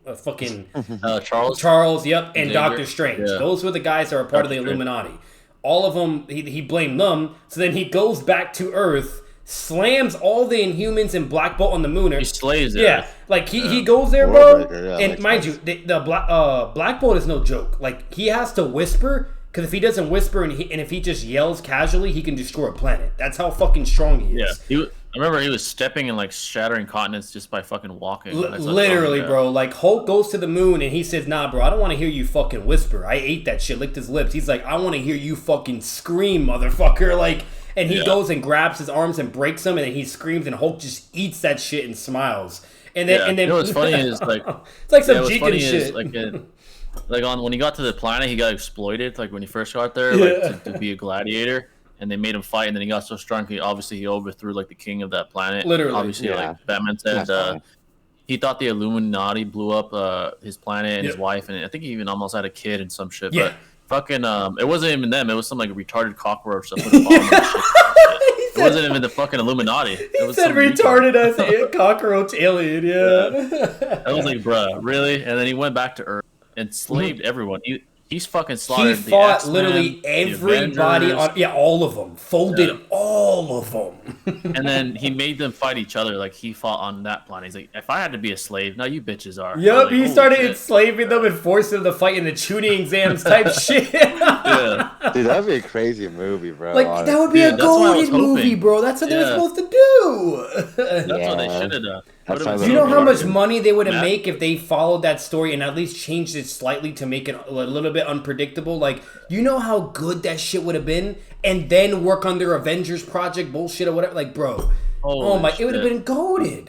You know? Yeah, that was a good way to introduce that. The only guy that stopped him was Sentry. He had to come down and stop him. Sentry was the only guy like, hey, I'm fucking Madara, baby. You're hostile. Like, let's go. Let's run this shit. They fought until, like, apparently Sentry in that iteration had, like, passive powers where he was, like, pacifying Hulk, and then also was the strongest Hulk, and then eventually he finally fucking calmed down. And he found out that some retarded cockroach blew up his and planet. That made him snap and go Super Saiyan. Yeah, then he went World Breaker and just fucking, because when he realized he did all that damage and he did all this shit for nothing and blamed the wrong people, he felt so guilty and like he just lost it. Like, which reasonably anybody would, right? You know what I mean? Like, so he just snapped. He was like, "This retard." He's like, "This retard." Jay, you know what's funny about that when you bring that up? When the cockroach came up and he's like, "Wait, Hulk, no." He's like, "That's what happens." I remember what it is. This is what happens, guys. Listen, this shit's funny. Okay, the little ugly ass cockroach comes up, right? Because Hulk is giving mercy to the people he thinks is responsible because he doesn't kill him, right? The roach is like, no, we want to see the Hulk on Planet Hulk, whatever. We want to see him. I love him, whatever. And Hulk's like, no, I did what I had to do. I proved my point. I bitched them all, whatever. And then he's like, and the little roach is like, no, bro. You don't understand. I blew up that shit. I fucked up everything. Like, I did all this shit, bro, because we love the Hulk that's violent and kills, like, that's who we need, bro, blah, blah. And he was over here thinking, like, Hulk's gonna be like, yeah, bro, you're right, and shake hands. Nah, bro. Hulk is like, what the fuck you just said? And then, like, just, bro, loses his shit. They ripped him apart. The whole planet was about to, like, be destroyed. Like you said, he took one footstep. Like, a footstep. Like, shattered. And the entire eastern seaboard got destroyed. Literally. instantly. Wow. And the entire That's planet was insane. fucking shaking. That's how strong he was. And then from clapping his face, like just clapping his fucking face out of anger, the entire world was breaking apart. And then to where Iron Man had to use like some weird ass bullshit plot satellite device that is like that can like drain gamma radiation and just immediately reduce his power to zero. You know? Yeah. So like overall, like that story was beautiful. Beautiful. Yeah, it was beautiful. It was beautiful. You know? I was like, that was one of the best comics I've read. Sorry for a comic story rant, but me and Jay just had to tell you like how legendary that shit was, and then how pathetic MCU does with fucking Hulk. Like pathetic. Fucking pathetic. Imagine those versions of Hulk versus the bitch we got in the fucking MCU movie. He looked like a fucking. I'll be honest, Jay. I might clip this shit. Title the video like "fucking comic Hulk greater than MCU Hulk." Oh my god! Like being a bitch in the movies. Yeah. Oh my god, bro. I don't know if you remember, Jay, but the only guy that actually could fight that Hulk besides Sentry, that it even like implication and tease like, oh, shit's about to go down, was when he one-shotted Ghost Rider. The true Spirit of Vengeance came out, like basically like Kurama from Naruto, you know what I mean? And he comes out, and the Spirit of Vengeance is like, "Hey, don't fuck with me. I'm built different." And Hulk's looking at him like all serious, like, he's like, "Oh shit!" Like, okay, he's about that it. Shit's crap. And they looked at each other, and they were like, "You know what? If we fight, we would fuck some shit up, and the world probably be fucked." But then the Spirit of Vengeance is like, "You know what? You right. You got this. Now you deserve to bitch everybody." Like he sensed his vengeance, and he sensed what he like why he was doing what he was doing. And out of code, the Spirit of Vengeance just didn't fight him because he supports what he was doing. And he's like, you know what, you got this shit, go fuck him up. And then they didn't fight. He kind of went along with him, yeah. Because he represents vengeance, and that's what Hulk was. Yeah, but it was so good because when everyone saw that, they were like, oh, they're about to go down. Like, let's go. The only one that can finally fight him. And then next thing you know, the guy's like, nah, go fuck him up, bro. You got it. He's like, you know what? You got very, very reasonable vengeance. Like, oh, shit. Damn, bro. Your whole planet blew up. Fuck it. Literally. Yeah, he probably would have given him some trouble, honestly. Yeah, fucking. That was a really good comic. One of the best Hulk comics I've ever read. So good. To be honest. Yeah, that's really, really good. A couple more minutes, folks. We'll depart. We've been over 4 hours. Yeah. Laugh my ass off, Illuminati. Yeah, that's what they were called, Illuminati. Yeah, they were called the fucking Illuminati. They're trying to do that in the they're trying to do that in the MCU right now. They're actually building up towards it, but it's just weird as fuck because the big people are already gone or out of the fucking MCU. Yeah, Iron Man, fucking Black Panther, even, you know. Black Panther, yeah. It'd be like a poor man's version of the Illuminati, Basically, was what we're gonna get. Yep. Chiyo and Sakura versus Sasori is a top 5 Naruto fight when you only consider action. That fight was heat. It was a good fight. I'd say top 10, not top 5. You know what I mean? I don't know about top 5. Yeah. But it was a cool fight, though. Yeah. It was a cool fight. It was good. I liked it. It was really decent. It's better than nothing. Otherwise, we wouldn't have shit for Sasori. You know? Exactly. Yeah, exactly. The story arc is Absolute Carnage, part of the ongoing Summer of Symbiotes. Yeah, I think I've heard about that. I think I've seen. Yeah, Absolute Carnage. Yeah, Absolute Carnage is the Null story. What leads up to Null being released from his planet prison. Yeah. Yeah. The symbiote stories are actually pretty dope when you actually read them. If you guys want 2 recommendations, or go to channels. It's for just future reference. They're kind of like Swaikage of Marvel. And DC, it's Comics Explained and Comics Historian. If you want those guys are great. Yeah, if you want the comic stories, whatever, and just for free, and to see all the most incredible comic stories from Marvel and DC, and they have playlists for every character, you name it. So if you want to really get into that shit and even get some scaling, that is the easiest and free. Literally, you don't have to spend anything way to get all that shit. That's where I learned all of my stuff from Marvel and DC. So yeah, those guys are great. Actually, both of those channels are great. Like, I've actually seen some of their work too. Like the Logan story, Comics Explained told it was pretty awesome. Yeah. Like Logan's story is one of the best comics Marvel I've ever read. The movie was even good, bro. They did that shit right. You know what I mean? Like you know what I mean? It's like, bro, they should have fucking wrote Hulk. Oh my god. Oh dude, yeah. The Logan movie is fucking goated, man. So good. Comic is better still, but you know, the movie was good. Yeah, the comic's definitely better still, but yeah, the movie was pretty fucking. Yeah. I wonder why more people don't take the time to learn stage mode. It's really OP. I think you got to have the potential and talent for it. And secondly, there is the case like Orochimaru where the sages will like deny you. Yeah. If you're evil. That's why it's rare and it's hard. Like there's the reason. The reason why it's so fucking complicated is exactly what Jay said. Is there's requirements. One of them is you need to have a very large chakra pool. So if you don't have a large chakra pool, you're fucked, which is why Kakashi can never be able to do it because he has such a small one. So either people like the Sannin or like Hiruzen, Naruto, people that actually have big chakra pools, they're good. They're good candidates. They already meet that first requirement. The second requirement is being able to master and use it. Otherwise, you die or you can't do it. That's why Orochimaru couldn't do it. That's why all those people that try to do frog stage when they all turn into fucking frogs, it's extremely fucking risky, you know? So you have that. Yeah. And then third, as well, the most important thing, then you have the drawbacks and cons of Sage Mode. Like, as for Frog Sage Mode, the problem with that shit is it's limited. And if you can't, like, do it in a good way, then you need fucking Ma and Paul to do it. Otherwise, you're fucked. Or if you run out, if you're not built like Naruto where you can do multiple fucking shadow clones, you're fucked. You know what I mean? Like, so it's just like... gather energy sitting still. Yeah. Well, you have... Yeah, there's many factors. One, the talent. Exactly. 2, the chakra pool. 3, the very risk of if you absorb too much nature energy without proficiency, you literally turn into a fucking frog. The snake shit would kill you too. Yeah.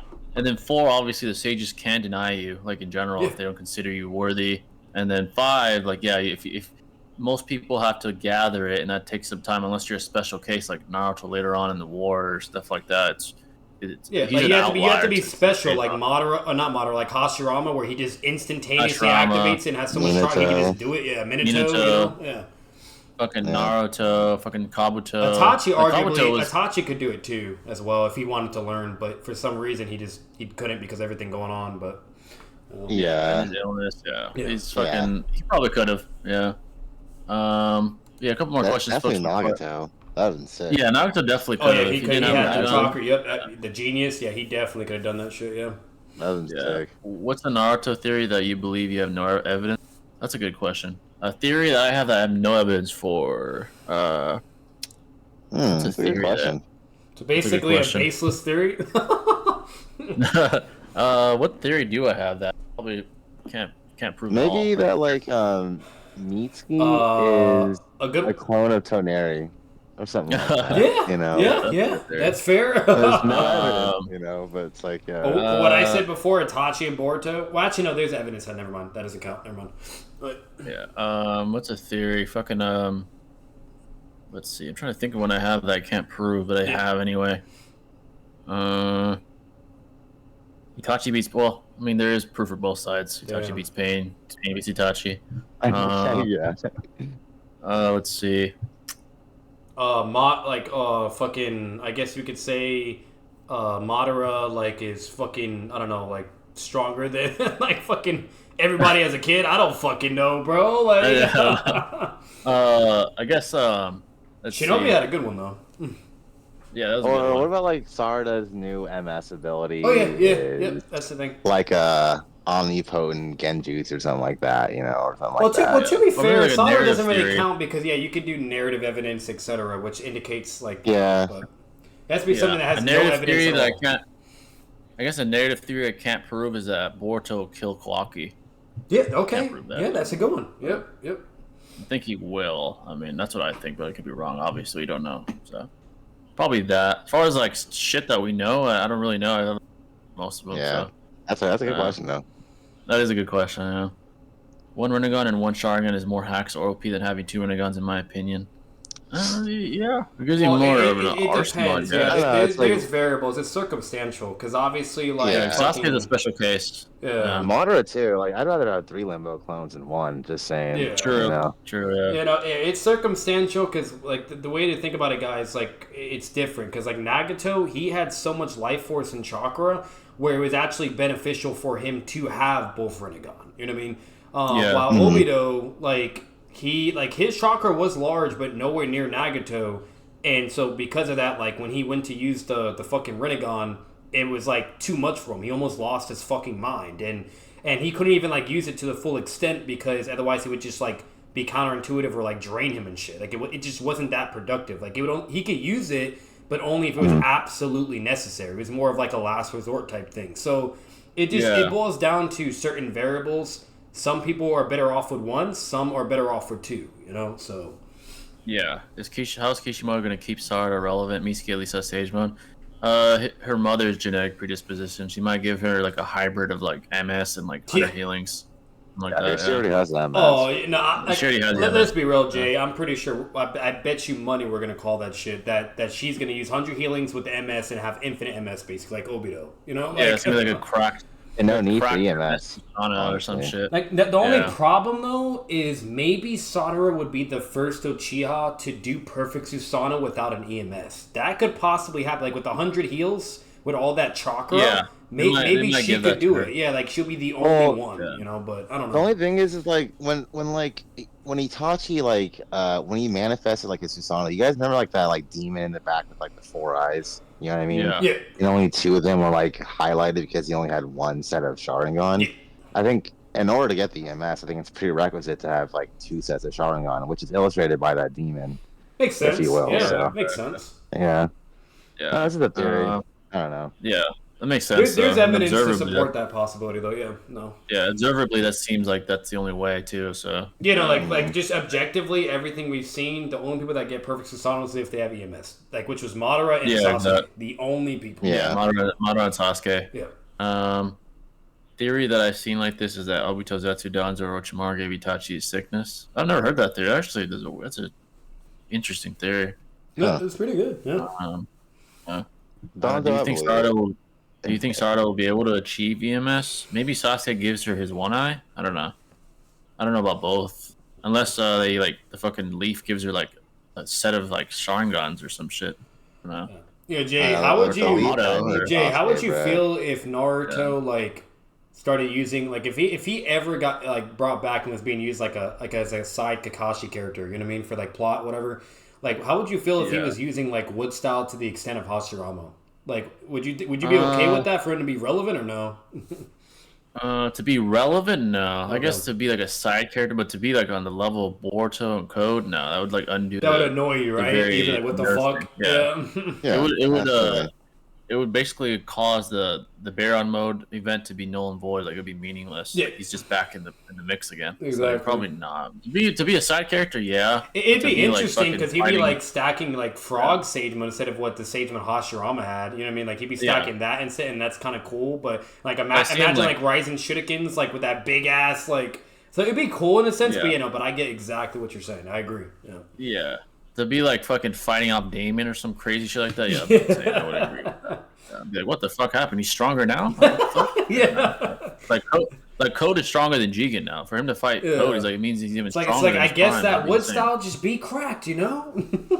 Yeah. Like maybe he fights off some Tento clones, that's fine. But fighting off fucking Code, oh my god. Yeah, no, that'd just be. It's like it just doesn't make sense. It's like no, like just let it be. He'd already be stronger than his prime. The only version that would be stronger than that would be Baron mode. That would make no sense. So, because he can fit in work on Sasuke and Naruto easily, dude. Yeah, he whipped their ass too. So and he's stronger than that. Yeah, because they were relative, but he was over. He was just superior. Yeah, you know? he just like once he got serious, he like whipped their asses and one shot them out of their avatars and shit. So yeah. People would call it the biggest ass pull if Sarada pulls out a perfect Susanoo without EMS. Biggest ass pull? It would be understandable in a way because once again the 100 heals, like maybe like because that would 100 healings would make it. Yeah, it would make some sense because that would kind of support a notion which as of now it's baseless, but it would support a notion that if you clearly have like a ridiculous amount of chakra with the MS, then it is possible to tap into that power and awaken it. But, you know, because if you guys think about it, with the EMS, with all the information we have about it and what's stated, all it really is you getting, you know, your relative's eye, right? And then you just basically increase the chakra level in your ocular. And, like, basically it just, overall, it just evolves. You know what I mean? That's all it is. It's just more chakra. So if you think about it theoretically, if she's applying 100 heals, which we know is, like, storing chakra for eons, and then you have, like, a ridiculous... amounts. Yeah, like, a ridiculous amount of fucking power. Okay, to the point where, like, fucking Sakura's 100 healings had more chakra than a 6 paths KCM2 Sagemon Naruto clone. That's ridiculous. Like, it's a clone, but that's still a lot of fucking chakra, you know? So, still a lot. So no matter what, like, if you think about it, it makes sense to where that could it would make sense for it to have a perfect Susanoo. Like, it makes sense in a way, you know? I don't think it's unreasonable. It wouldn't be a huge ass pull, but like I kind of get it because like I feel like it's like a tangible thing that's needed to like unlock. Yeah, it's like an Uchiha like trade secret, if you will. Exactly. You need a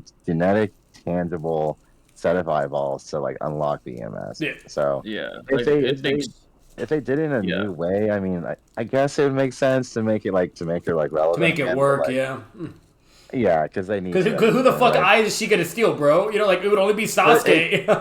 Like fucking find Shin. Against the lore, though, a little bit. It would Jay said Shin. Find Shin's body. Oh yeah, dude. Fucking eyeballs out of it. Yeah. Hit up Orochimaru. Oh my god. Oh yeah, go to Orochimaru. Weird like, shit. Wait, would that work though? Like, cause he's not a relative to her. Wait. Cause he could probably get some tissue from Sasuke, clone a Sharingan, and then put it with Shin's MS. Yeah, that would work. Yeah. Maybe Amato's like, give me a piece of Sasuke or some shit. Right. Dude, Amato can figure it out, bro. Like, if you can build Shinjutsu fucking cyborgs, you can build some fucking. Well, no, absolutely for a fucking fact. But see, I don't even think it needs to take for even his intelligence to get evolved. I think just anyone that's at least decently smart, like Sasuke or Orochimaru or whatever. Like, if, you know, or even Shikamaru, if they just get Sasuke's DNA and then get Shin's MS, combine it, there you go, EMS. You know, like... Yeah, that one, like, the one guy that built the scientific ninja tools, maybe he could do it. That retard that, like, try to give, like... Oh, yeah, that fodder. Yeah. With the Iron Man. Remember Naruto was like, stop it! And he was, like, shooting ninjutsus at him like a retard. So you're giving him more power, retard? I was like, literally. Oh, fucking doping his ass up. Yeah, literally just giving him more fucking juice and roids. But you get what I'm saying with the whole solder shit, though, Jay. Like, it would make sense. Yeah, that would make sense. Like, yeah. No, I feel you 100%, Batman. I feel you, dog. Yeah. It'd be stupid. Don't get me wrong. It'd be stupid, but and let's be real, Daigo Knight would lose his fucking mind and instantly make a video on that shit. But you know. Oh yeah. That would be hilarious, though. I think we lost Jay. He's gone. Gone in the abyss? He's just gone, silent. He's not even muted. Like, I dead-ass think we lost him. That's crazy, bro. So random as well. Did his stream... Let me see. I'm still streaming, but his stream might have ended, actually. Hang on. That says we're still live. Yeah, it says he's still up. Where'd he go, bro? Hit that pose, take that flick. That man got a secret mute button.